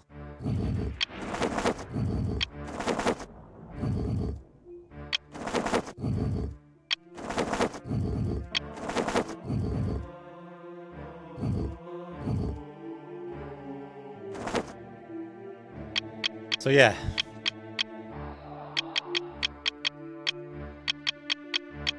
It's another cheapo thing. Short staff.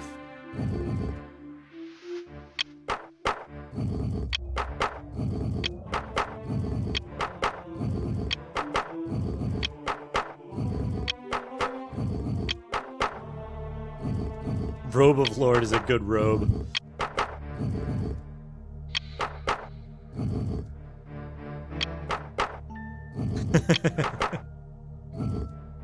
There's a good ambition. What am I doing? Messing this up.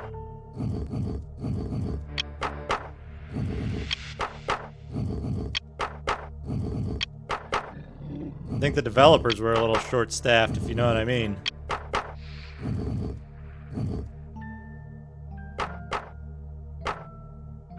$50,000. Armor of snake's belly. Armor of demon. It's all good stuff.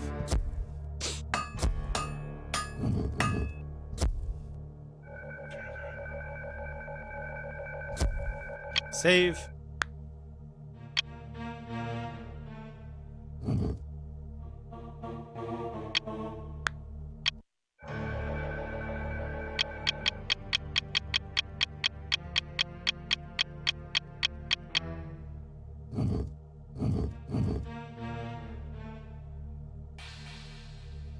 This is a Taiwanese game originally.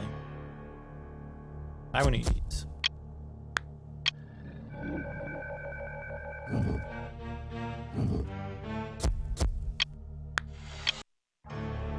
I have yet to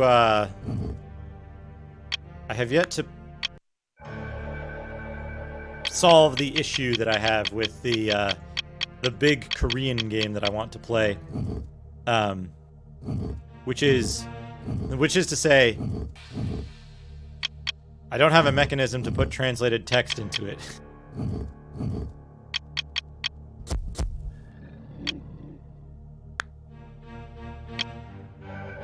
Oh yeah, Beastman. It's very vaguely looking. Very, very vaguely Sun Wukong looking.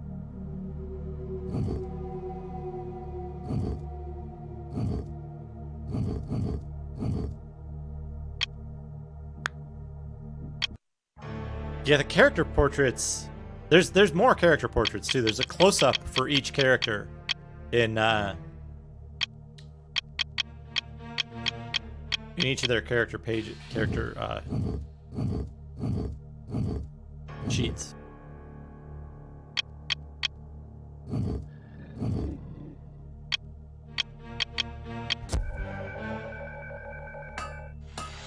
Okay, so now we need to make sure every character, and we'll get to see every character's close-up portrait. There's Berserker, Ice Mage, Fire Mage. Look at this guy, look at him. Look at Beastman. Look at that chin.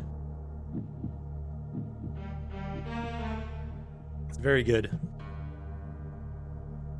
Good chin on that man. Alright. So, we need to get everybody's weapon to max power. The way we're going to do that is we're going to check. I think Berserkers should be already. Yes, Berserker's already at max power. Hey, get an extra piece of steel out of that. Next one we want at max power is Beastman. He's got a ways to go.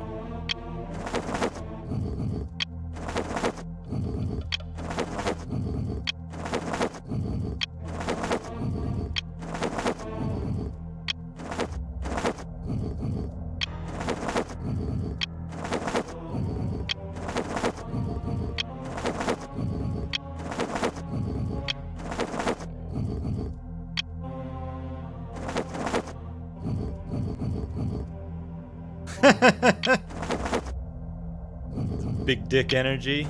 Yeah. Whoops. Good. Going well. Look at this. Look at this. We're getting a boatload of AP here.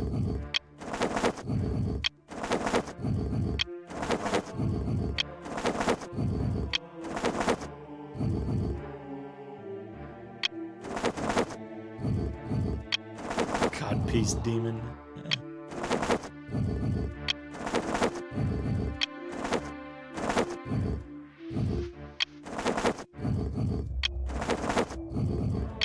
So the issue with this game is that the later bosses have just loads and loads of health. They have tons and tons of health.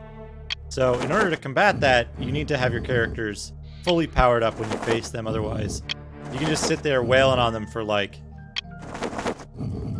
45 minutes, and they still won't go down. Okay, good. Maxed out. Save it.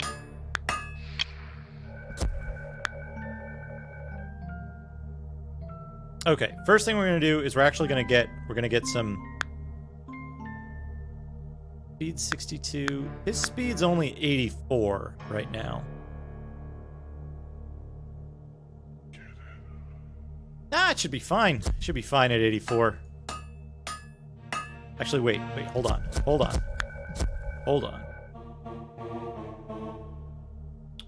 Attack 74. Are you max power yet?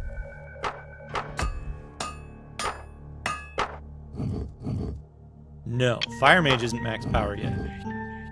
Almost. He was almost max power. One upgrade away. Now, Ice Mage.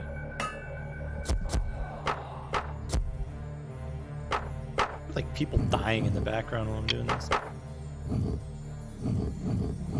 Here we go. Here we go.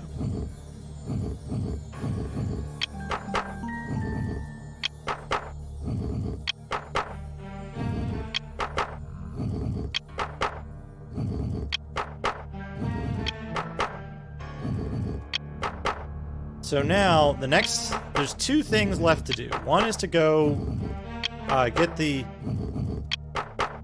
Goddess of Harvest, and the second is to go kill the giant heart and then teleport to the Frozen Shrine. The upgrade's a little tedious. I wish you could just drop a full stack on and then mash on that anvil button. Imagine how satisfying that would be. Just like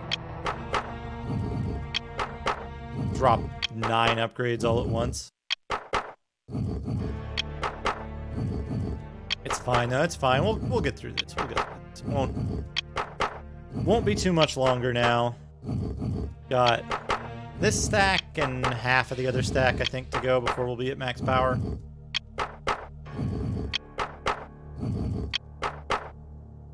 Alright, we got 6 more. Oops.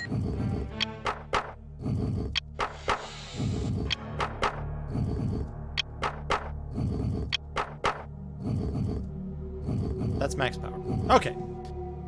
We've got all of the things we might want to upgrade. This, an extra piece of steel.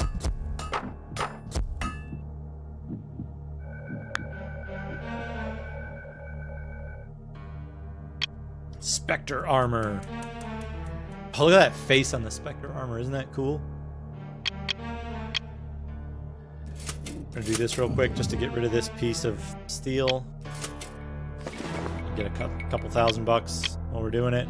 Robe of Illusion. I thought that said Gary's armor, not Glory armor.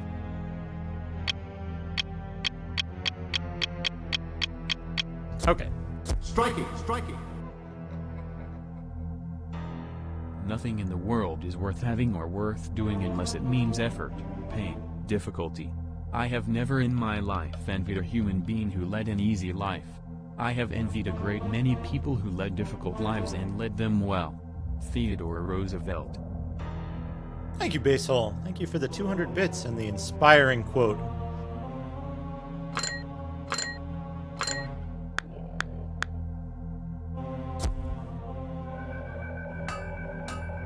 Thank you very much.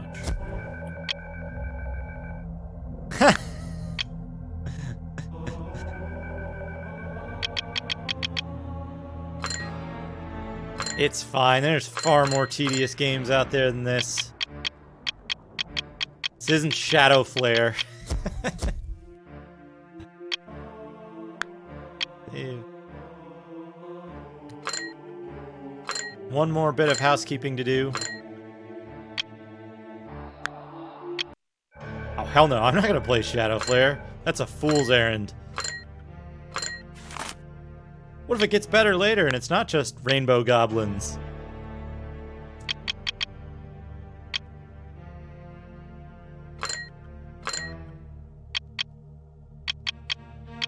Shadow Flare is one of the few games that everyone agrees was not a good game to play.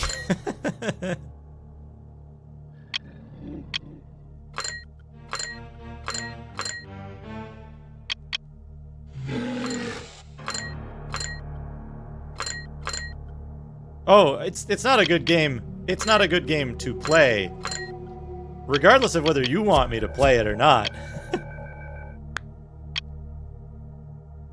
Yeah, it looks fun at first, and then you realize that what you saw at first was just like literally everything the game has to offer.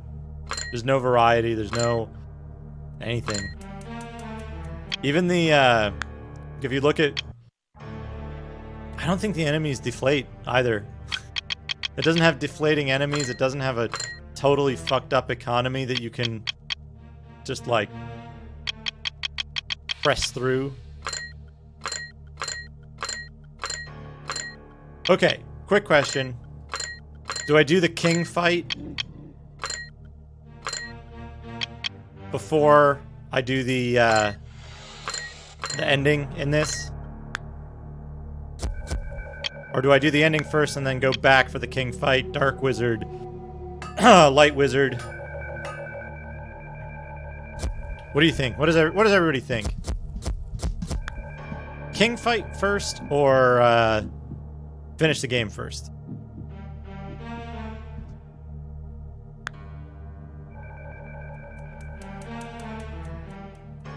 King fight? Alright, we're doing it. We're gonna do king fight. Whoop. That's what I forgot to do.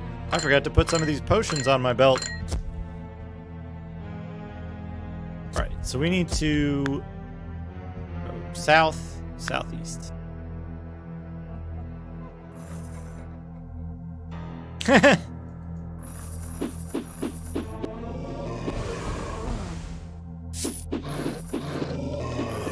Look at these guys. The chain noises they make. There's like these huge bats now. This game's so fucking sick.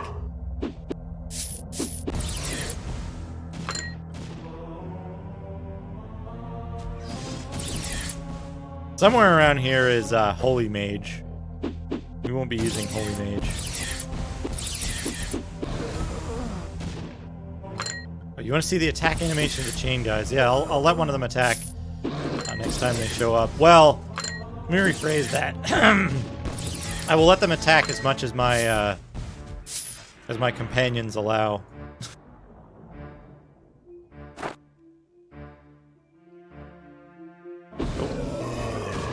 Come on. They're slow, though. They're too slow.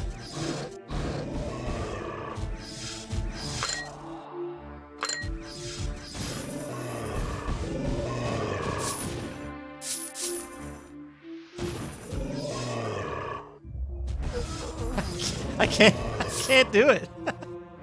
I can't do it. My friends are... My friends are too aggressive. Here we go. Here we go. Big overhead punch. Look at that. Oh, he's dead now. Whoops.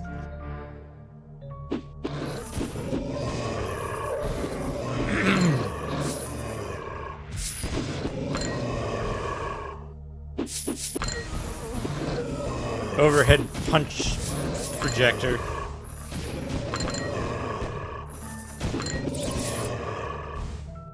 Oh yeah, click on all this shit. So we're gonna do a random side boss as soon as I can find the fucking way in here.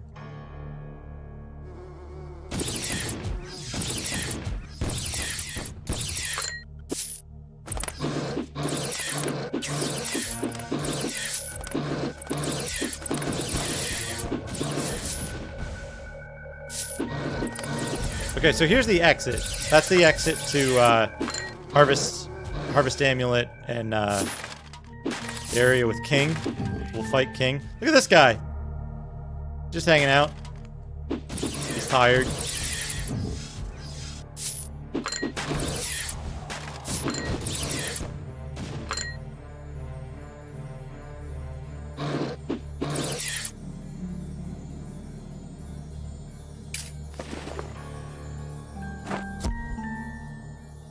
Now, I forget precisely what you do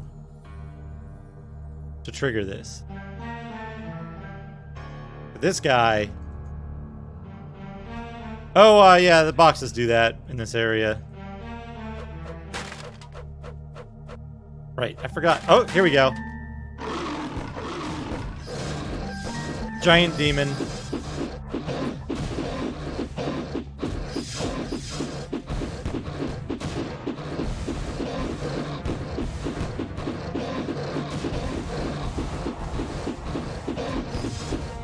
Yeah, that's definitely a Doom sound.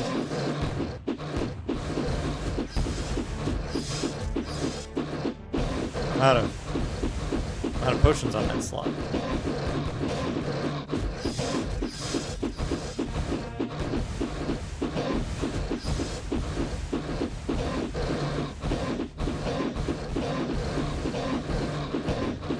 remember this guy taking this long to kill.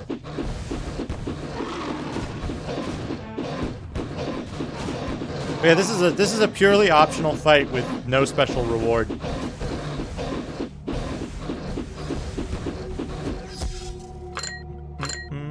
Put stuff on my belt.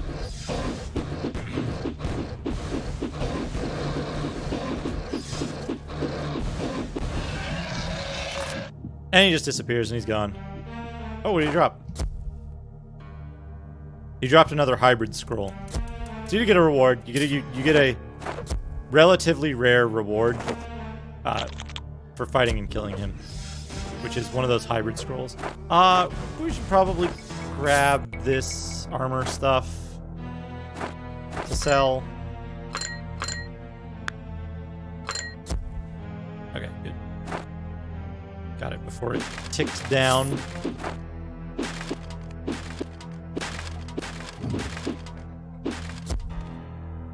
Do I have an item in my, like... It's a stone of some kind.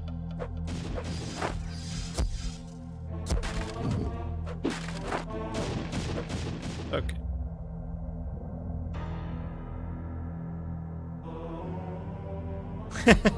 Arby. Arby lives there. Yeah. Quite true, I'm sure. That does sound pretty accurate. Let's we're gonna warp back to the town. I'm gonna do one real quick thing here. We'll upgrade that. Upgrade that. Just get some money still coming in, because we're gonna want to have that. We're gonna want to have that money for later when we need more. When we need more potions, we don't want to have to like do the upgrade dance again. Okay, so King is also an optional boss. The reward for fighting King is you get the I'm going the wrong way. You get the what's it called? The friggin'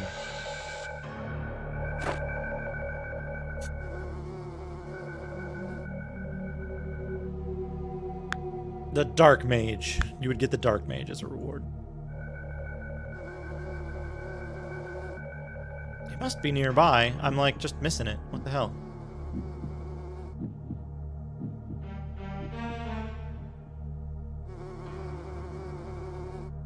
Oh, is this the one that's like off? The spot on the map shows it kind of in the wrong place.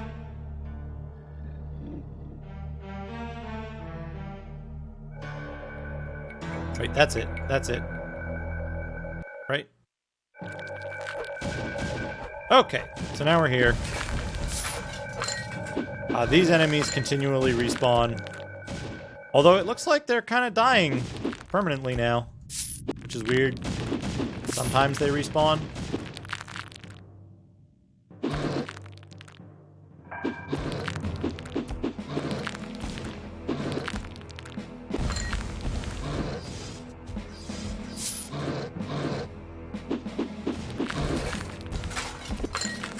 Oh, maybe Holy kills them permanently. That would be pretty handy. You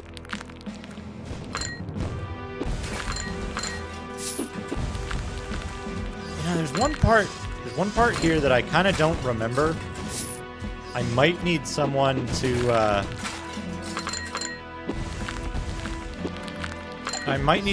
remind me how you get over the bridge to the Goddess of Harvest. Oh no, never mind. There's no bridge. It's right here. This is the thing. Killed all the guys around here.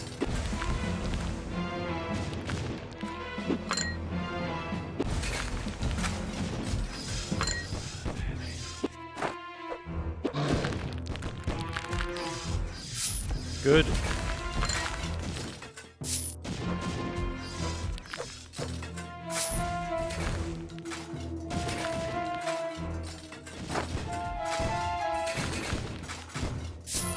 Okay, killing a bunch of dudes. I think the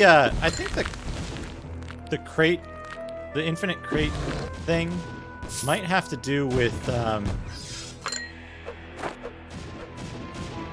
these guys just kind of come back at random. What I need to do is just what is it? Control? Can you do it? There we go. Yep. Okay. So this is way harder if you don't have the fire mage, because you have to get scrolls to do this.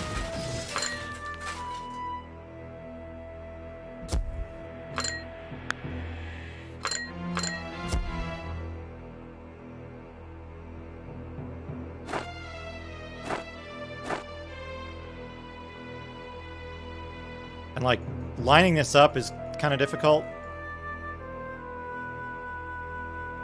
If we've killed everything around here, I can let invisibility expire, which will make this easier. Let's save it. Let's save it just in case there's some kind of crash here. And then, yeah, let's see how we do this, right? We right-click this, left-click.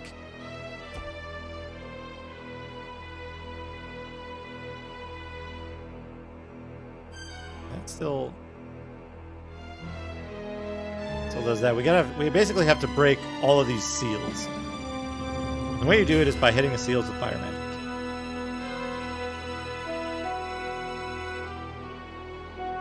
Sound effects seem to be broken. Okay. We need to hit it with actual magic. Fine. Got it. 5 hours would be a very good time. If we got that. If I got that, but I wasn't exactly holding out hope. I didn't think I'd be able to nail it quite so quickly, you know. All right. That need to drink a mana potion. This part's way faster with a fire mage, because you can just spam the spell like that, and then that drops. Goddess of Harvest. Who knows what it is, right? Who knows? Never seen anything like this before in my life. But that's the key to getting the good end of the game.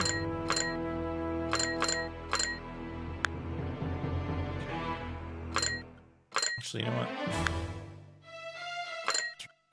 And then let's put...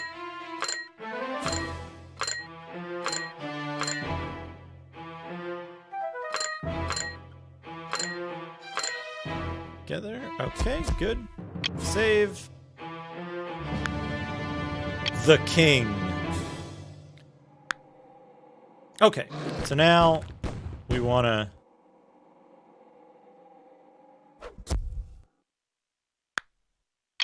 unselect that so he doesn't cast it constantly. Okay,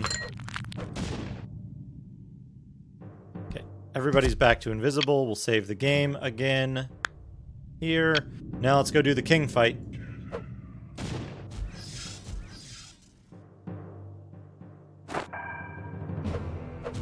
So we have Goddess of Harvest now. We've got the prerequisite for the good ending. I think I'm being followed. What could they want from me? Thank you for the follow, Macho Super King. What? Oh, I ran out of stuff. Quick, make the mages invisible.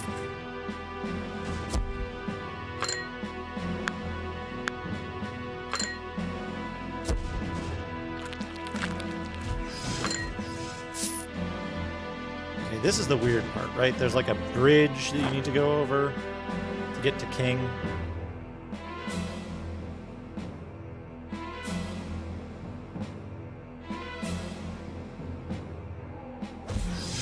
Forget exactly how you do it.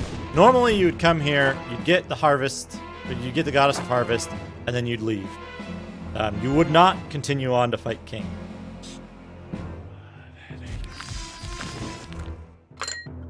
Fighting King is probably going to take a while.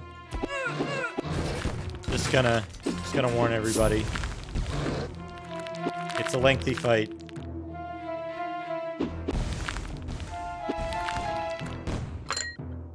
It should go faster with 3 people, though. Or 4 people.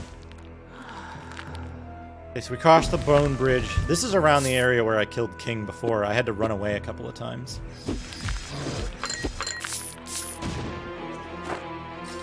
Getting a lot of green potions from these guys, which is good. We want to keep those green potions coming in. We're gonna save the game.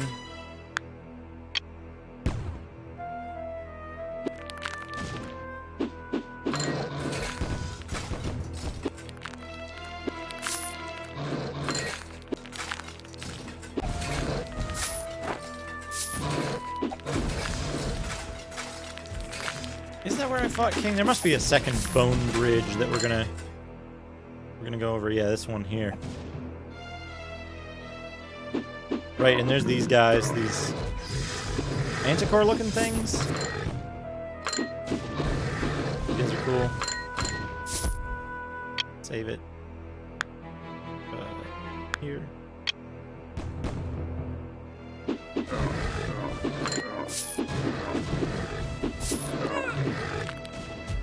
Okay, just get all these. Like these guys will resolve themselves. We won't have to worry about like killing these guys off separately. Look at these things. These like weird alien enemies. Real weird looking stuff in here. That's great. That's great.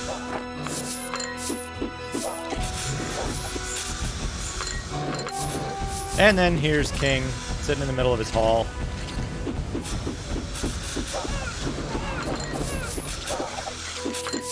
Alright, we're going to be here for a while. I just got to make sure that I'm clicking on King and not letting that green bar get too low.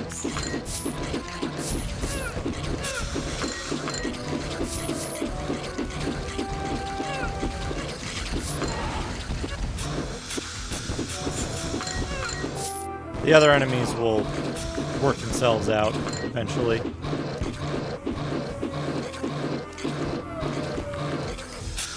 should probably get rid of these guys so that they don't distract my main fighters. There we go. And this is King. It's a giant minotaur centaur with wings skeleton thing. The opening a bag of peanuts noise. I think that's the I think that's one of the enemies that we're like killing off screen. Or it might be King getting hit.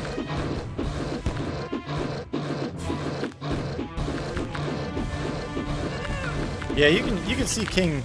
Oh, King's dead. Folks, that was a lot quicker than the first time around. Huge time save there. I want a treasure. Give me a treasure. That's a good treasure. Glory armor for knight. And then, see this guy? Do you see the guy that we can recruit now? Because I didn't for like 10 minutes. Look at this guy. Look at him. He just blends in. I walked around this whole arena for like 25 minutes. The first time around, trying to get that guy. Right now, it's the Dark Wizard. He's got a scythe. He's pretty good. He's pretty good. He shoots poison beams, but we're not going to use him because, like, 3 of the end game enemies are completely immune to poison dark damage. So.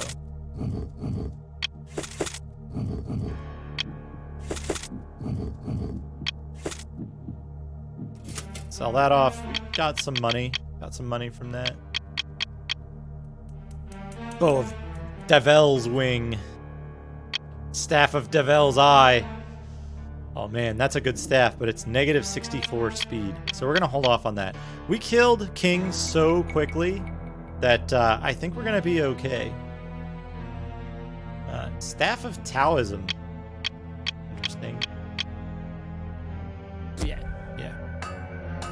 Alright, so the next thing we need to do is there's another exit over here that's going to take us into Gutsland, and we blast through Gutsland, and then we'll be at the end of the game.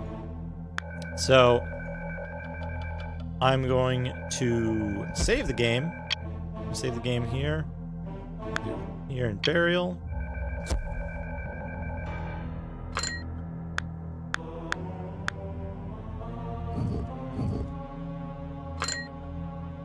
We might need that. We're gonna need teleport scrolls. Can't forget the teleport scrolls. That would have been a really bad mistake. Teleport scroll.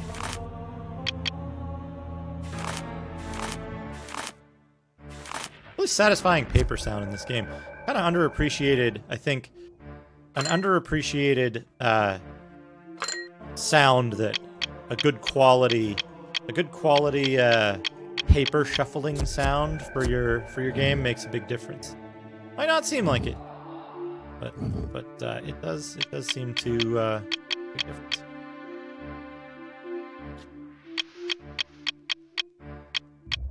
Great vitality potion.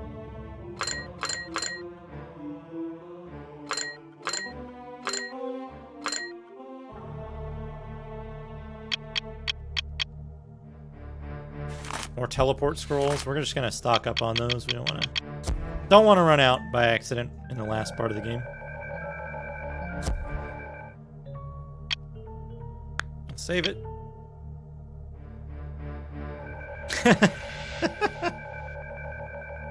Basil, glad you're here. I hope you're not having problems. I'm gonna take make sure it's saved. I'm gonna take a quick break. I will be right back. Not even gonna go to a be right back screen.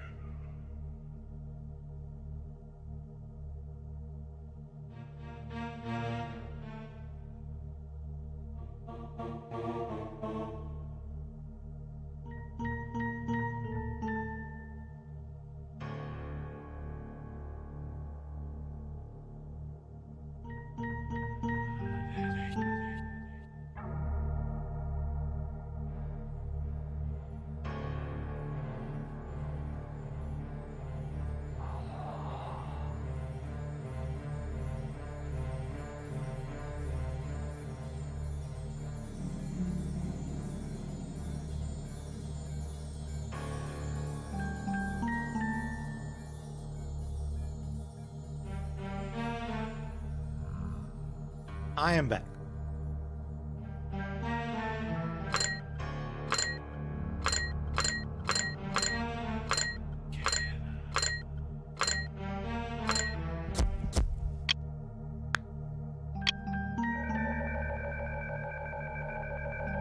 Okay. Now to find that other exit and get into the final 2 segments of the game. Oh.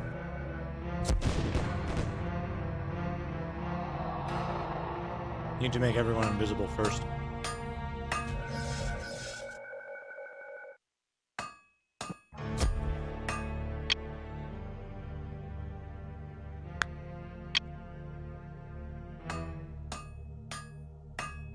Very good.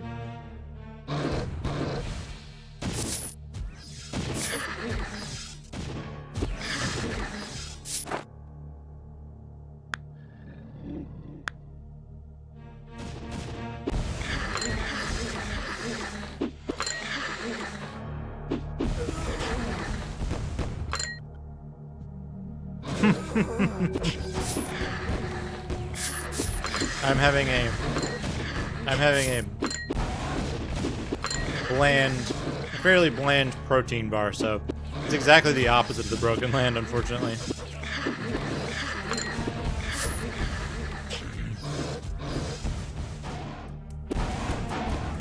Hey, Wavilo. It's not the worst, but it has a very good nutritional profile, so it's like... it's the best thing to munch on when you only have a few moments in between.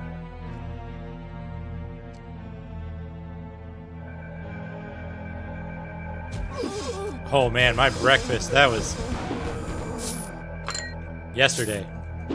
That was a good day. I had... what did I have? 4 eggs. 3 strips of bacon, 2 pieces of sausage, 2 sausages, 2 pancakes, coffee. Oh yeah. These weird guys. So this is one of the most dangerous areas in the game. The reason this is a dangerous area is because some of the enemies here melt into pools of stuff that can hurt you.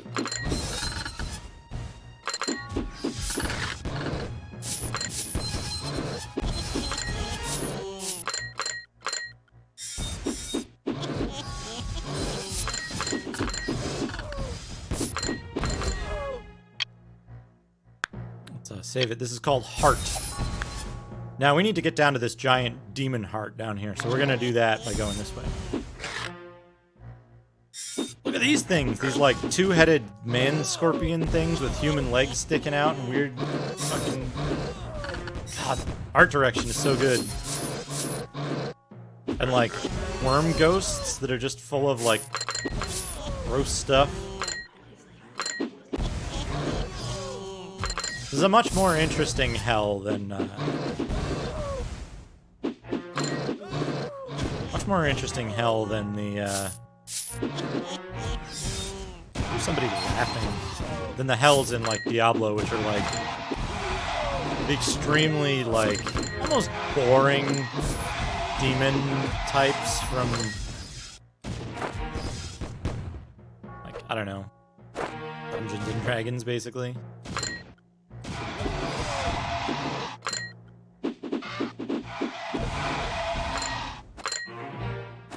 Like, oh, this is a big red guy with spikes all over him.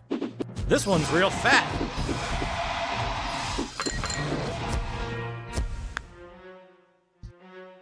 When you go left.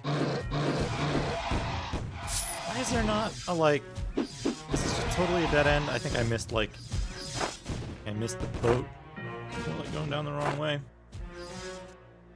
It's fine.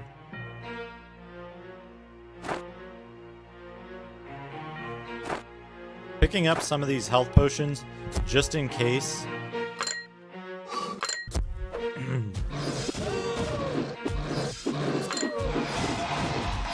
Just in case I need to,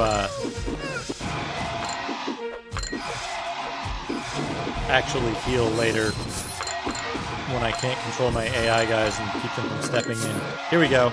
Here we go. These are the enemies that drop the, like, damage pools. Like these weird, like, giant pus sacks, basically.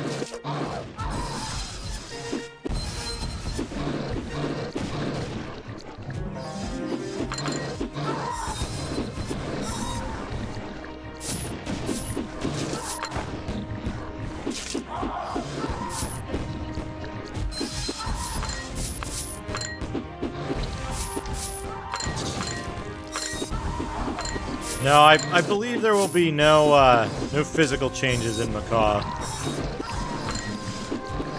when I beat this a second time. No physical changes.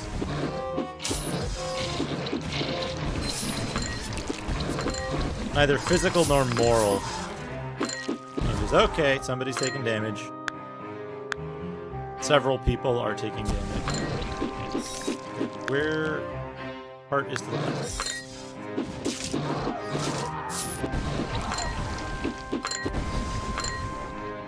So this, if you play this game with the intention of leveling up characters,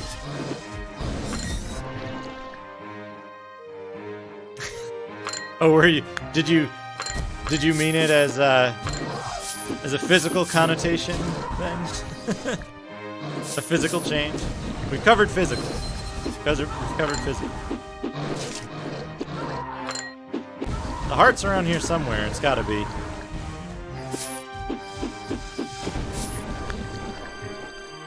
Up left.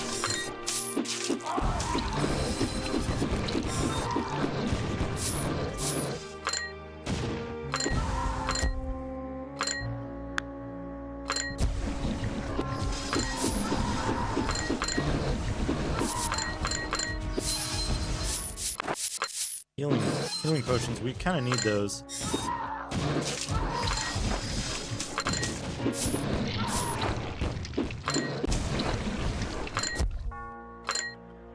Heal.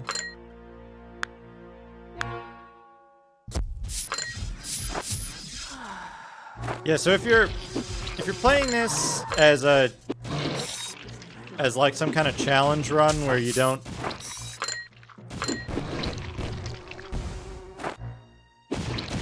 do the upgrade economy stuff properly, this is the area you would go to grind XP and gold and items and shit for your characters.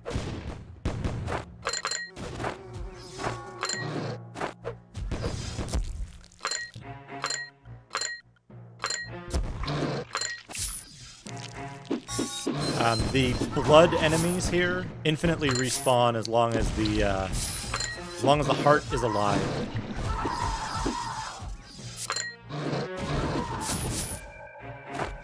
Fuck is the heart?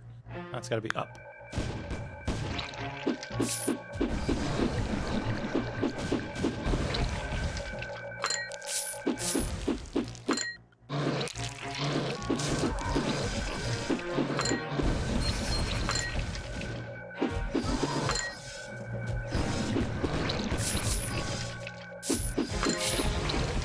Heart should be like right up here, I think.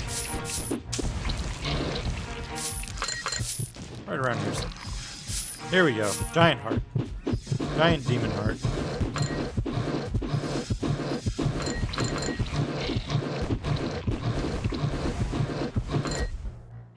Let's top that off. Okay, so we've poisoned the heart.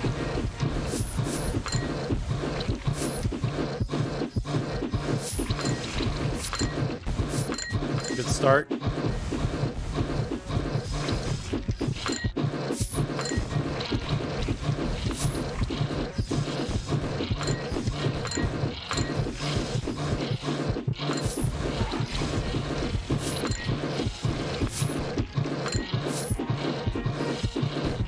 You know, since I bet these fellas have oh, what do we got? Firewall. Let's save it real quick. Just in case this is gonna, like, destroy my party.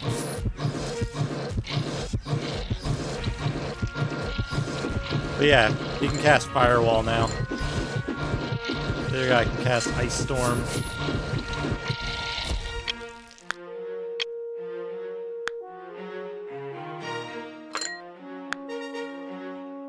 Get some mana back.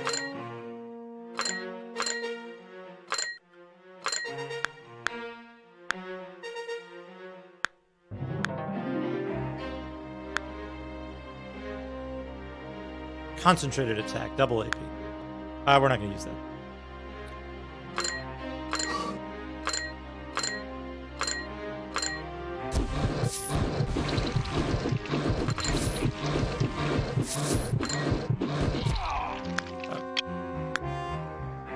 Don't need that. Don't need that. Just going to kill the heart like normal. All the dangerous enemies have filtered out anyway, so just gotta keep beating on this, keep clicking on it for a while.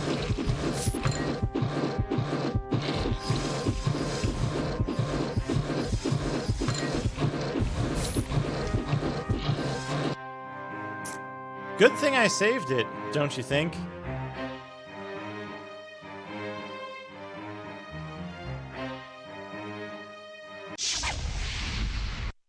fine. It's fine. We had just saved it. We're already here.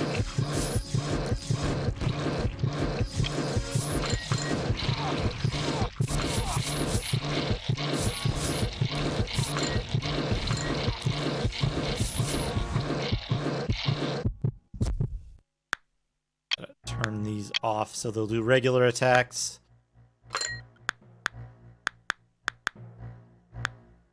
Okay, yeah.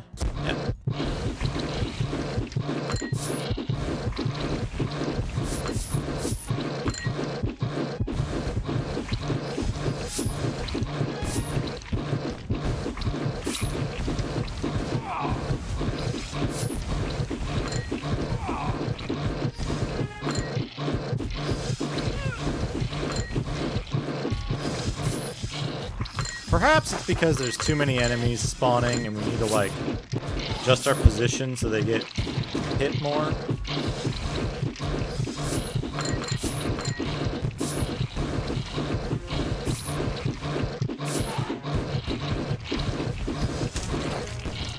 Okay, we got it.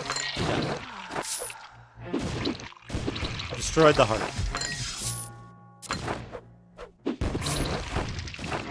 Can't help but think I'm, like, missing an item that I should have got. Anyway, these guys stop respawning once you blow up the heart.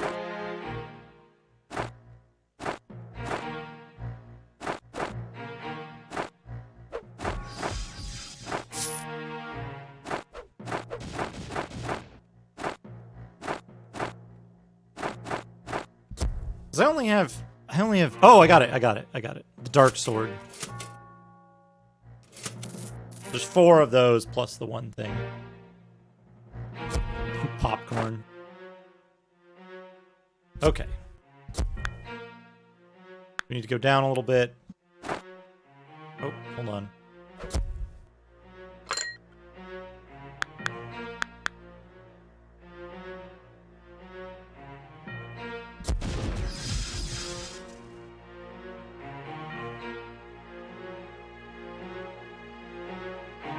Okay, good. I'm gonna save it. Leave it up here. I hear the portal. There it is. And we're at the shrine. We use that. That opens up the wall. We're just gonna walk past these guys. They're not worth fighting. And these are the one dude. This is the one enemy in the game that's like possibly immune to holy. And here we are, fighting enemies from the first zone again. Zone of fire. We used the fire axe. You'll notice we don't have the fire axe in our inventory anymore. We used it to open up the wall that was protecting this back area. And now we'll fight the first of the final bosses of the game. Save it again, just in case. The Fire Priest. He's poisoned already.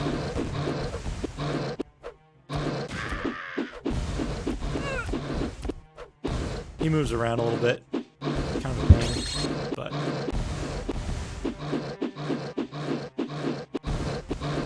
he shouldn't be too much trouble. He casts fire spells, which, if you're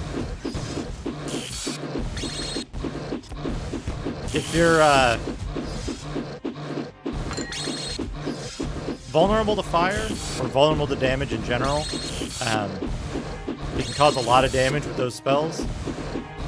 But, well, I'm not. You could use fire enchanted gear to use fire enchanted armor. It would avoid the extra damage that fire causes. But you'd still need to, you still need tons of potions.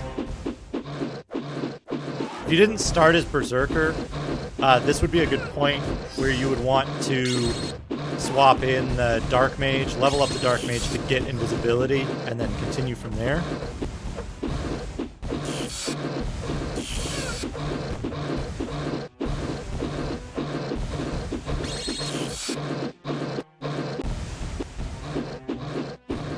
wander into that corner. Come on, man.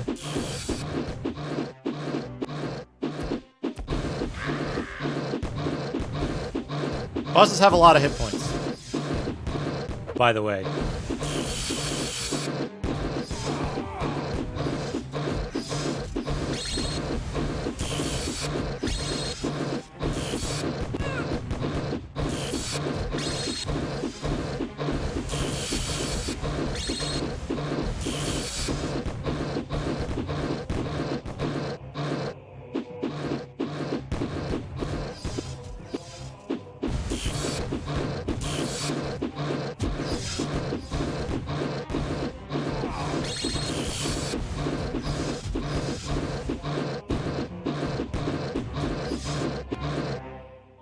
Oh, he can walk through that little section. I thought he would be fully cornered there. It's fine.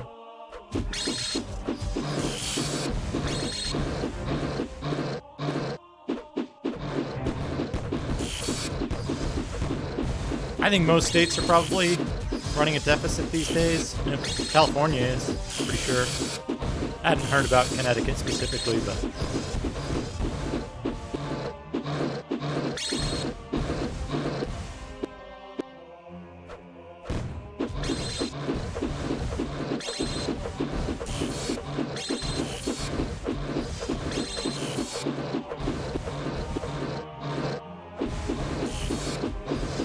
Fire Priest has a lot of HP.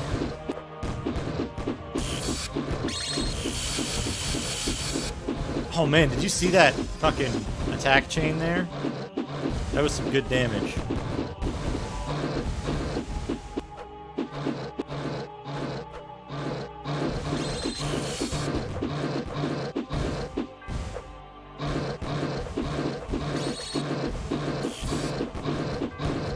Like when he moves around, it makes it so fucking hard to track him, losing out on so much damage.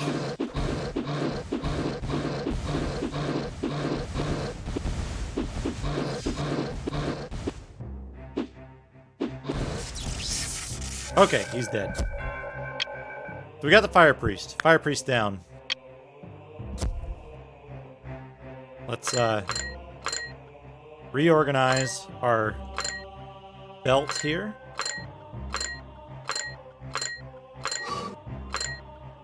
Four new guys are on belt. Save it with the new stuff. And this is the part where we it's the part where we might need to go back to town to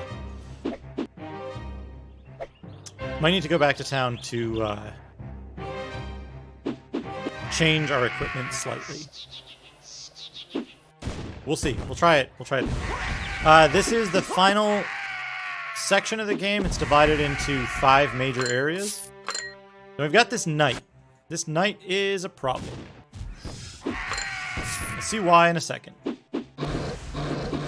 I haven't tried the knight with multiple characters. So I think if he just attacks one character, you're fine. But he freezes you.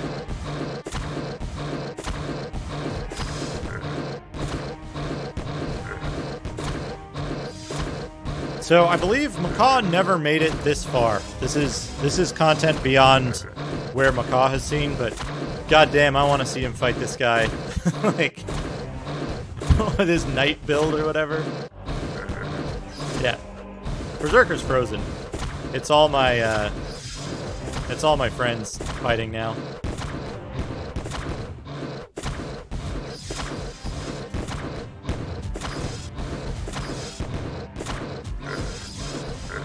Isn't it? Hey, Malamute.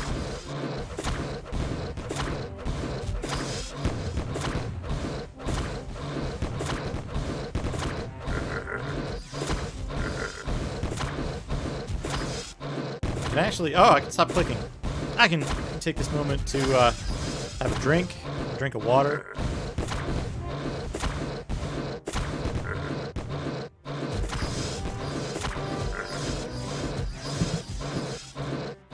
the Ice Knight got frozen. It's pretty funny. Good on. I got enough time. I got enough time on my vitality meter to refill my coffee here.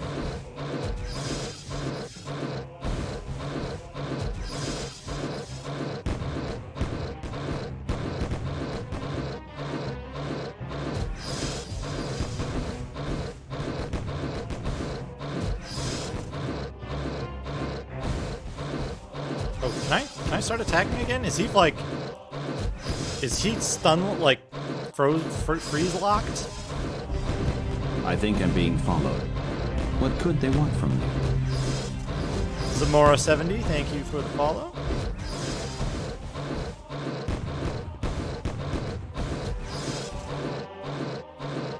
So, this freeze might have done something real weird to this boss.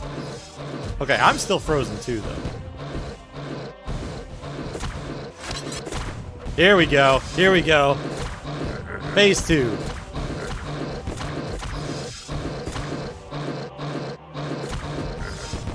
Phase 2 is the boss splits.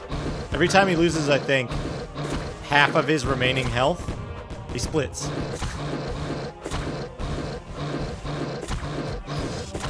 So you've got multiple Freezy Knights.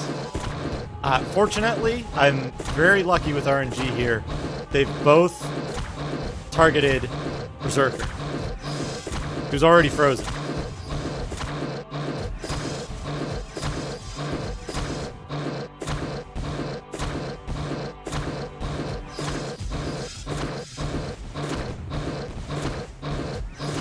Interesting. I wonder what the, I wonder what is the case that led to, Texas having a surplus.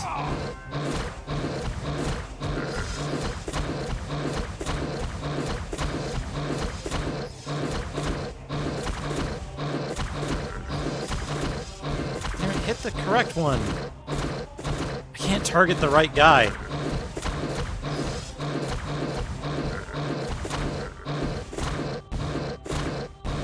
No, they froze the fire mage.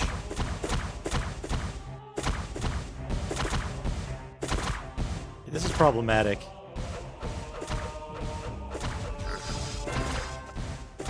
No, hit just this one guy.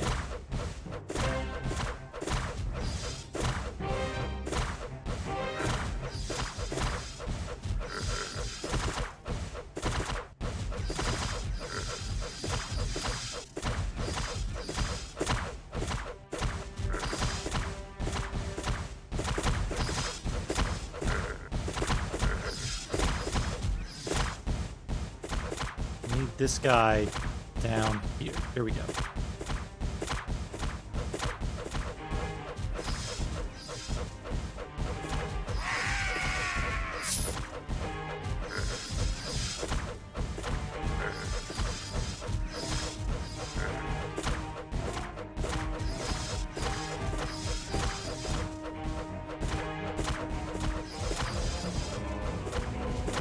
So the problem here is that each of the additional knights will spawn more additional knights when they lose a portion of their health large enough. Okay, Beastman is back. Beastman is back and working. Back in action. I think.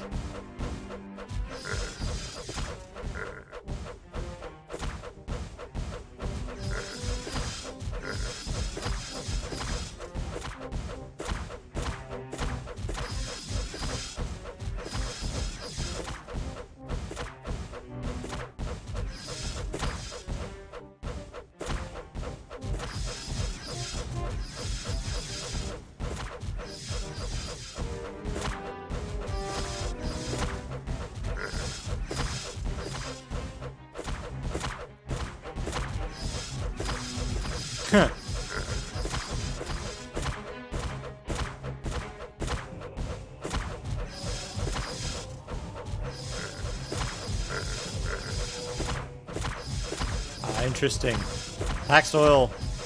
Max oil revenue. Makes sense.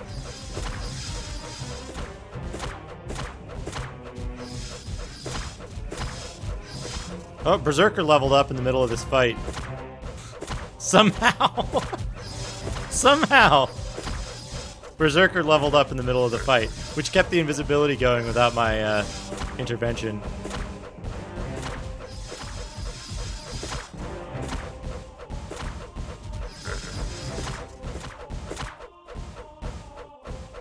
Oh, no, you don't.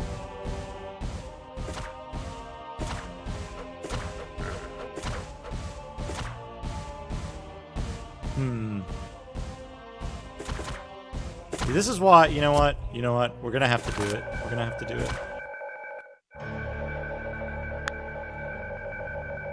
Everybody frozen.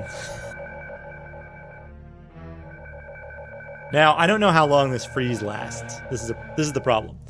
I think the freeze is indefinite. But what we're gonna do...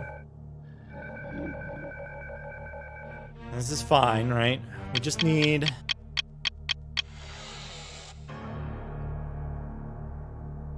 We'll need these.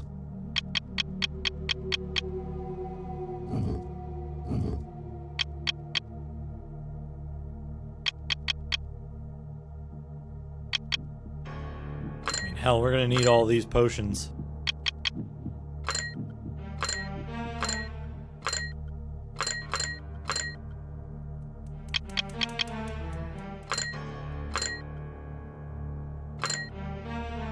These extra potions.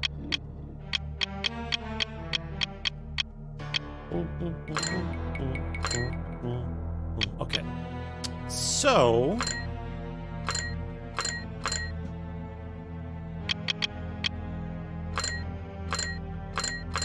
It's good.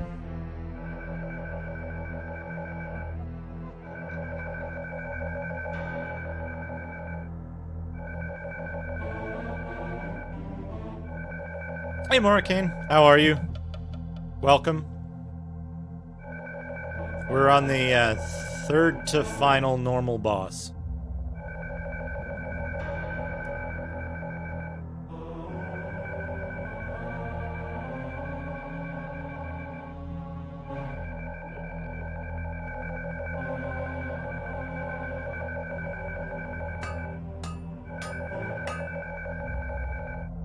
I think what we want to do, I think it'll be faster than waiting for that, is we're going to go to save 158.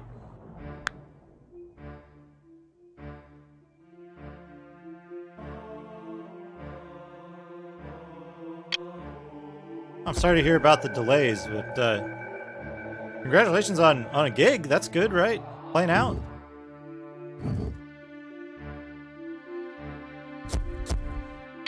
It's always good. Transportation woes suck though, so. 6 euros. God, that's fantastic. Bilbo, thank you for the raid. Shit, Bilbo was streaming. Bilbo was streaming, and I'm here. I'm here playing the Broken Land.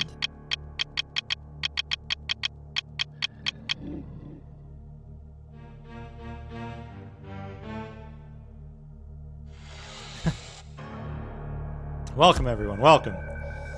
We're nearing the end of the Broken Land. All right, we're gonna save here. Hit a snag with a boss. Kind of expected. Kind of expected. Just need to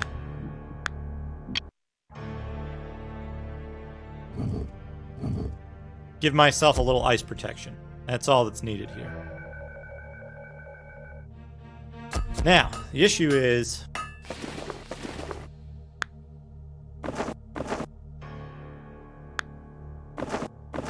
Some of these folks are going to lose a little speed. What we need to do is... we need to remove the dark enchantment. We need to put the ice enchantment on. And I think his speed's going to drop down to 62, which is not enough. So he's getting 64 from that. He's only getting 62 from his staff. So we're going to have to take his staff and further upgrade it.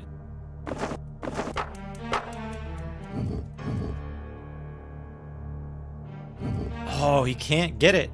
He might be a little slow for this battle, but that's okay. Being slow is better than being frozen.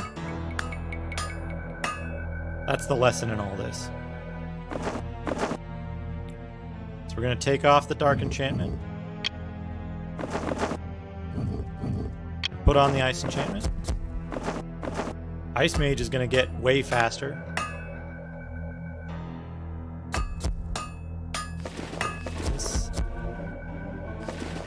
We're going to take off the Dark Enchantment. Put on the Ice Enchantment. Do that for Berserkers stuff as well.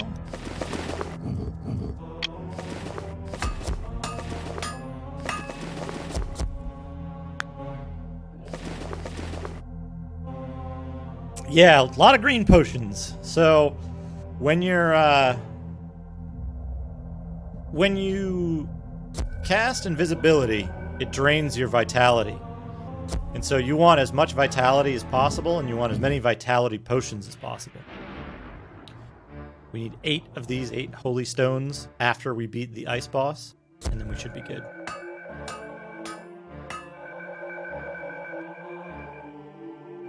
Let's drink a potion. Cast Invisibility on everyone. Save the game. And then hop back in.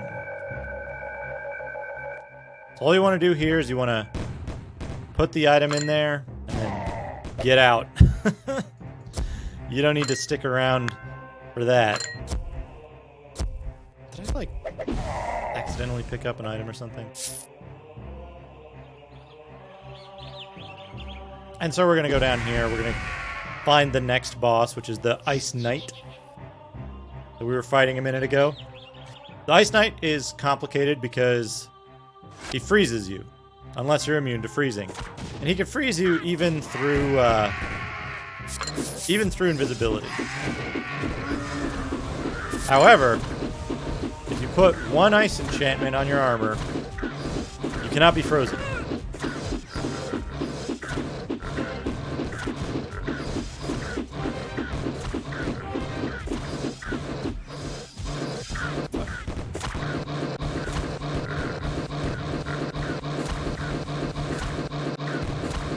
Gosh, he's fast.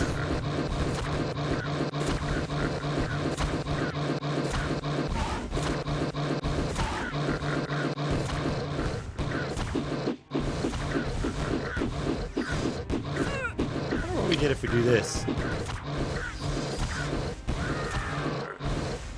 Oh, that drains your vitality faster. This is a Taiwanese game.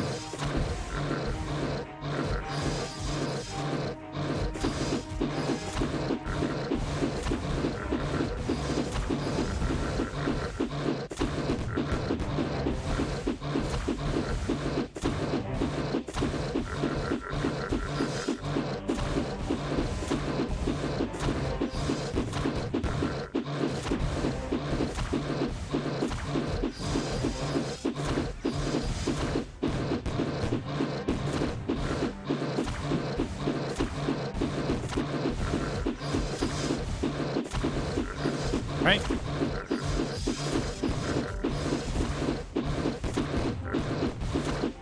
We've got him poisoned, that's good. I don't think we've gotten him to half health yet. But you'll notice, my party's not totally frozen this time around.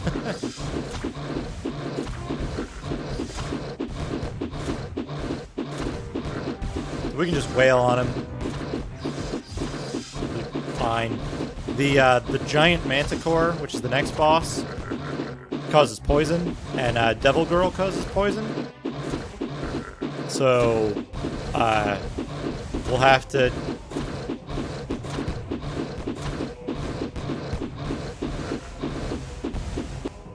What the fuck? What is he doing? got mad at Ice Mage for some reason.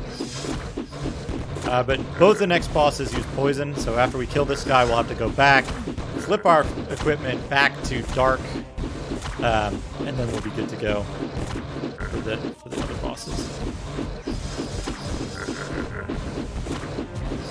Something's hitting this guy that's causing him to, like...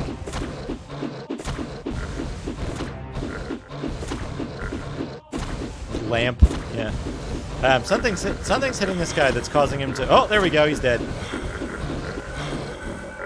And then once he's dead, all of his clones, like, just instantly die.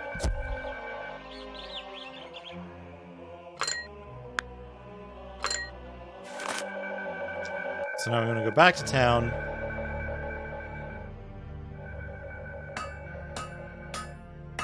And we want to flip our armor back to neutral with 1.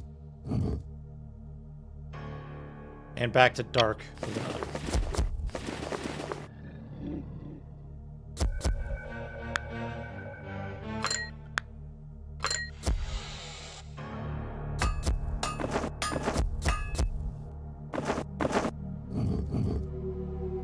Neutral with 1. Dark with another.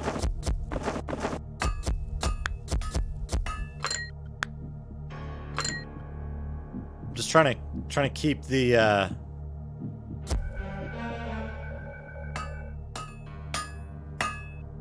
oops. Trying to keep it going with the invisibility so I don't have to recast it. And then this will be our final equipment change of the game. There. Talk to this guy. Neutral and dark. Last 2 bosses and the secret boss both use dark. So good there. 161. Back to Berserker. And into the third to last area. We should be fighting Giant Manticore in this area.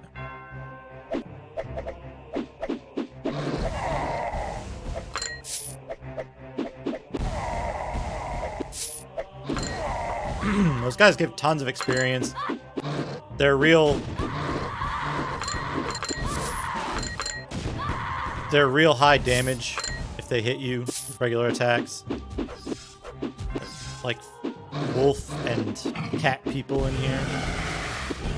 We want to find should be Giant Manticore in here somewhere.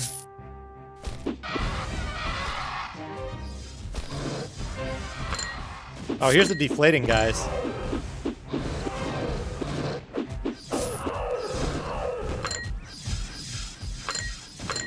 Where the heck is it? East? Ah, yeah, here we go.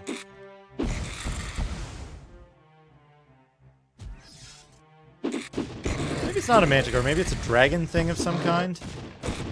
I don't know. This thing. This boss. He poisons you.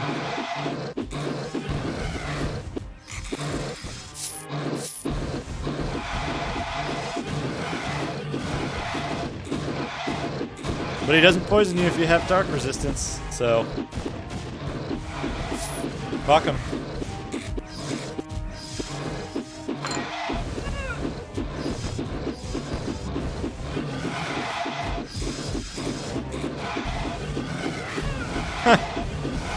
This game's a good deal better than Pagan, though. This game's actually fun and enjoyable to play.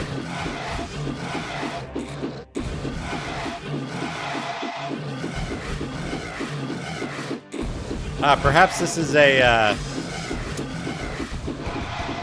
well, it's not a dog. I was going to say, what are they called?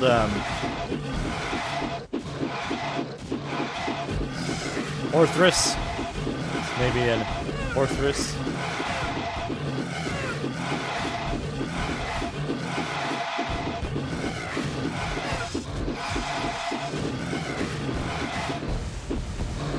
I mean, it looks kind of like a manticore. It looks a lot like a manticore, but it's got like dragon heads. Maybe it's a chimera.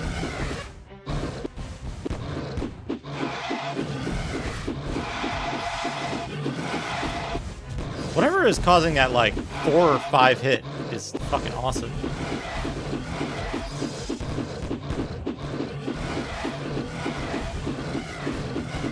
Yeah.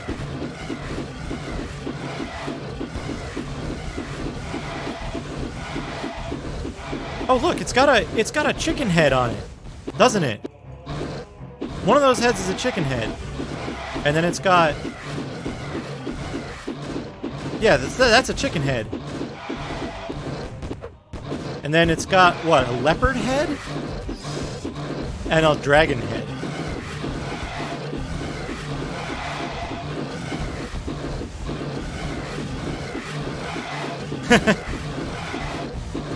I'm not pronouncing that Trough of Luxury because I don't know how.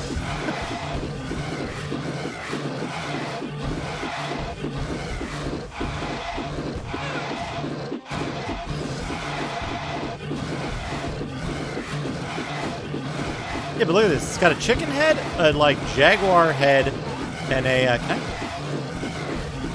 walk around it and make it turn? Right? Is that a? Yeah, that's like a jaguar head. A chicken head and a dragon head. That's a weird chimera. I love that they even got... Oh, is it an eagle? That's a chicken. They're all chickens. For example, macaw, same thing as a chicken.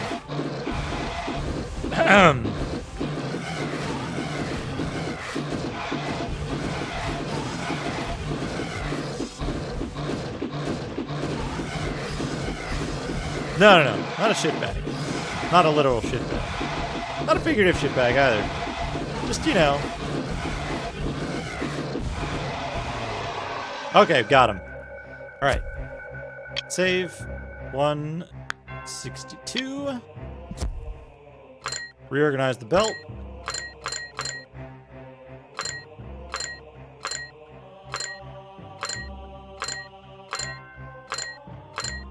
Music reminds me of, Kingsfield. Alright. Last one, Devil Girl. Devil Girl took me a while to figure out... Whoa. I fucked up. I, like, wasn't paying attention. There we go. Okay. Devil Girl took me a while to figure out because, it's not the, like, normal thing.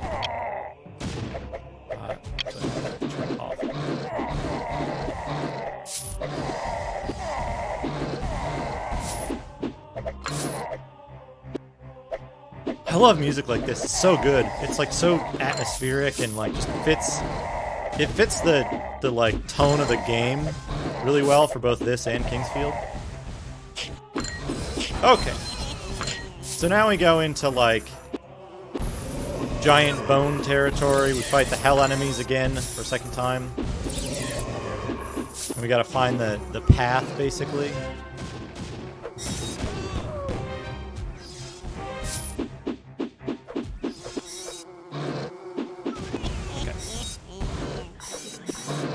It's up here somewhere. Look at this giant fucking skeleton thing. Oh, hey, look at that. New spell. What did I get? I probably got, like, heal. Blood sucking. But, we won't need to use it. Here's Devil Girl, or whoever this is. I'm actually not sure what type of character this is supposed to be. But here's the problem. With this boss. They can become invisible and teleport. And when you click on them, they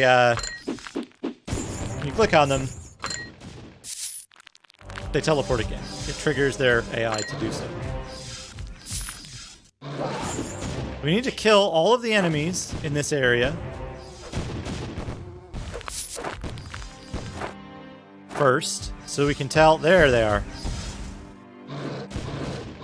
Okay. We kill all of the enemies. Now we need to walk around carefully until they spawn back in.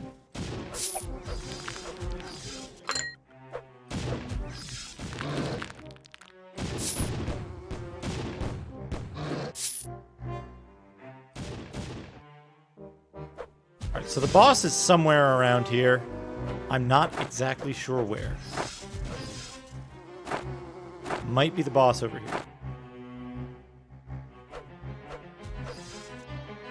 Yep, that's the boss.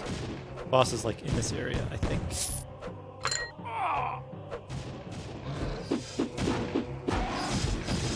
There's the boss. Oh! Boss disappeared.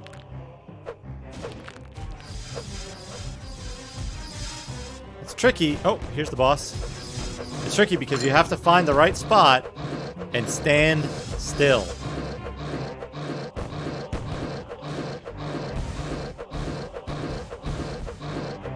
This part of the game is impossible with a solo character.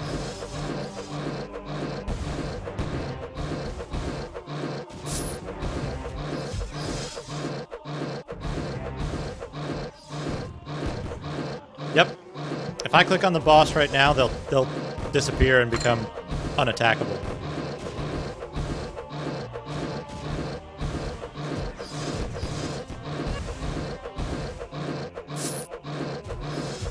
God, I would hate. Imagine a click to move bullet hell. Isometric click to move bullet hell.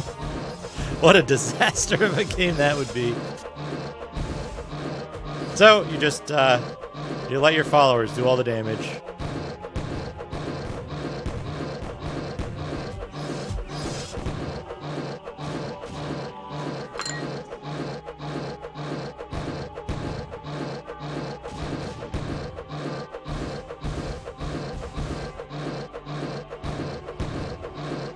Mid-fight platforming and QuickTime events where you have to click on the right button on screen.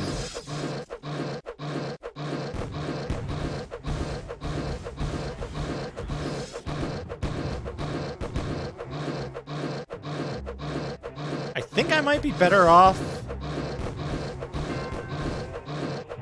Oh no, it's triggering.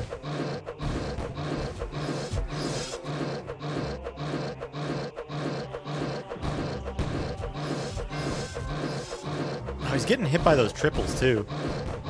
He, she. I don't know. This boss is real weird looking. It's like, I think it's the right half of like a male angel and the left half of a female demon.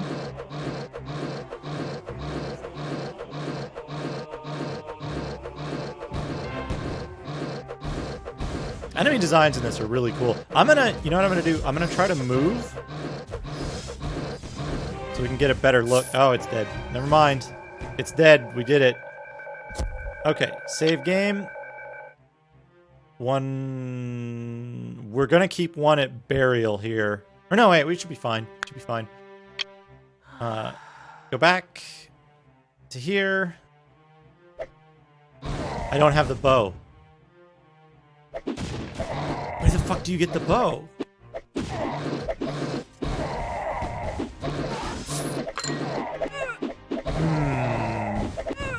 What could I have missed?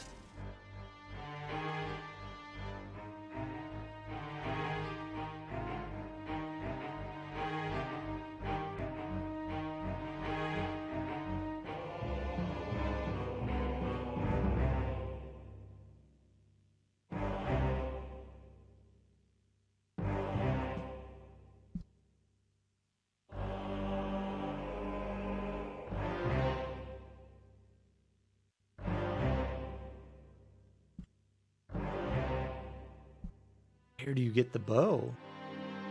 The Sky of Steel still here?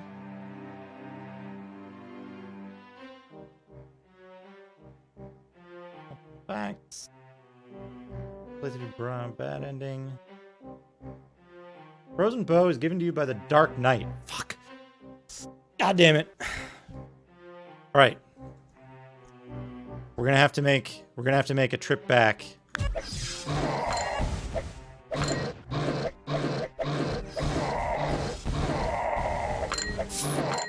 forgot that a Dark Knight actually does anything useful.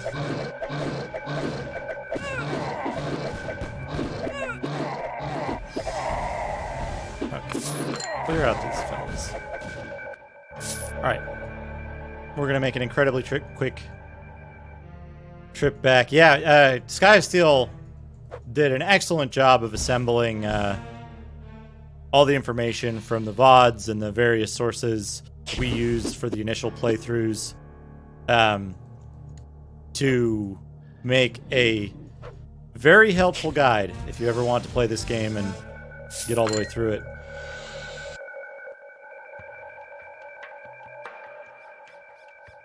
One thing that sucks about backtracking in this game is that when you backtrack, you backtrack on foot. There's no fast travel. I need to go this way.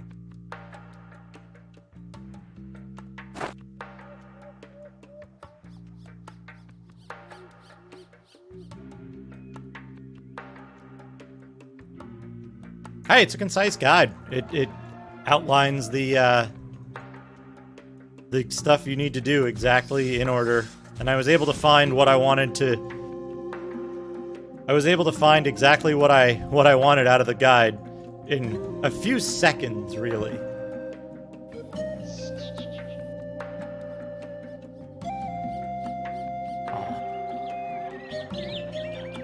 Listen to that flute.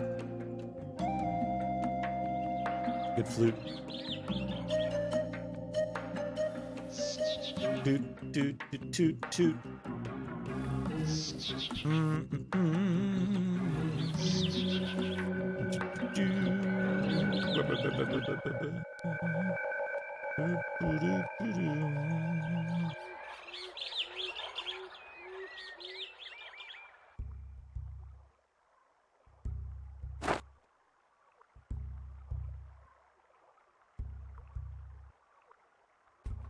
Visibility ran out, but we're in an early area of the game.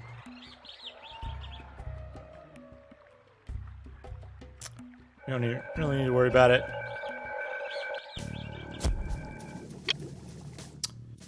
So we're gonna save it again here. This is totally my bad. I forgot to check where all the artifacts were. I kept saying, right? I was like, you know, I think I'm missing an artifact here. Sure enough. The good news is, backtracking to the night is relatively straightforward. I won't get lost. Mainly because I've got the path that I followed is clear on the map. Also means there won't be a lot of enemies. Go this way. Not too worried if I do encounter enemies because I'm like way above this area's power, but you know.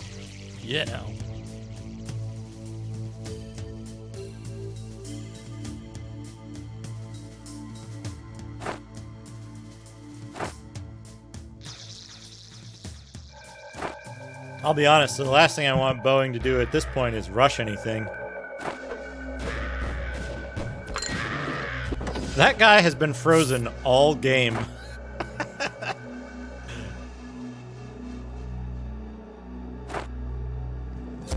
It's gonna be a long backtrack, so we're gonna save multiple times to avoid having to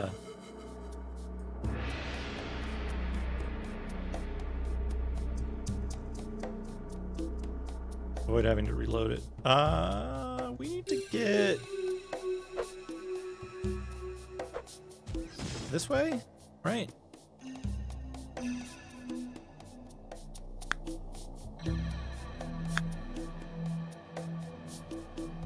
Yeah, I think this way, and then down.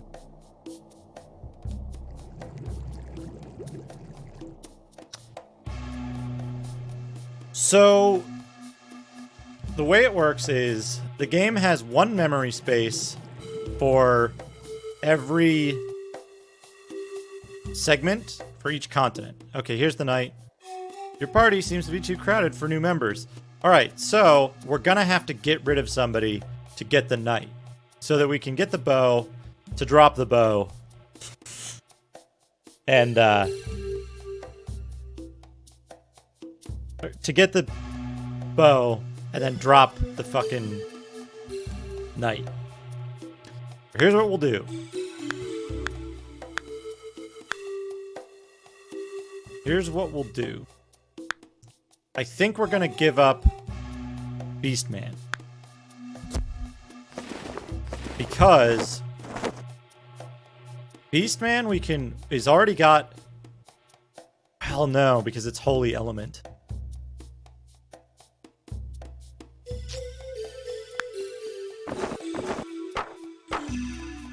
Let's give up Ice Mage. I think Ice Mage is the least useful in boss fights.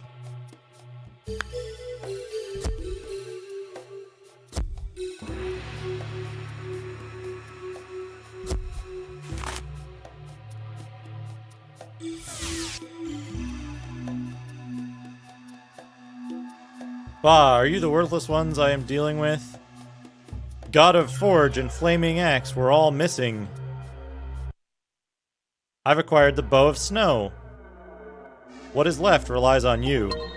Okay, so now we've got this guy, and he gives us the bow that we needed. Fantastic. So, how do you like that? Hold on, where do I have that?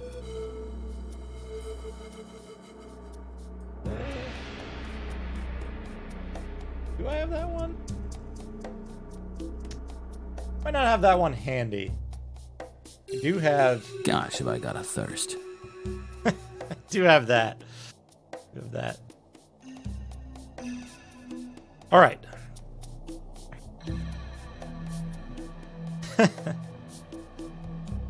Alright, so here's what we're gonna do.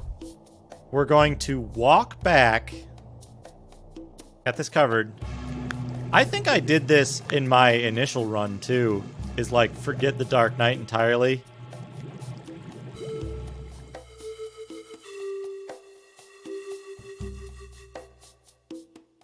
Where do I need to go? Probably this way, right? Yeah, this way.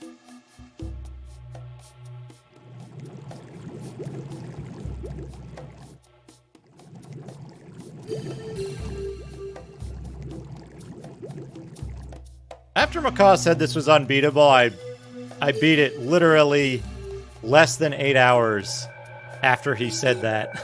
and put the challenge up there for someone to beat the game.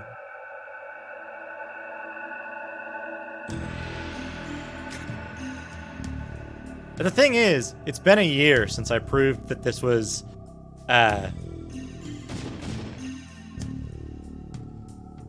it's been a year since I proved that this game was not only completable, but completable in under 8 hours. And in that time, there've been a lot of calls for Macaw to go back and play this again and actually finish it, now that all the mechanics are known. And he hasn't done it. He hasn't done it. I think he's afraid. I think he's afraid of doing it. So, here's what we're gonna do. This guy needs new stuff. So we're gonna get him the cheapest armor we can. Right, what do we got? What do we got? I guess it's the armor of the Frost Bull.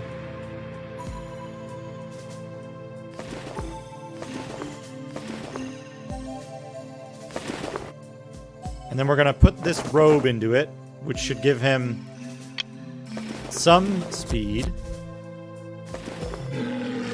Oh, he can't fucking use that? Oh, fucking... For elf, beast.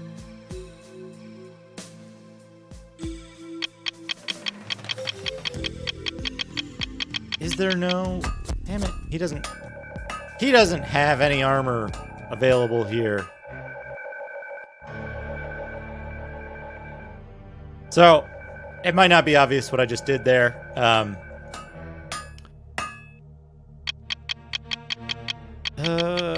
we gonna have to... Yeah, we're gonna have to... We're gonna have to... Save over this. We're gonna have to exit the game. Need to refresh the shop's inventory. So the mechanics for this game are... It's all around, like, elemental affinity stuff. Scale armor, that'll work. Yeah, look at that. Plus 48 speed. And then what do we want? We want probably a short sword. Actually, we don't want a short sword. We want a good sword. Long sword. Great sword. That should be fine.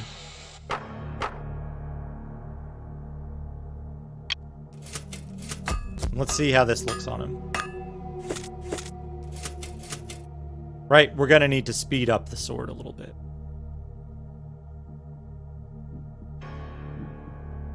Oh, he's general. Okay. Actually, shit, did I save it right before getting him? In Gnome?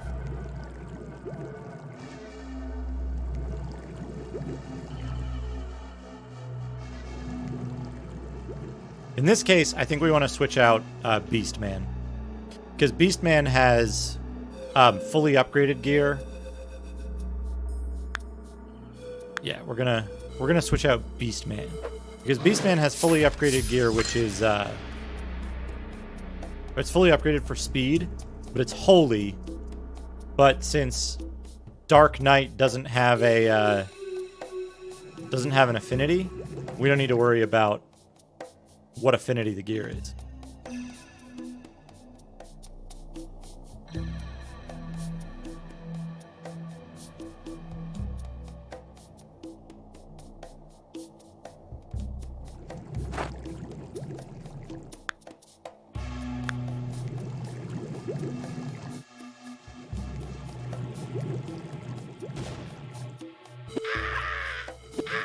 God, Macaw dying to the Fire Mage.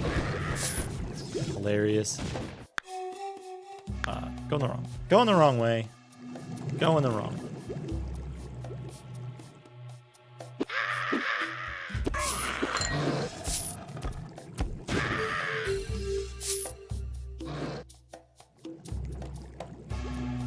Okay. Beastman. Hybrid. Berserker. Okay, now we got some extra stuff. We got Shattering Fist and Concentrated Attack. It's good. Okay. So now we got Dark Knight. Got the bow that we need. We've got the items. And now we gotta walk back to... Oh, we walk back to...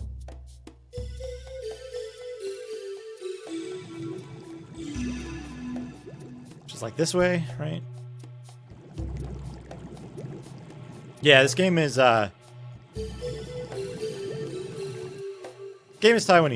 It's actually you know, I was just thinking of it. There's actually 2 fire bosses in this game that Macaw died to like 1,000,000 times. Both the Fire Mage and a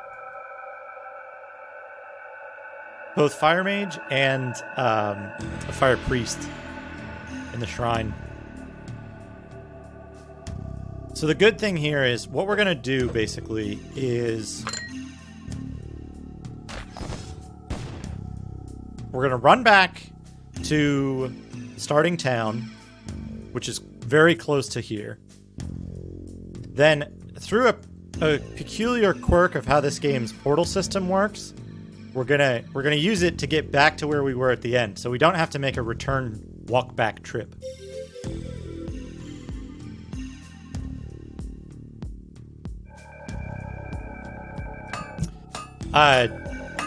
Macaw got nowhere near the final boss.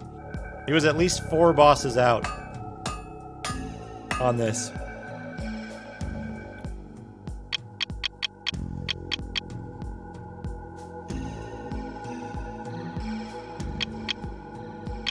we need an armor.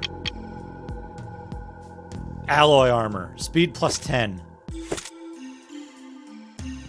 For knight. Perfect.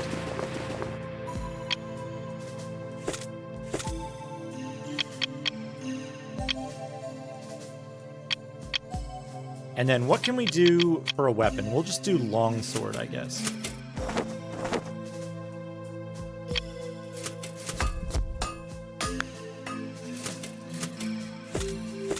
$134 speed.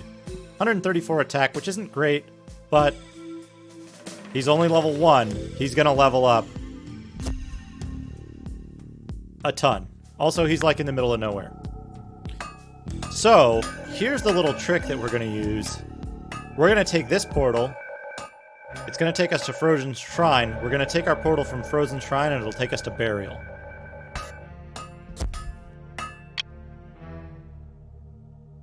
Pretty handy trick. So now we can save in Burial. I do want to hop out of the game, because he has 134 speed. We have some overhead there. We can see if we can get him a better weapon. Like Greatsword. Greatsword would probably be better. Oh, we can't afford it, can we? Maybe we can sell some stuff. We'll see if we can sell some stuff. Yeah, this would be good. Sword of Phantom.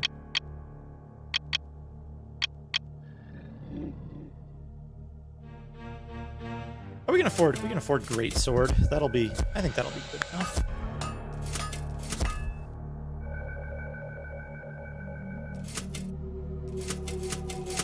Right? Holy, level 30. Yeah. Good. We'll give him the Greatsword. 154 attack. That's fine. That's a fine number. So, we're gonna...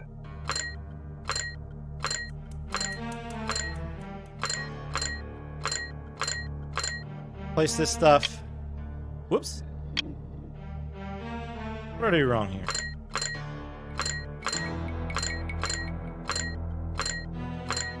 Okay, good. Good.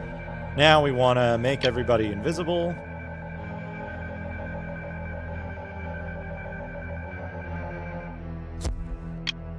Save it. And go through the portal. So, Dark Knight's going to level up like 5 or 6 times just getting through this huge crowd of knights.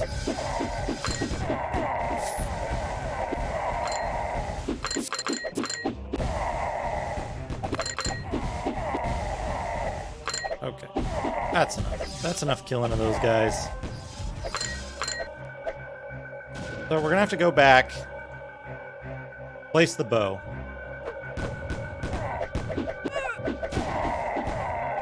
Place the bow. Go up here. Click on the pedestal and time. Pause. There we go. 6 minutes 14.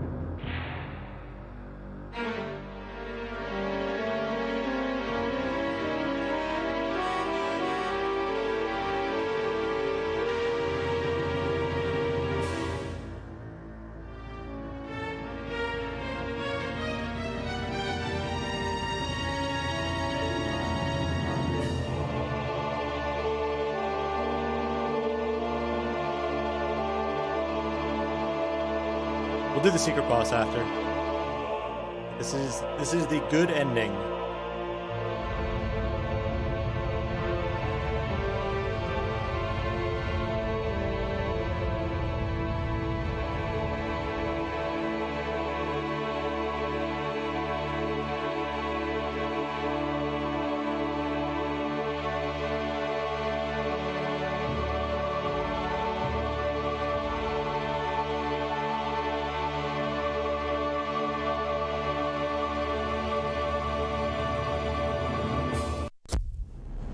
And back to the menu. So that's the Broken Land. That's 6 hours 14 minutes. We also did almost all of the extra content. There are 2 character battles, 1 additional character to get, and 1 secret boss remaining. So let's, real quick here, let's load this up. Oh, let me save this time. Save. The Broken Land Good End. Okay, good. Got that. So that's saved. Now, secret boss. There is a secret ultra boss that even the Russians surmised was completely unbeatable. Impossible to fight. Impossible to win. Oh, whoops. I keep forgetting to put the bow in its socket on this save. So we're gonna go kill that secret boss now.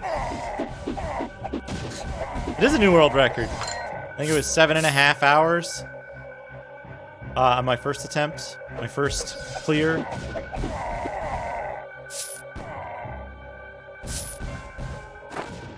We're gonna need these potions. I might not have enough potions to kill this boss. We'll see. We'll see. We do want to actually kill a whole bunch of these guys. Just to, let's see. He's level 5 now. We got Tornado Slash. Attack 3 targets. Not very useful. Dark Knight isn't very useful at all. But that's okay. We should have enough firepower to kill this boss because we won't be using Dark Mage. And Dark Mage is the worst character to fight the secret boss with. Dark Mage has Dark Element, and so to get the bonus stats, you need to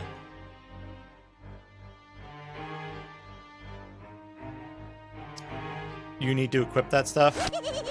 It's Joker. The Joker's a teleport boss.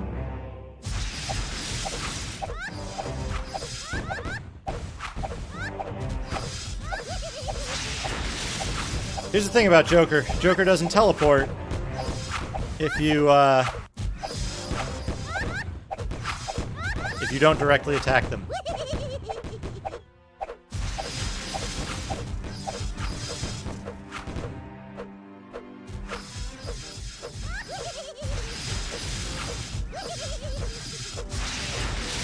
Or I should say, they don't teleport as often.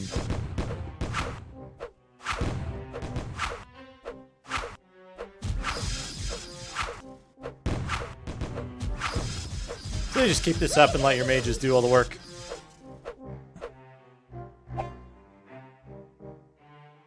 Huh?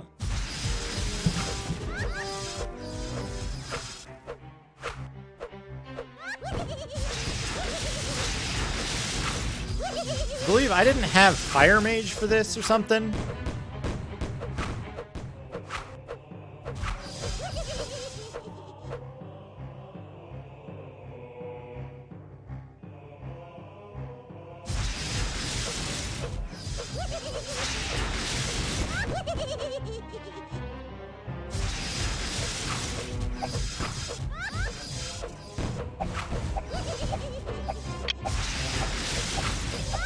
I want to use this.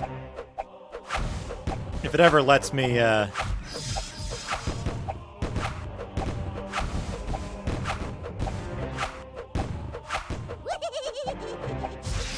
it's very hard to tell.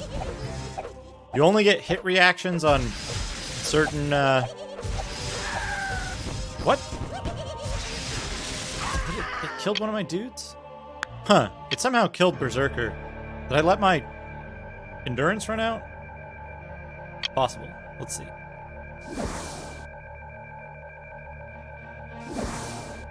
Oh, that only affects Berserker. Shit. Okay. That's fine. We can do better on this fight.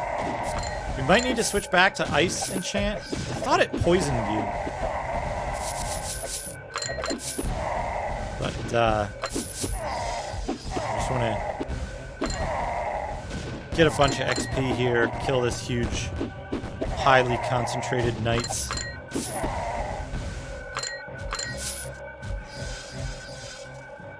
Put that in.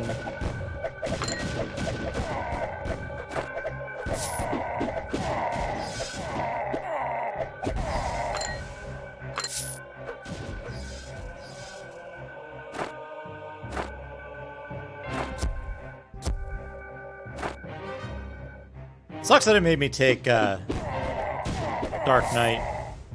Dark Knight's not great. I would have preferred to have Beastman because he was much higher level. Oh well. Oh well. Oh yeah, there's all these all these side statues and stuff leading up to Joker.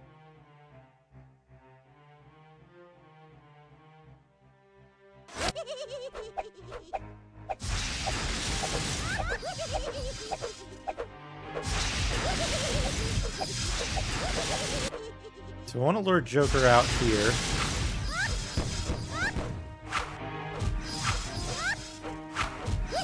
He's going significantly worse.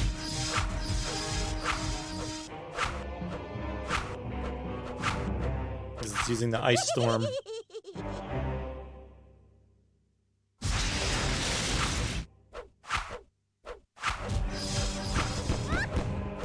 I forget if you can just attack Joker directly in its first form.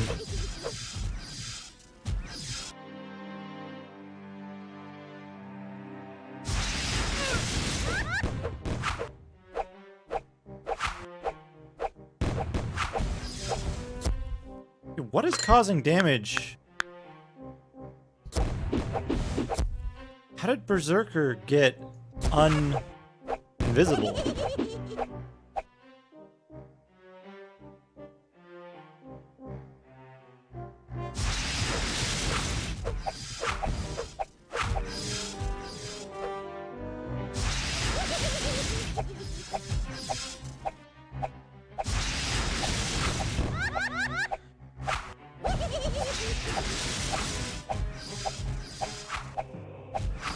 Okay, this is fine. I don't think there is a dispel. I don't think. I'm not sure. Okay, this is good positioning. Wherever he shows up, he's getting hit by the mages.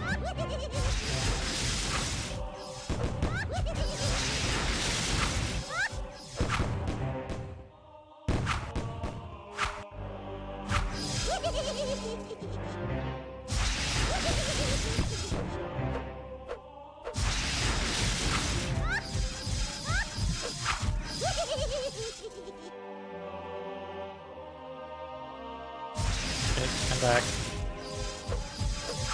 Oh, he froze the fire mage.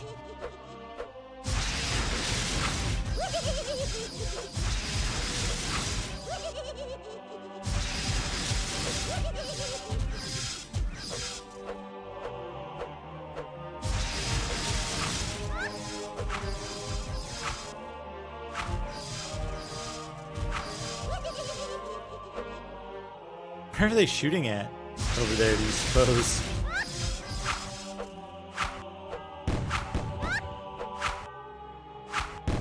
Can I... Yeah, if you move the cursor over them, he teleports.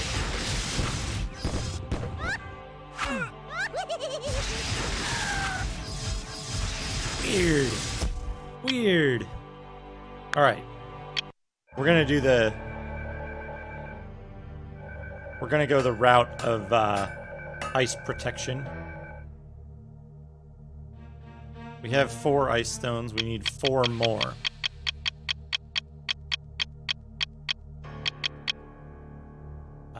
We need these too.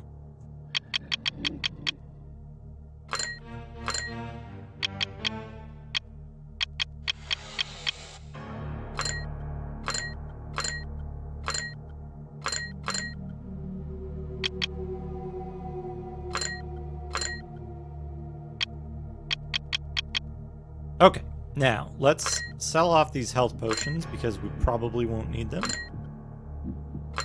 Sell off these mana potions because we definitely won't.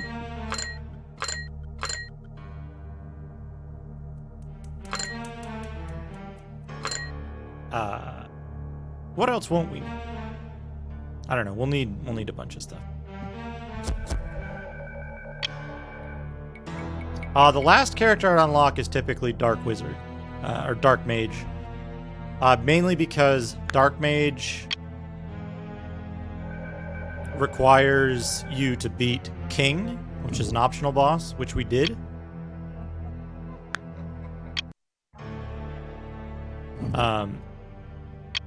King is usually a very difficult fight.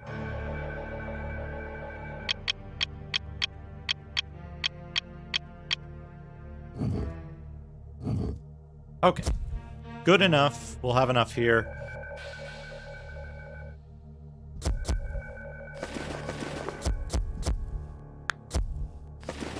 Let's that off. That and that. And then what we're going to do is we're going to upgrade each of these twice with an ice stone. Which will take it from dark, which protects against poison, to ice, which protects against freezing.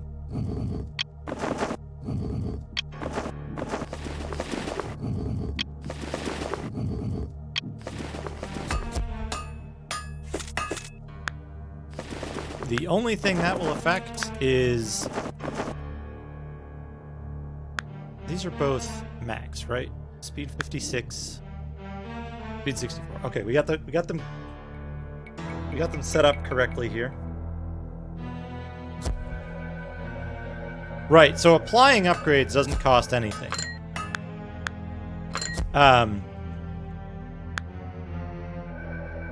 Getting the upgrade materials has a cost. But if you're upgrading, you can also upgrade an item to the next item tier for free, basically. Okay, get that in there. Bring potion. Kill a bunch of dudes. I think I leveled up right as I was using the potion.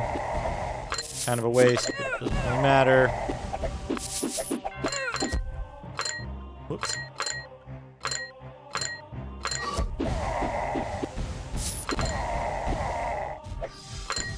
Okay. Now that we won't be frozen, we're gonna go fight Joker.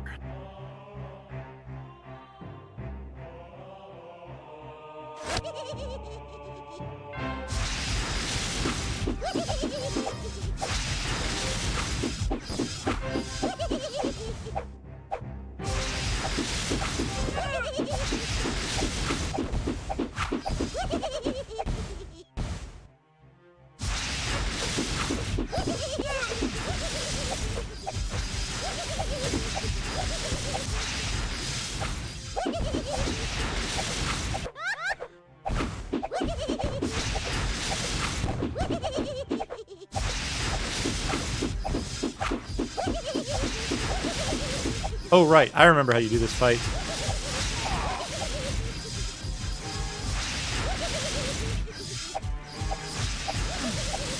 You switch control to Ice Mage.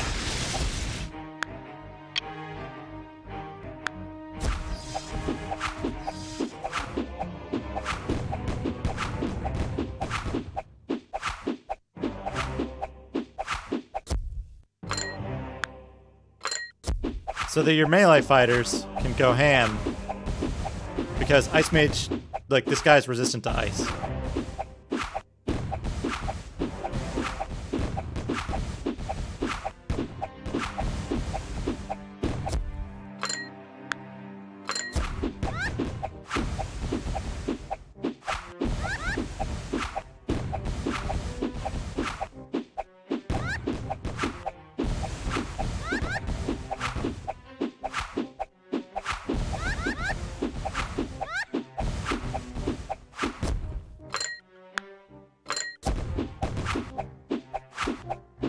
Hi, the wizard crew.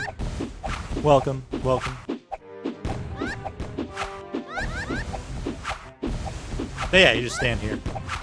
There's another boss you cannot beat solo. It would be impossible to solo this boss because of their AI pattern. The way they react to being moused over.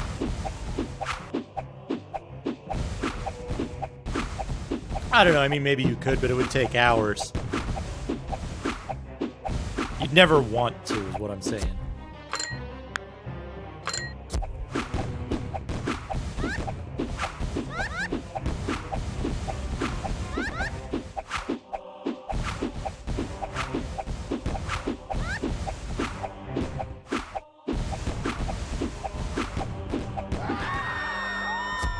That's phase 1.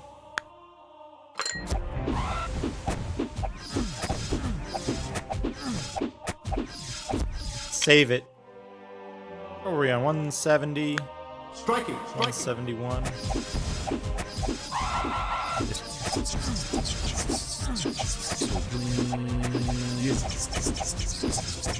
Look.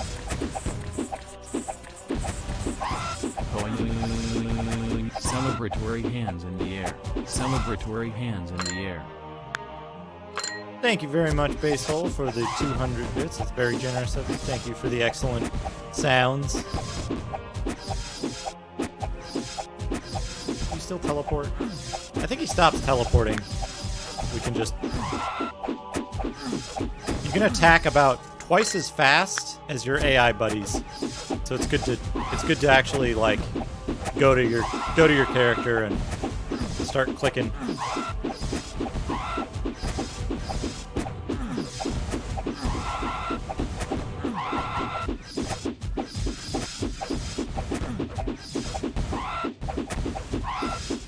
But we've got Ice Enchant, so he can't hurt us.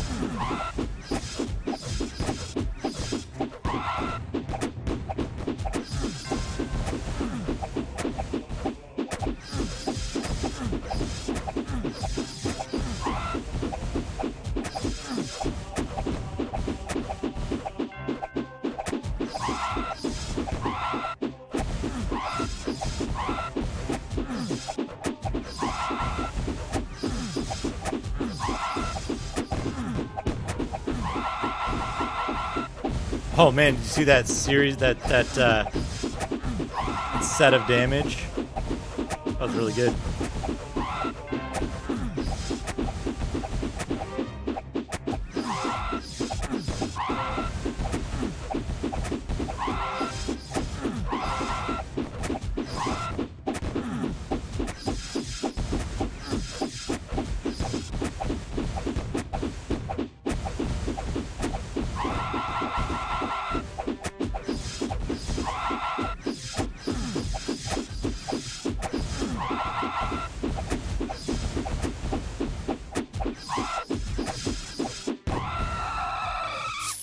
Got him. What did he drop? He dropped gold. Hold on now. How much gold? We have 34 gold? 67. He dropped, what, 34 gold? Alright, let's see if that changed the ending. Let's see what kind of ending we get now. Holy shit! The ending plays on real hardware. Wild. Normally, if you click on the pedestal, you get no ending at all.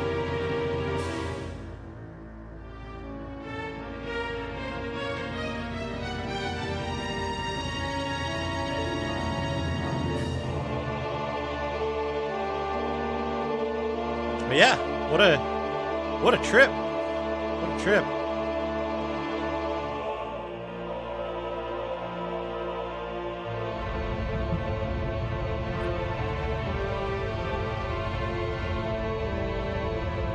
Love that they just play the animation in reverse.